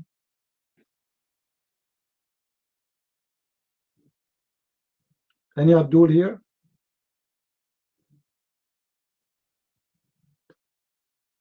Why when I talk about Bin Laden? Muhammad himself is the biggest porn director in the history. Have you seen ever in any porn movie speaking about someone who have an endless penis? They don't. Your prophet, the Pink Panther, he is the only one who provides such a endless penis. Any Abdul? Oh, you cannot find in the Quran? Well, I can find you in the Quran what I'm talking about. What do you say? What do you say? I will show you the porn in the Quran. Do you accept the challenge, Nikki? Take the mic and just come to the mic and see I challenge you. Your mic.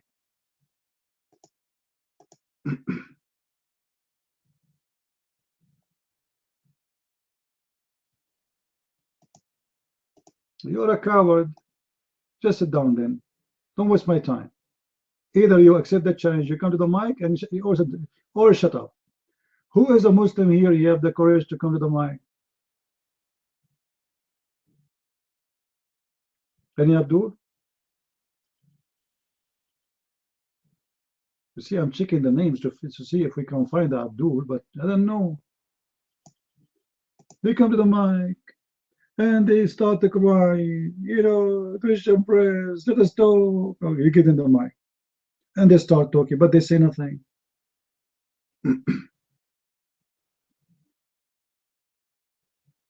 Who is a brave Abdul here? Who here love Allah?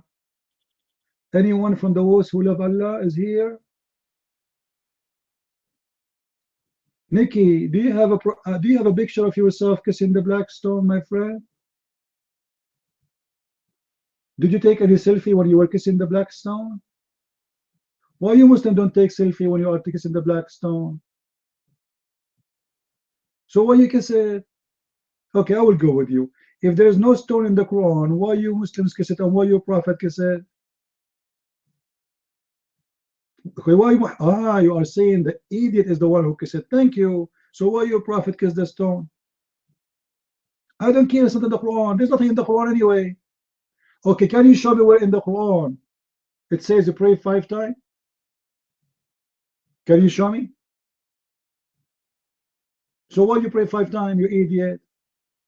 You just told me it's not in the Quran.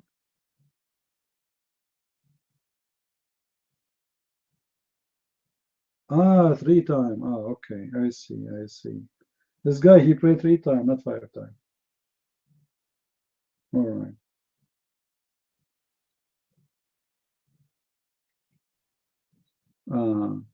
Okay. Do you practice muta, Nikki?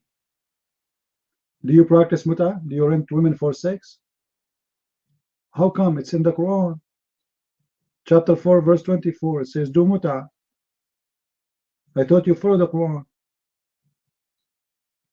No, it is. Okay, let us do this, Nikki.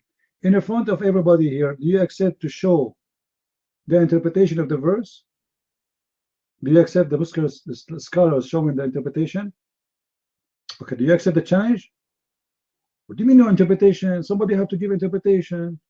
Who is the one who is qualified to give interpretation for the muta? The Muslim scholars. Oh, read in Arabic? Do you read Arabic, Nikki? Nikki, do you speak Arabic? You don't. So do you see how stupid you are? You don't speak Arabic and you are telling me read in Arabic. Oh, phone call. Okay, don't come back. Do we have any Abdul here? I have no time for kids. Who is the Abdul when I come to the mic?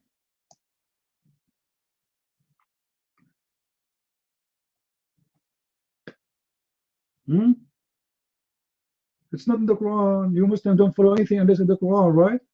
What a hypocrite. All of Islam actually is not in the Quran. The Quran is an empty book. anyway? Nothing.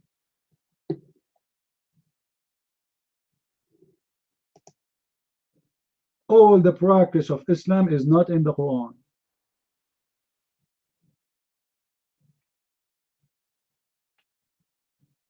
Do we have any fast turtle here?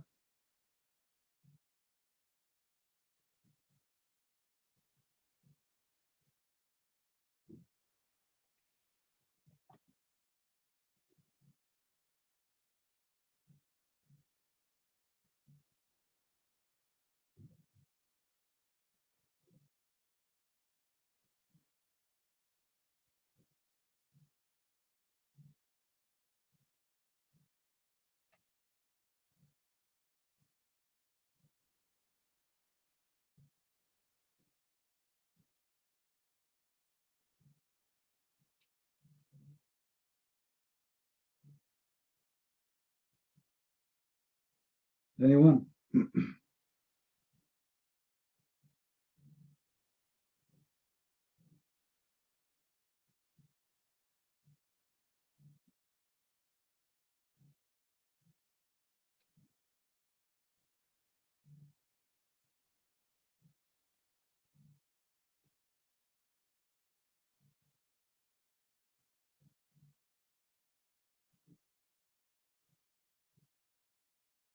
No one? Where is the Abdul?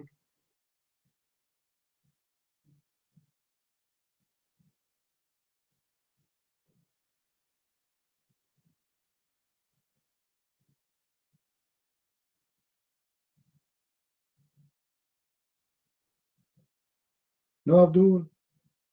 Oh, I forgot. They are searching for 6 with donkeys.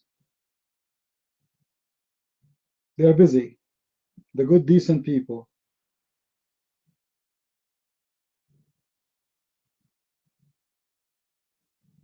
You see, Muslims, they are so decent to the point, women, they have to have guardian to walk in the street.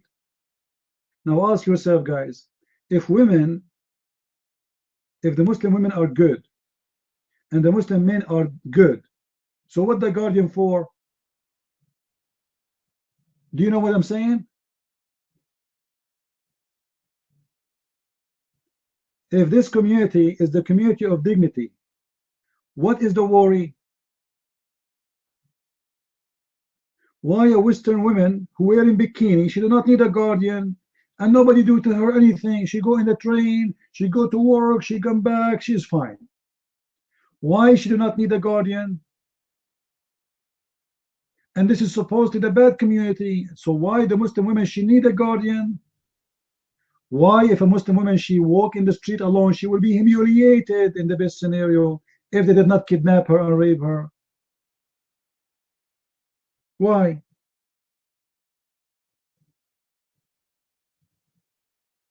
The good believers, Muslims, they are not to be trusted? No? No, you cannot. What you can say?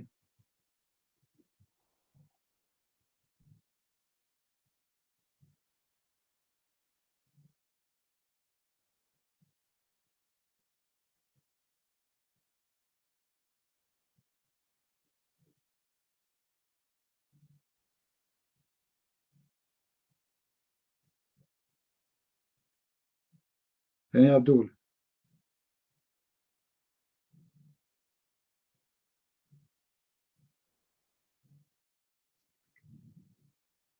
Any brave Abdul?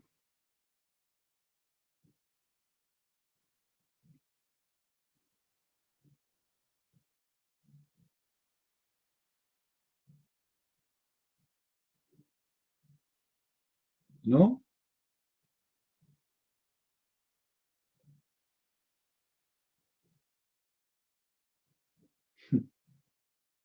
Big mouth, but no answers. Because simply, they have no answers. This religion is an empty religion. It's a stupidity. We worship one God. We pray to the Kaaba. We go around the Kaaba. We go between the Safa and the Marwa. We kiss the black stone. The second you ask why, they have no idea. Don't.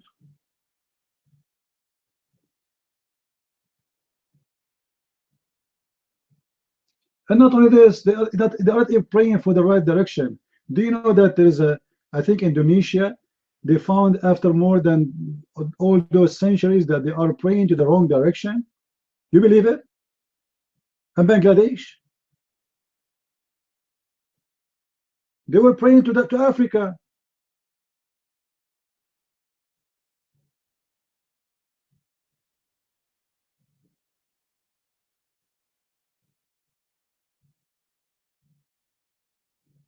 Stupid. Somebody told them a couple of hundreds of years ago, 1,000 years ago, this is where the Kaaba is, direction of the Kaaba, and everybody praying to the Kaaba, and nobody checked until just a few years ago. Is your prayer is accepted when you pray to the Kaaba in wrong direction? If you say yes, then what the point? What the point of praying to the Kaaba? Pagan? And how somebody in Indonesia anyway can face the Kaaba? You know, the earth is not a flat, my friend. How you can face the Kaaba?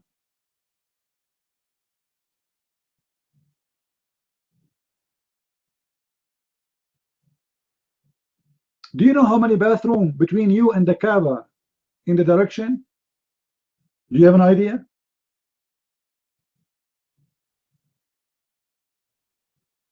You know, guys, what I mean? If they think the earth is a flat and they are praying in the direction, how many bathrooms in the way of the prayer? How many houses they have bathroom and people they are doing poo-poo and the same time they are praying between them? Your prayer will go through. How many people are farting when you are sending the prayer toward the Kaaba? Imagine the Kaaba, imagine the earth is a flat and you are sending your prayer like a missile. How many bathrooms it's going to go through?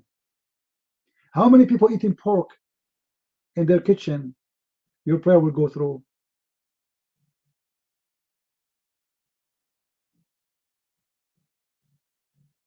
Yeah, and people, they have dogs and women, you name it, because women are dirty in Islam too.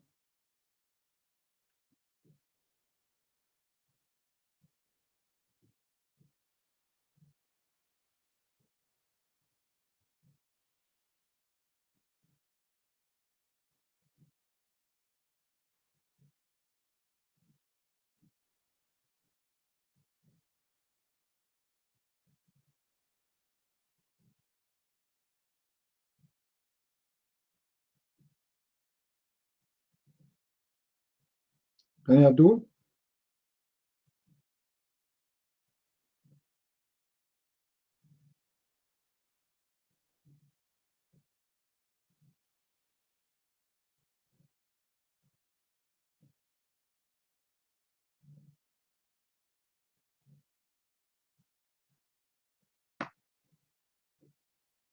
Anyone?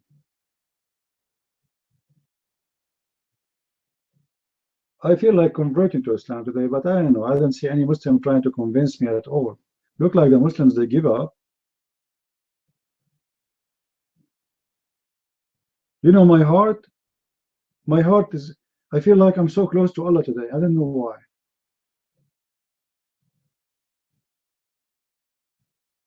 This is why I'm trying to find a woman. She is married to, so I can flirt with her.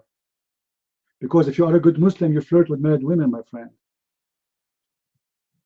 Any woman here, she is married, so we can practice Islam and I flirt with you. If the Prophet of Allah, he flirt with married women, why I cannot do it? If their best example is a scumbag.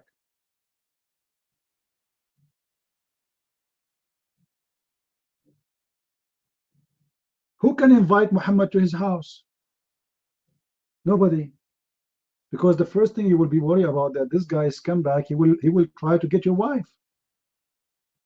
Actually, even they say it, imagine how disgusting they are. They say, if the Prophet, his eyes fall into a woman and he like her husband, he have to divorce her. Look at the scumbag. He is a prophet, but yet he want to take your wife, and she is your wife. She is not even a single woman. Madness. Crazy. Disgusting.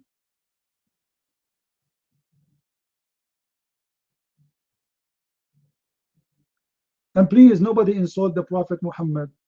Always after you say scumbag, say peace upon him. We have to be careful because Muslims, they get offended. So you have to be careful. So the Pink Panther, Prophet Muhammad. Now I know why they say P-U what? P-U what? Pink. He's a Pink Panther. His prophet, his God is UFO. P-U what? B. Okay, what the second B is? The prophet who looking for, excuse my language, for whore. I don't want to use that word that starts with the letter B. And his God is UFO. Is Allah is UFO? Yes. Anyone can identify Allah for us. Muhammad, he never saw him, he never spoke to him, he never heard his voice. Allah is UFO. Where is the UFO worshippers?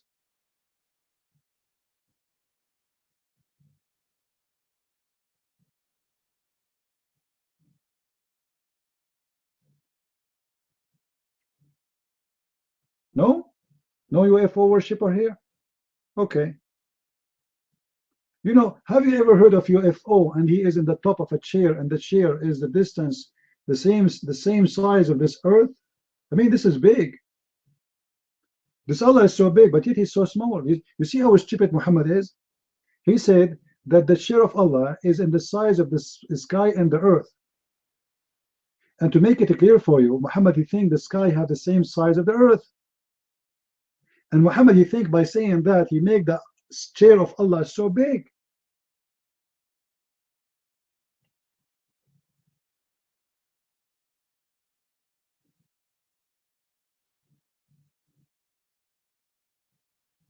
What planet? This earth is so small. It's not even a dust in the universe.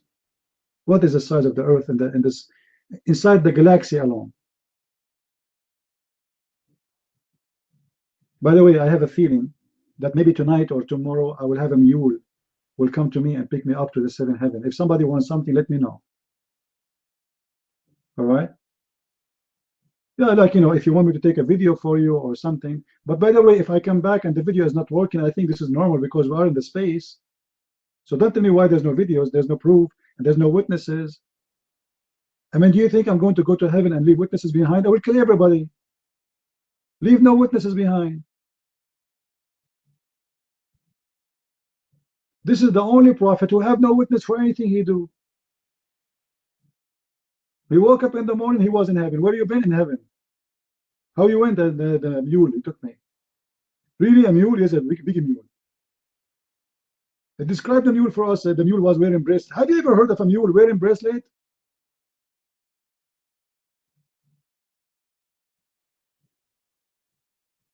And then Muhammad, in his way back from heaven, he stopped where? Anyone remember where he stopped?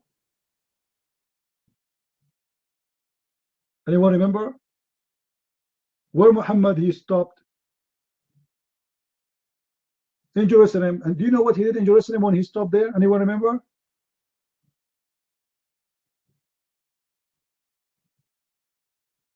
Who remember?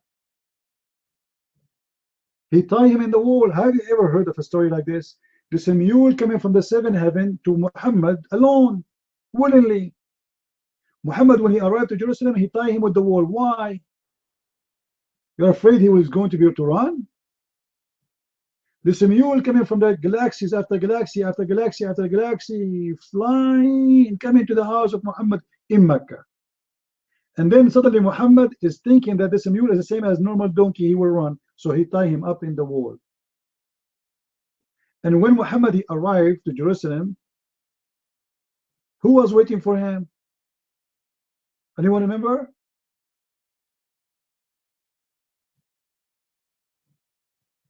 Jesus. The reception, you know, Muhammad will not accept any reception. Jesus himself waiting for him. So Jesus is waiting for him, and there's How many prophets are waiting too? Anyone remember too? How many prophets?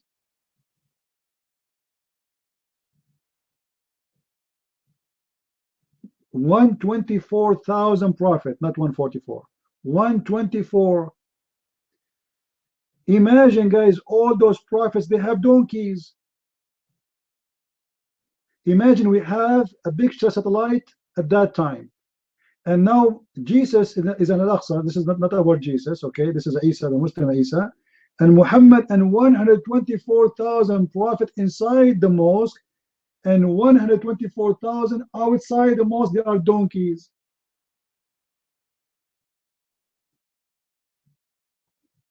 Can you imagine how much crowded was Jerusalem and nobody noticed? I mean, Jerusalem is not empty city. It's full always. Nobody saw the crowd. They don't see any increase of the size of donkeys, and they did not see any, like the whole city of Jerusalem is not even 10,000 at that time. So imagine 124,000 men coming with it, 124,000 donkey, and yet no historian mentioned that. Imagine, I am a historian, and my Greek name is Eklodimilos, and I'm writing what happened in the year of 600, etc. We witnessed something unbelievable in Jerusalem. 124,000 men riding 124,000 mule. Man,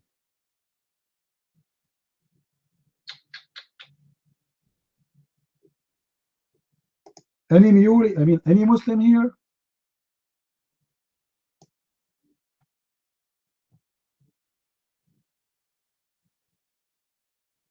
Huh?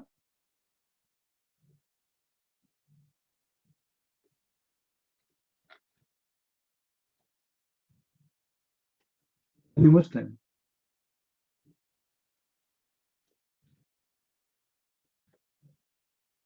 Don't forget, guys, next Sunday we will have a debate with the Muslim Abdul. This guy is a Shia. And he choose a topic, as usual. He want to debate me, the Trinity versus the Shia. This is his topic. He will be so sorry. Just take a note. It's coming Sunday, this Sunday, 7 o'clock Germany time, 1 o'clock our time, East Coast.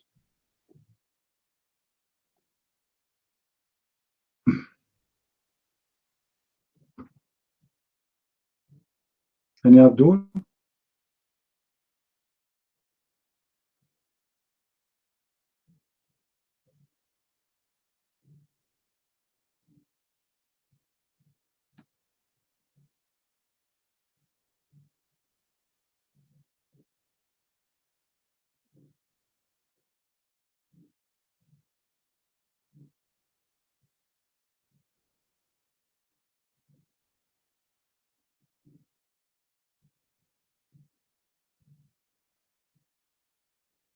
No?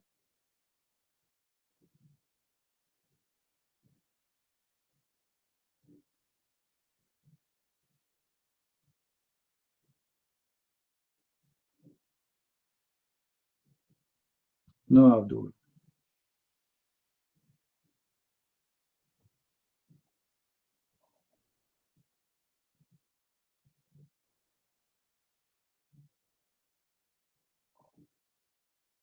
Hmm. Yeah, the Abdul, they are so good to come to Western chat rooms, or they go speak to Western, trying to fool them about Islam. But here, they are so quiet.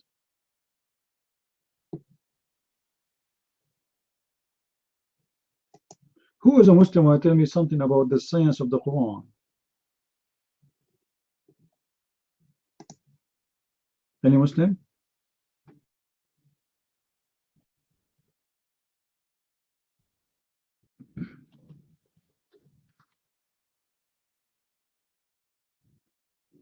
No?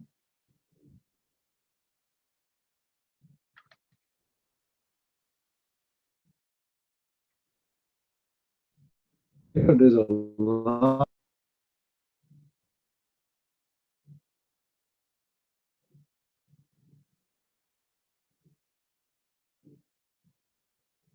Yes.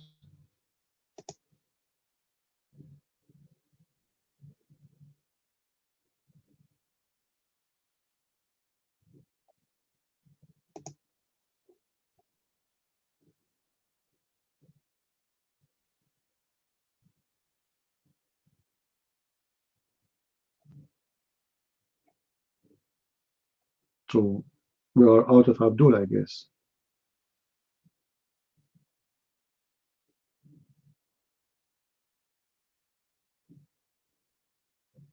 You know, I wish I was exist in the time of Solomon, because Solomon was really fun. Like you do not need to watch the movie Harry Potter. Just walk with Solomon. Do you know that once Solomon he was walking and David was walking with him, and Solomon he told the birds, fly in the top of David so you can keep him in shade. I mean, look at this technology at that time.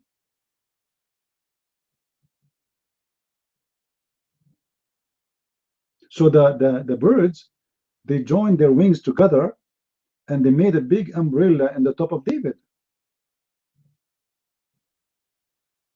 That's amazing. But the only thing is making me worry. I mean, can you imagine what will happen to you if you have like 20, 60, 70, 100 birds in the top of you? How many poop they will poop on you a second? Those birds, they poop every 2 seconds.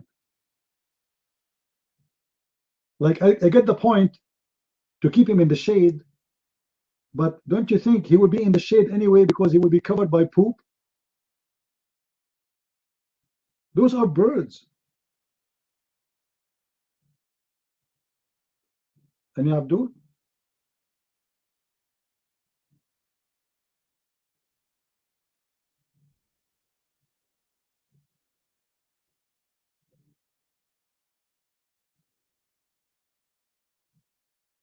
No?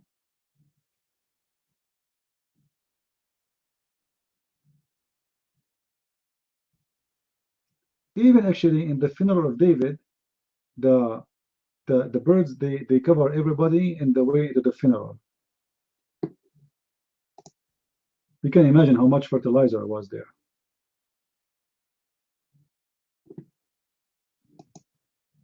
Any Muslim? Who's a Muslim here who don't believe in this story? You believe, right? You're Muslims, you believe. Okay. This is why I don't see any objection.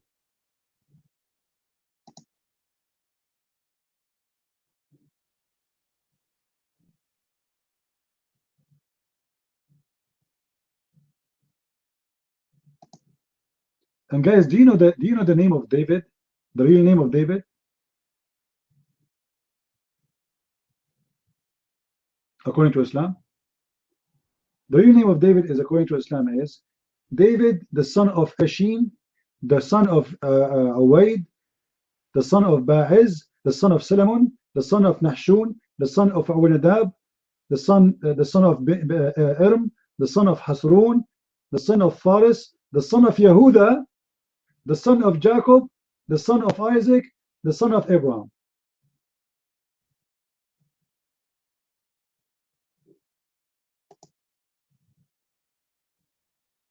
I'm serious. This is what their books are saying.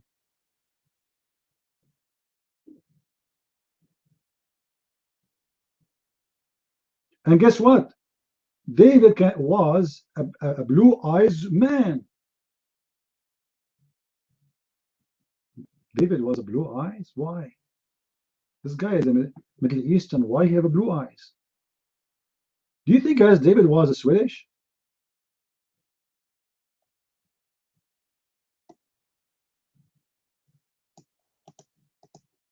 All my life I was suspicious about David.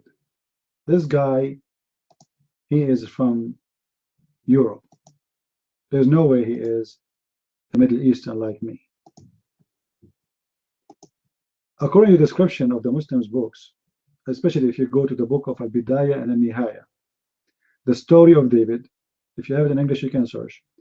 Page number 300. it says that David was short, blue eyes, and he didn't have too much hair in his body. The same exactly as most of Western, except he was not tall. That's weird. David with the blue eyes. Eesh.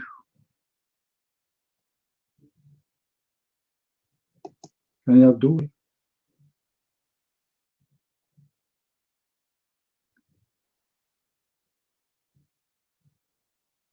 No?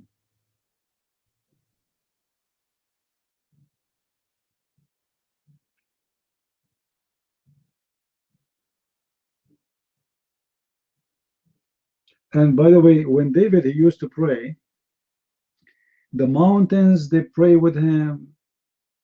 The birds, they pray with him. Everybody. Do you remember when the guy from the D show, he was talking about David, he was sing? Do you remember? When David is saying, what will happen? The water will stop. The water in the river will stop. The birds in the sky, they will freeze. So according to the Muslims, David had a very nice voice to the point when he prayed to Allah, everything freeze.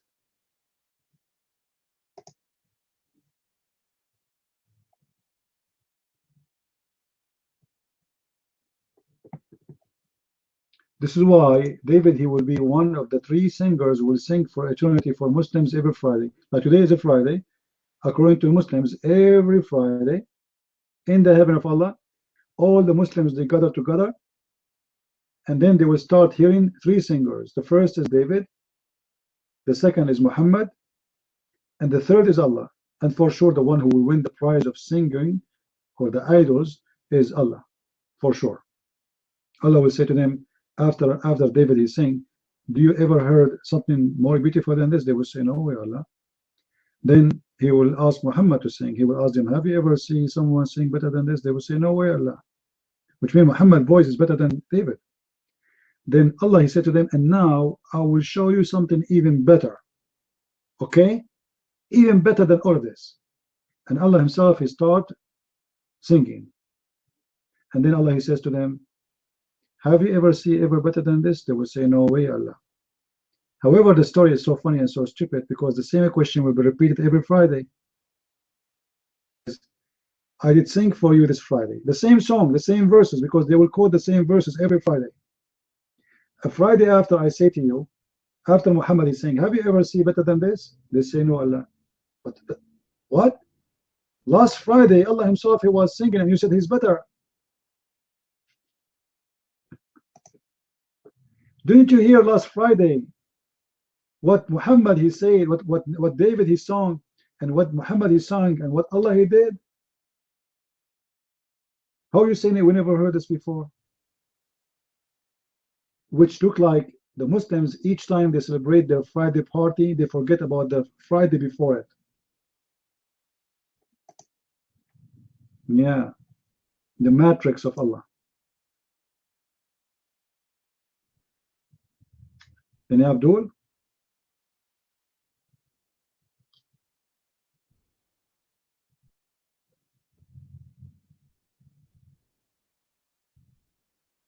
And actually, even the Quran, we speak about a very funny story.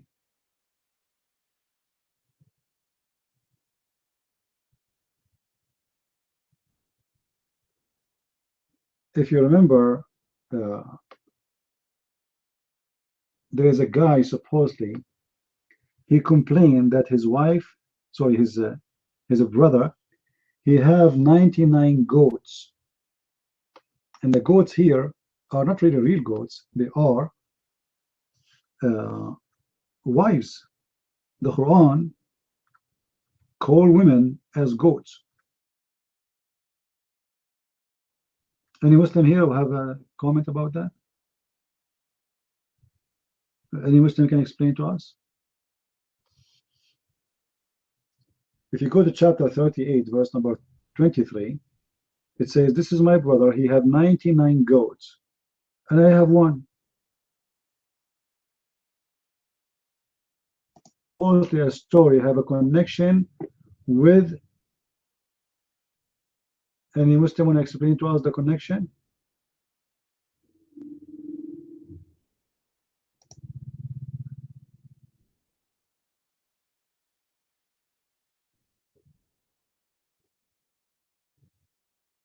Anyone?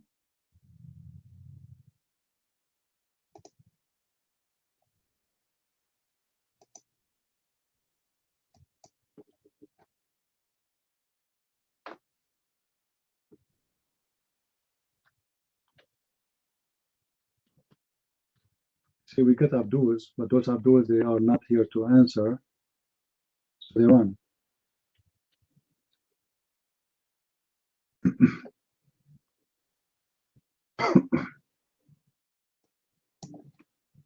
Any Abdul? What's happening? They don't want to convert us to Islam no more?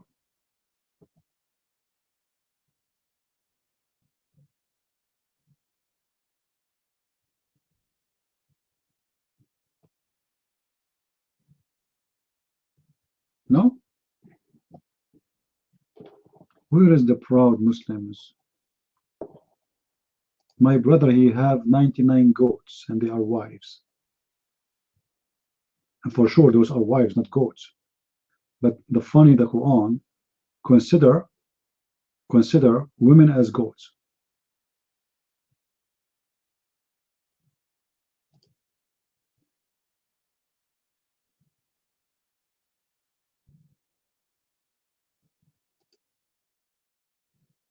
Anyone?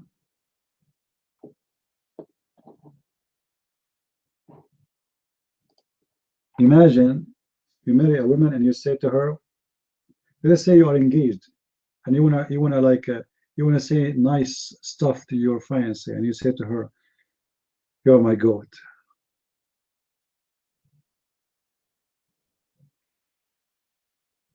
For sure, she will be so happy to hear that from you. Like, man, she will like her face will turn red, and I hope she is not wearing high heels at that moment. I hope. Goats? You could not find something better than a goat?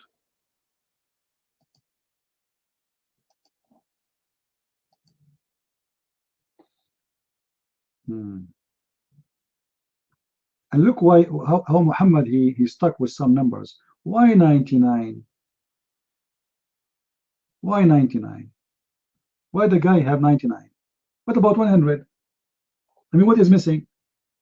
This guy, he can afford only 99 women. He cannot afford 100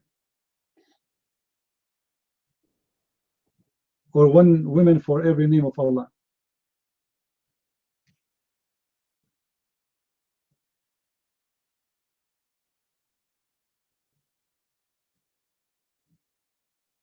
Any Abdul? Yeah, most of the numbers Muhammad actually he used in his books and or his statements, most of it is a theft from someone else. Either it's coming from the Bible, or coming from the Legion of the Jews, or coming from the Sabians. It's coming from somewhere. There's nothing this guy he have is not a theft.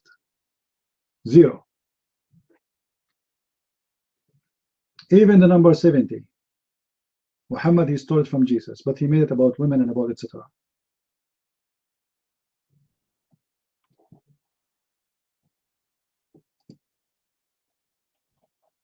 Any Abdul?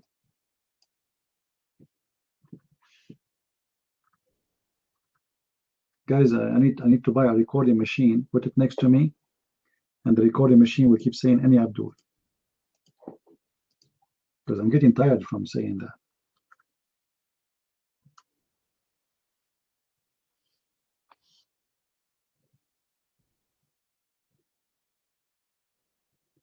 Let me show you a verse. Muhammad, for sure, he is copying from Jesus.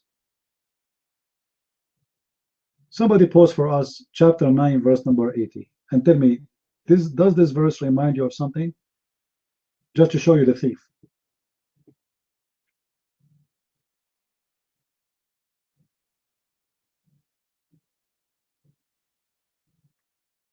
chapter 9, verse number 80.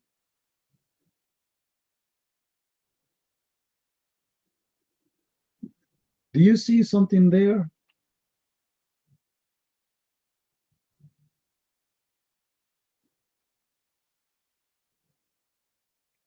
Anyone notice something?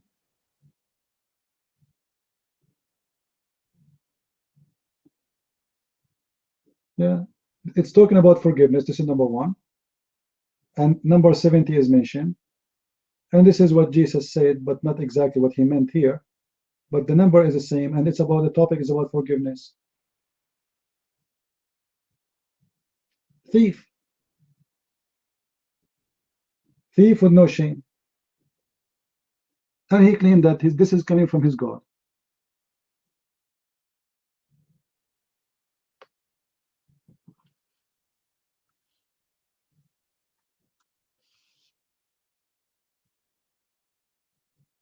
Right? I will give you another example of theft. Chapter 2, verse number 261.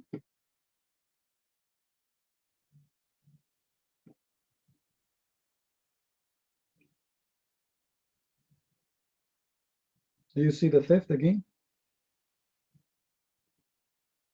Thief. Thief with no shame.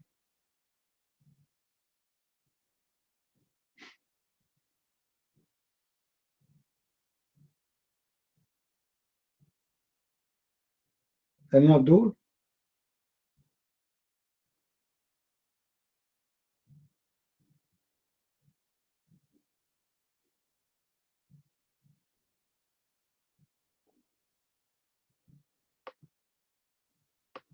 And Abdul here.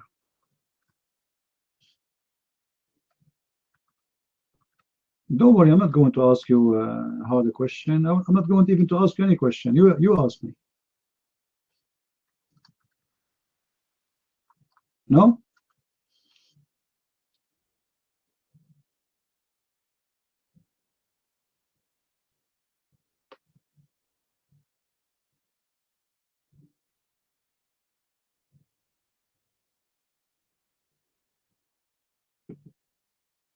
You see, when the Muslim they say the Christian they corrupt the Bible, actually the corrupted Bible is the Quran. If you want to look for a corrupted version of the Bible, is the Quran. But this Quran, the different it is, it's not really just the Bible, it's a collection of everybody's stories.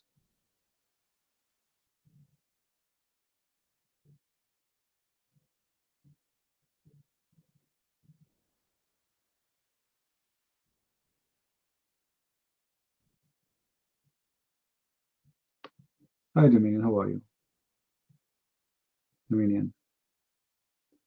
Well, there is many, Muhammad, he says something, and mostly Muhammad is copying from the Sabians. The Sabians, they have their own traditions, and they practice certain things when they do pray. So Muhammad, he copied most of the prayer practice from the Sabians.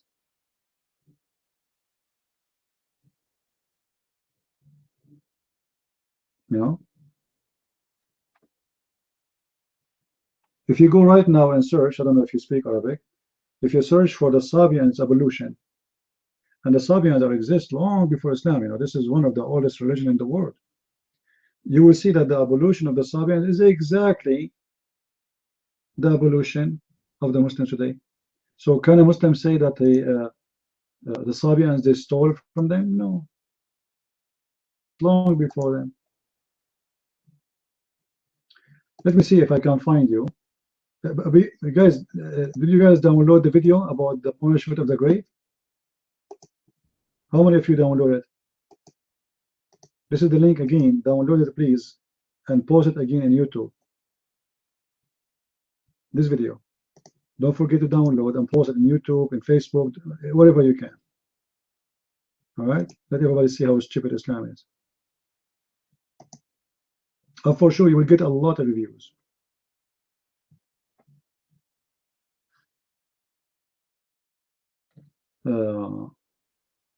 Let me see if I can find you. As they do evolution.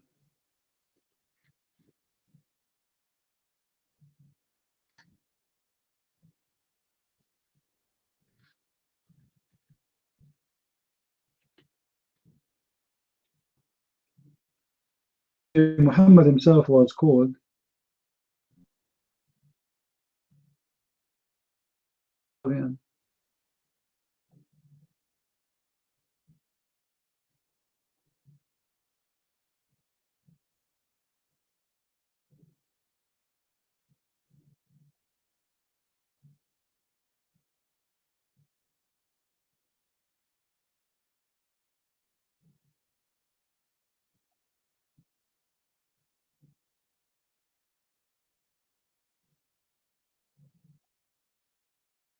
actually I found a video, but so you have to watch it. You have to forward until you see where they are doing the evolution in the video. Let me pause this video. Maybe later, you guys, when you have time, you can watch it, even though it's in Arabic, but you can see or practice. Let's see, this one is shorter.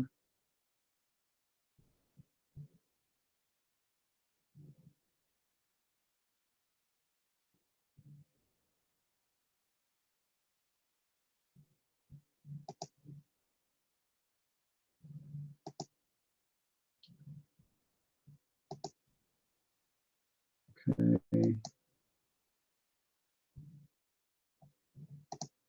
We'll do the job. I will try to find where exactly we can find the evolution in the video. Here we go. If you move the video just in the beginning, see how the guy in the video, he will start doing the evolution. I want to watch, it's just in the beginning. We are lucky. Here we go. This is the video. For those who are on YouTube, see what we are talking about. This is the Sabians, their evolution. You will see that how Muhammad he stole from them exactly the way they do it. Exactly. Their nose, their ears, their mouth, their hands, their feet. It's the same.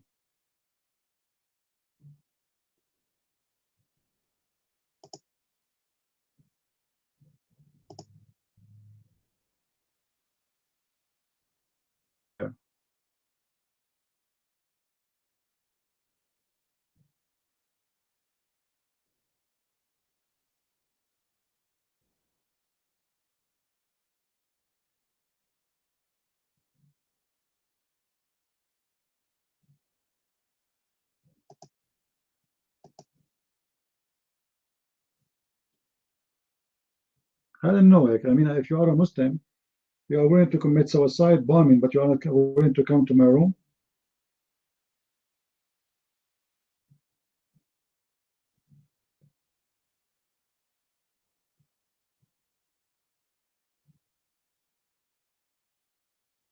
Happy Earth Day. We're proud to present our partnership with the World Wildlife. What is that? Today is the Earth Day. I mean, this world have a lot of days.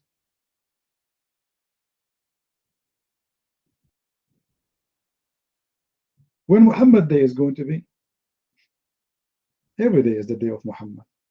He's the praised one, my friend.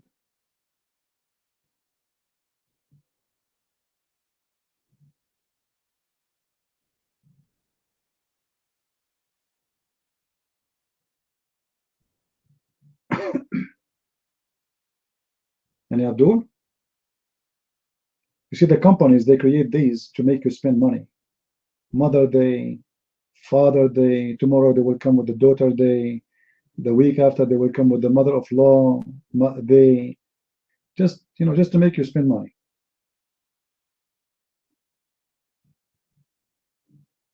Who of you really care really for something that's called Father Day and Mother Day?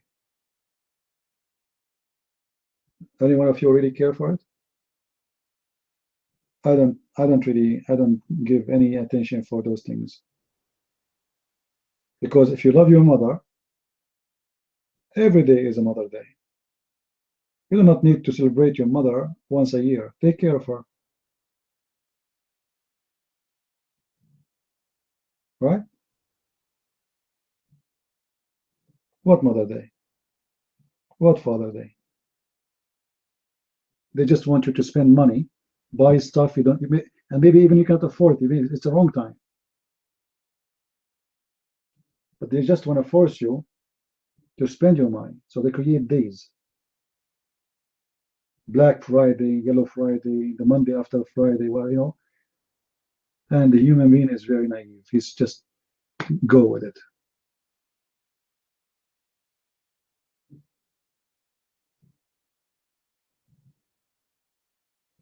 When we are going to celebrate Bal Talk Day?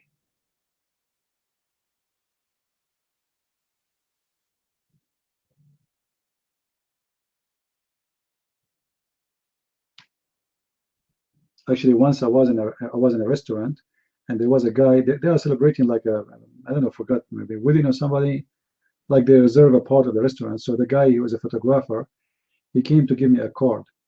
So I told him, "Do you do divorce?" He said, "So like, what is this?" He said, "Sir, if you want to invite me, if you have birthday party, wedding party, I do everything." He said, "Do you do funeral party? Sorry, do you do divorce party?" He said, "I do what?" I said, "Do you do divorce party?" He said,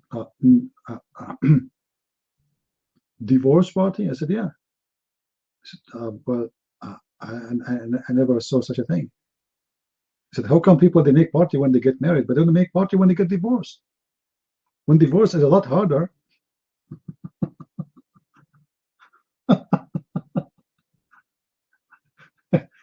You know, like human being is funny, seriously. People they spend a lot of money in a wedding party, but when you get divorced, you lose your house, you lose etc. Your life is destroyed, your kids is spreaded. I don't know. Oh boy.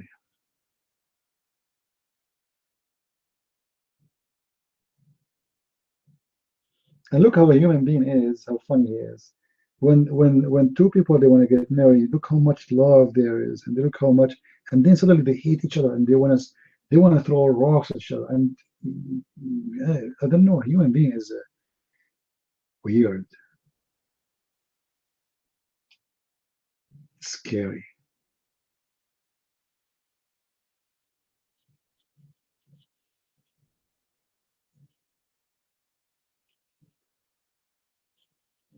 Yeah, if any one of you want to celebrate, like when I have a divorce party, like imagine if I can sign a contract with Muhammad. He have 13 wives already. Imagine if you divorce them, Muhammad, I will have 13. That will be an enough income for me for a year.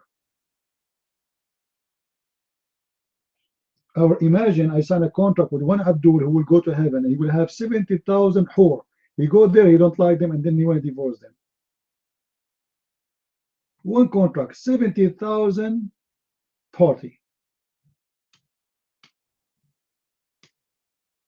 And by the way, the funny Muslims, they say to you, the Prophet was so poor. Have you ever heard of someone is so poor, but he have 13 houses for 13 wives? I mean, do you see how poor he is? Think about it.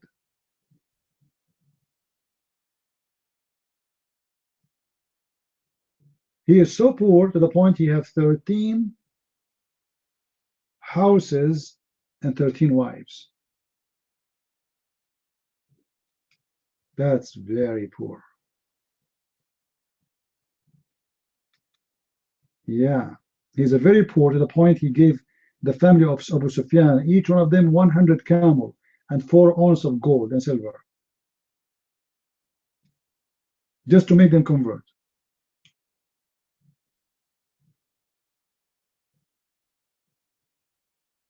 And yeah, Abdul.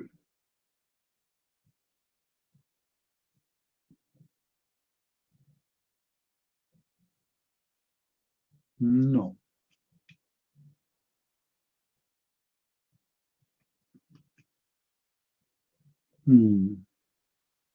Look like today we are out of Abdul totally. We are out of gas.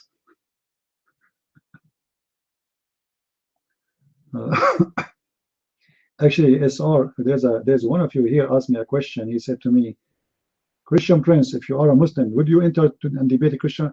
Would you enter debate a Christian Prince in his room? For sure, I will not do that. Because it's not about who is the person, it's about you are defending what? How you can defend Islam? It doesn't matter really if I am, you know what I mean? It's not because he is a Christian Prince, because I am defending the most stupid religion. So it's a stupid fight. And what? A stupid cult like this? You better be busy with your black dog first, because your black dog is in danger now.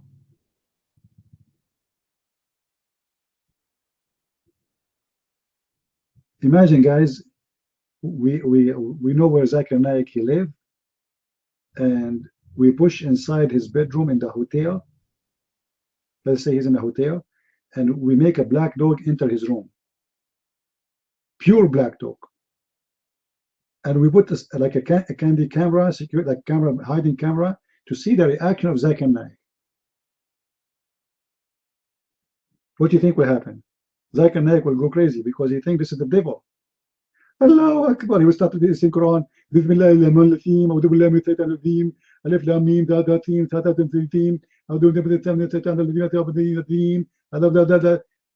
And the dog will be like, you know, and he might start licking his face. I don't encourage the dog to do that, but you never know.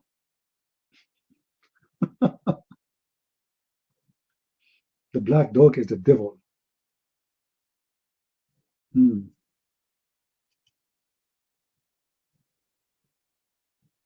you remember the guy who his name convert to Islam, the one who left Islam now? When he made a video, at that time he was a stupid naive. He made a video, he want to speak about the miracles of Allah. If you remember the 7-Eleven, 11 cents, $7, 11 cents, something like this. He said in the same video that he have a cousin, she was in Africa, and a white man, he appeared to us with a long beard. And for sure, this is an angel of Allah, because in Africa at that time, there was no white people.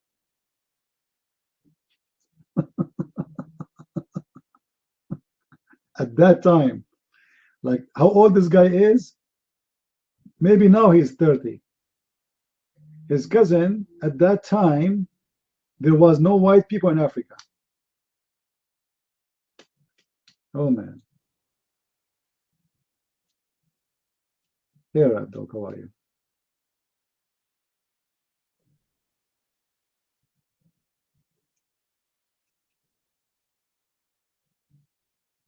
Yeah, but I mean, Polaris, I mean, how a human being, sometimes he can be fool and stupid.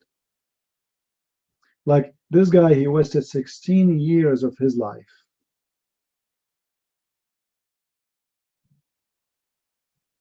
Defending such a stupid cult. 16 years to find out that this is a garbage religion. But I will tell you what happened. The real reason for him to leave, first, when he converted to Islam, he was naive. Obviously, he is not educated. Naive. He was young. I think he converted when he was 16 years old. And then when he started learning Arabic, I think this is the key point for him to change. If you notice this guy now, he reads Arabic, correct? If you watch his video, you will see him reading Arabic. And you will notice that he did not leave Islam until he learned Arabic. And this is why I believe strongly that when he learned Arabic, he noticed how stupid Islam is and how disgusting Muhammad is. Because reading English is not really too much knowledge there. Always a translation will present Muhammad as a good person. They change the words, if they fabricate translation. But when you read in Arabic, who can fool you?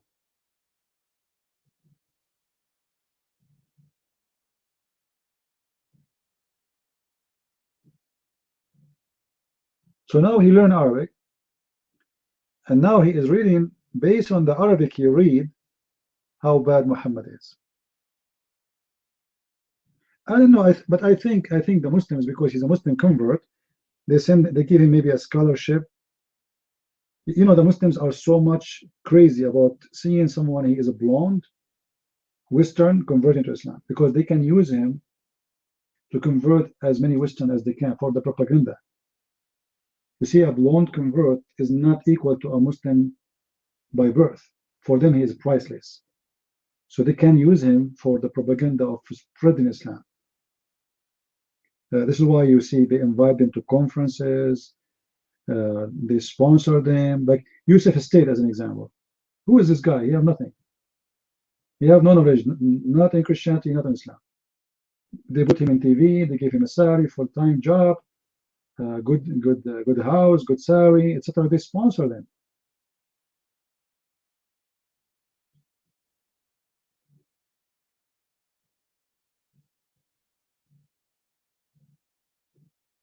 How are you, Genesis Revelation? Your name is Genesis Revelation. How the hell come? Abraham, the beloved man of Allah? Really? You want to tell me about Ibrahim in Islam? Who is a Muslim want to tell me about Ibrahim in Islam?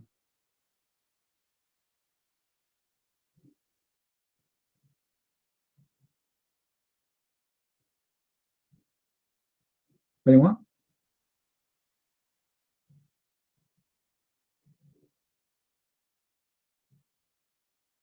Yeah, and the Muslim, he's calling himself Genesis. When we are going to have Genesis in the Quran? The Quran is messed up. You see, when you read the book of Genesis, you will see that things is very well organized. How God created the earth, the heaven, the human. If you read in the Quran, you will see the creation is all over. You cannot find the topic in one place. You know, the Quran is like as if you have a board and or a piece of a glass, and that piece of a glass have colors, have pictures in it, and then it's broken, became so small pieces, and then they put the pieces wherever it's going to fit.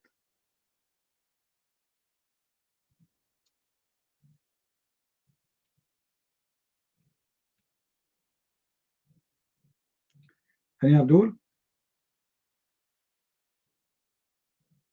Well, Bika, why you don't say the same to your prophet? The first verse in the Quran is attacking the Christians and the Jews. Why Muslims are hypocrites? Why it's okay for you to curse the Christian, to call them najis, to call them filthy, to call them kuffar, and you don't say the same to yourself? I'm just answering you, refuting you. So you have the right to call me all kinds of names, and I have no right to answer you back, right? Hypocrisy.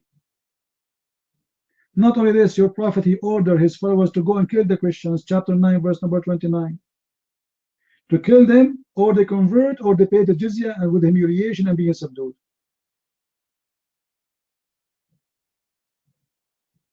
Prove me I'm lying.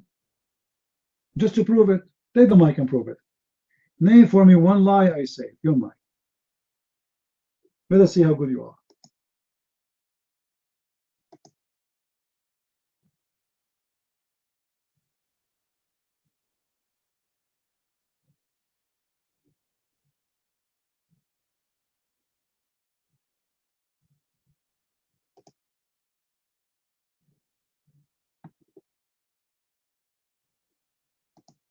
Coward, like your prophet. As simple as that. When your prophet was challenged by the Christians, what your prophet did? He said, bring your wives, I bring my wives, bring your children, I bring my children, bring your goats, I bring my goats, bring your falafel, I bring my falafel. Let us invoke Allah to curse the one is lying. Coward. Where is the debate? Where is the answer? You have no answer. Cursing party. Even his debate is a cursing party.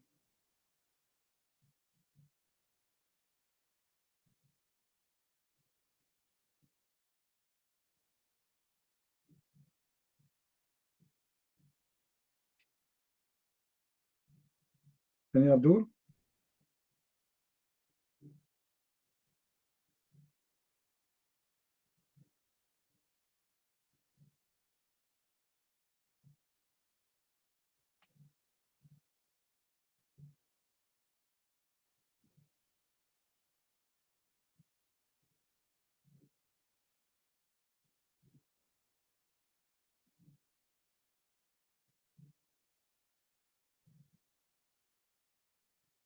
No?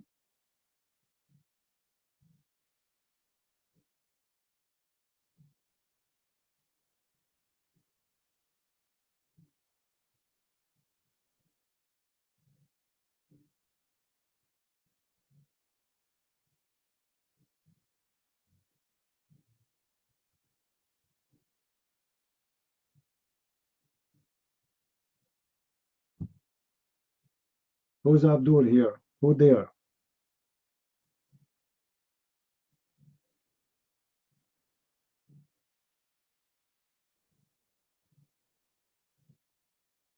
You see the Muslims, they call you all kind of names.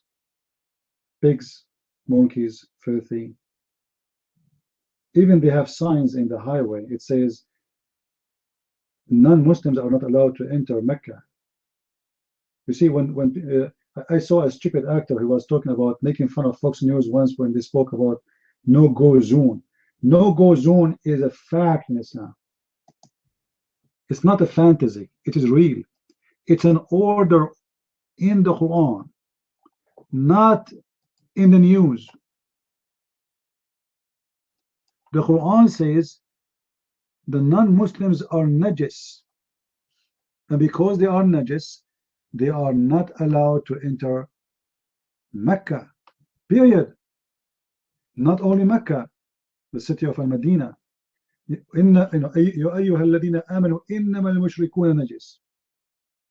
Chapter 9, verse number 28. So when some false people, they say to you, no, there's no ghost zone in Islam, this is the biggest fat lie ever you can imagine. It's in front of you in the Quran.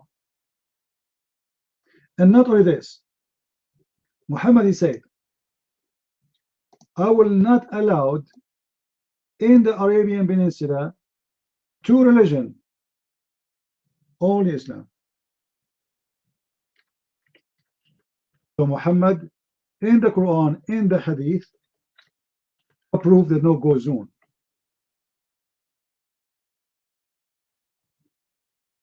Look what Muhammad, he said.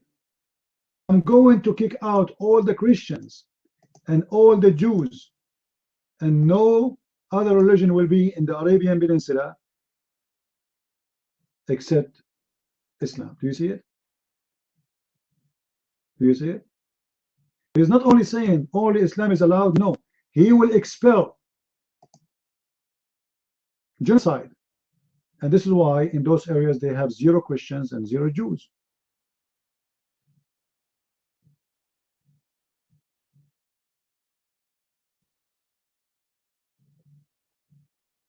And yet you will see someone, a stupid one, saying to you, well, there's no such a thing.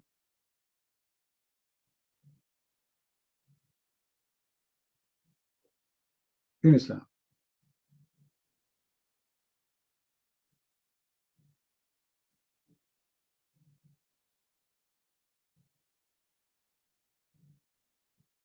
Hadith is located all over. It's not just mentioned one time. This is a very sahih hadith. Let me post the link so you can save it.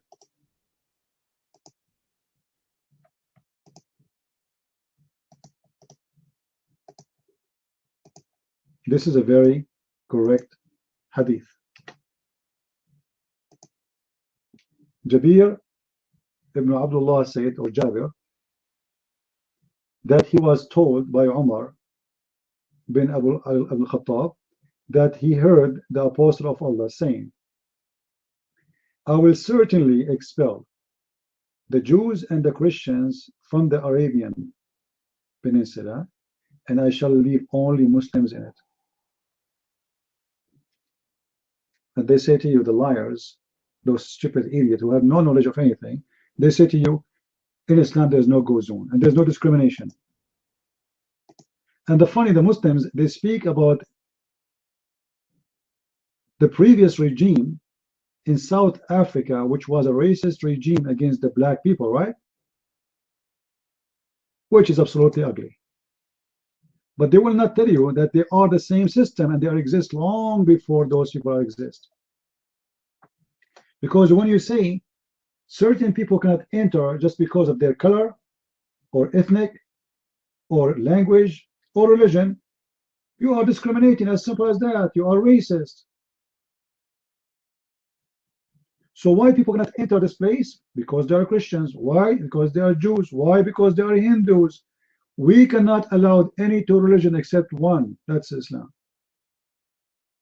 And Muhammad talking not only about religion, he's talking about expelling human beings, nations.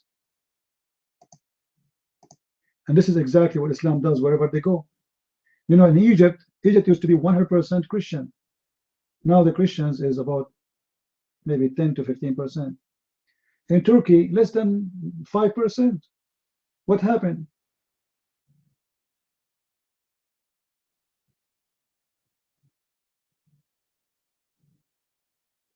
This is the religion of the scumbag, racist, filthy Muhammad.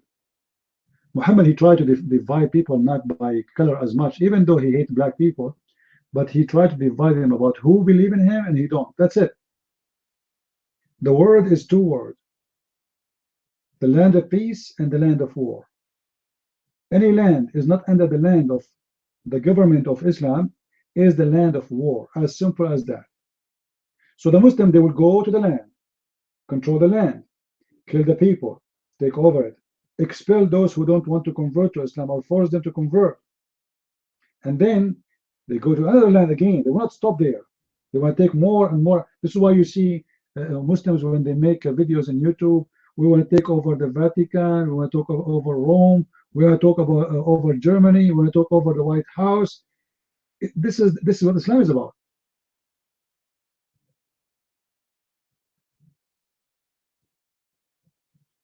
And still there are some stupid Europeans, they don't want to see that.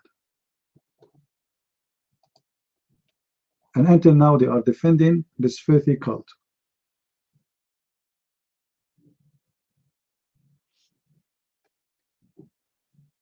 Oh, okay, great. Yeah, first of all, Muhammad, he have no sons.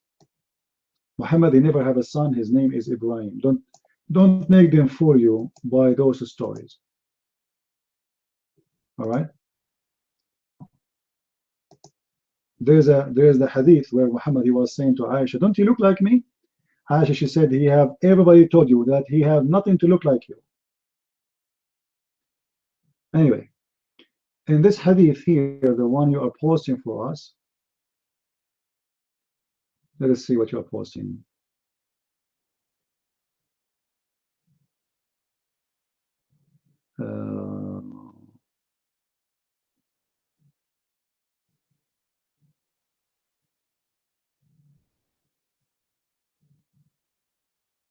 All right. Yeah, simply because supposedly Ibrahim is the son of Mary the Copt. If you remember, when Mary the Copt, she got pregnant, Umar al-Khattab, he wanted to go and kill her cousin, or the slave who came with her. His name is Ibn Jurayj. Why? Because Muhammad, he cannot have kids. And the son, he looked like him. But according to the Muslim stories, when he went to kill him, he found that this guy, he have no penis. All right? So what Muhammad supposedly here in this hadith saying, if Ibrahim, he lived, I might let go all the slaves of the Coptic, the Christian Egyptian, who he captured them or he owned them.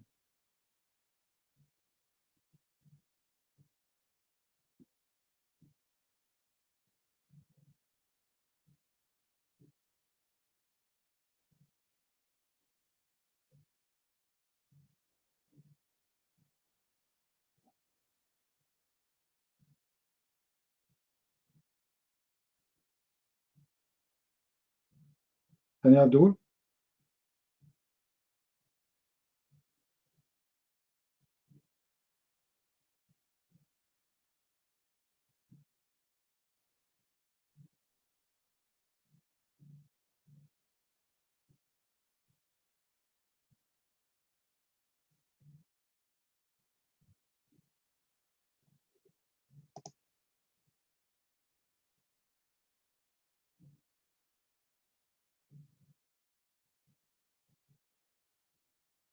No, Muhammad, he never have sons. Don't go by the Muslim story. Muhammad, he never have daughters. Muhammad, he have no sons. This is why the Quran speak about a guy, people, they were accusing Muhammad that he was abtar, which means he was a potent man. He have no children. The Muslim, they will say to you, oh, this is because he have no male kids. That's not true. There's tons of reference proving that Muhammad has no kids. And Aisha herself, she said to him, this guy, why you are crying? Why you are crying? He looked like nothing like you.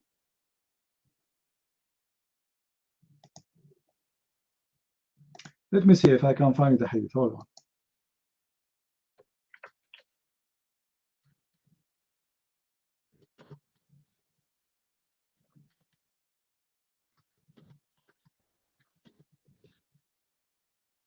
on. I hope it's translated.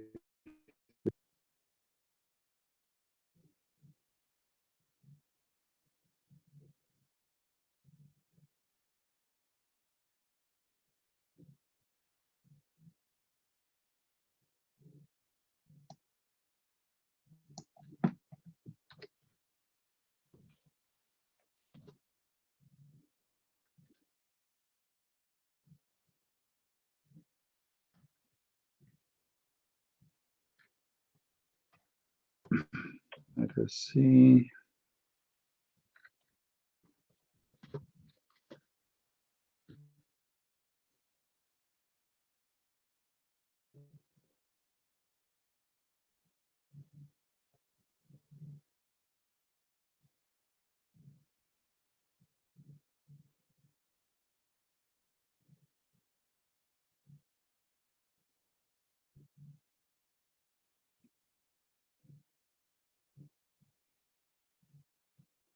I'm trying to remember what exactly the hadith was saying word by word.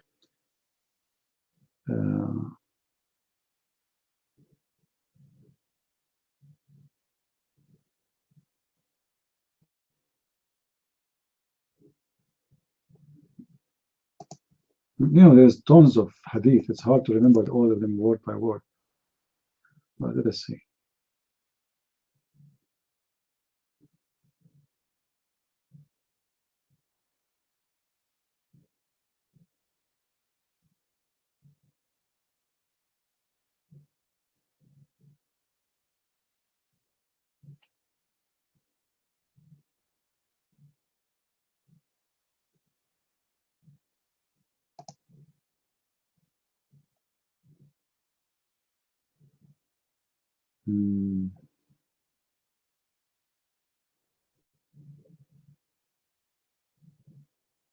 I will find it later, and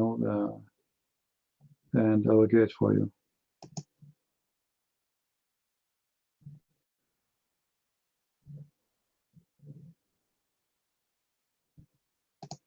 Let me see here.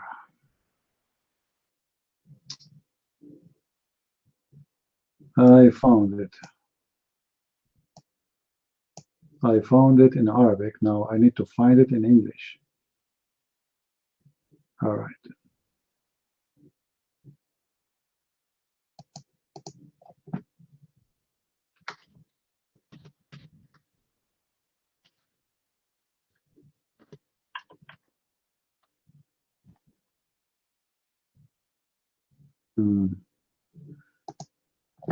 Let's try again.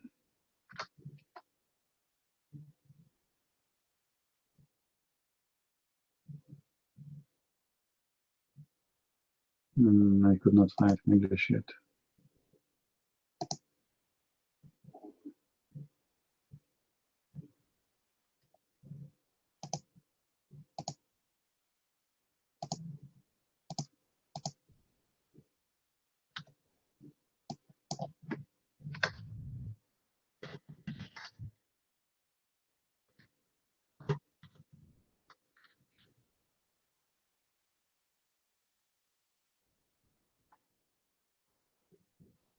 Yeah, it's not there.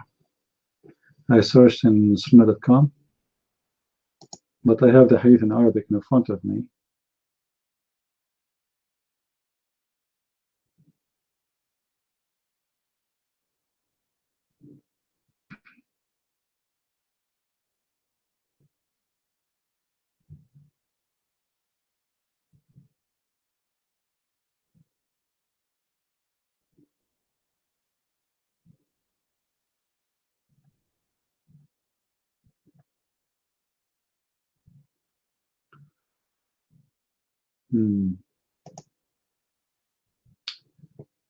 Anyway, this is what the Sahih is saying clearly, that Aisha, she confirmed to Muhammad that there's nothing between you and him is a lie.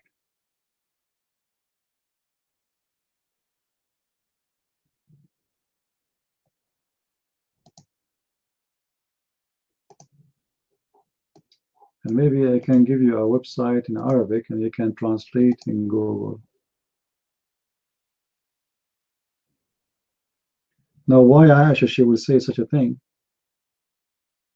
Muhammad, unless it's true?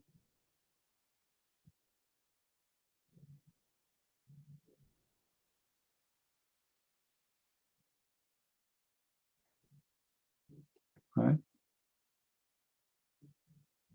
Because, you know, Aisha, she will be, Muhammad can beat her if she says something will insult, you know, like, this is a very bad issue to say that to him, because this is mean he is supposed to consider her as his only sex slave and nobody can sleep with her. To sleep with her, and he was a fool that she is really only with him.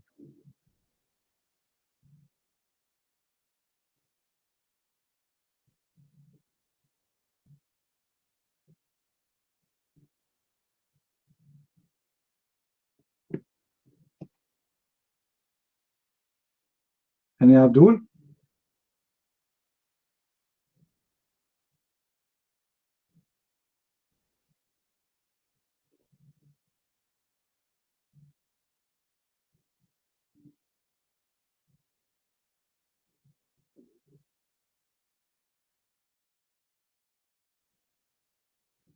No, Abdul. What about in YouTube? No, Abdul too.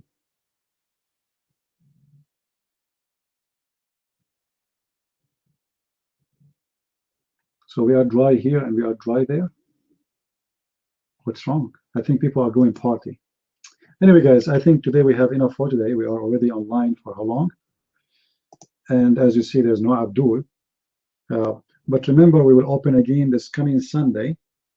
This coming Sunday, we will have a debate with a Shia Sheikh. His name is Hamza, or Shia Hamza. His name is Shia Hamza. He's from Germany. So we will open the chat room early Sunday. I will open around 12 o'clock maybe, or even before maybe. We will see. And he should be with us by 1 o'clock. All right? And the debate will happen in Skype and we will broadcast in YouTube.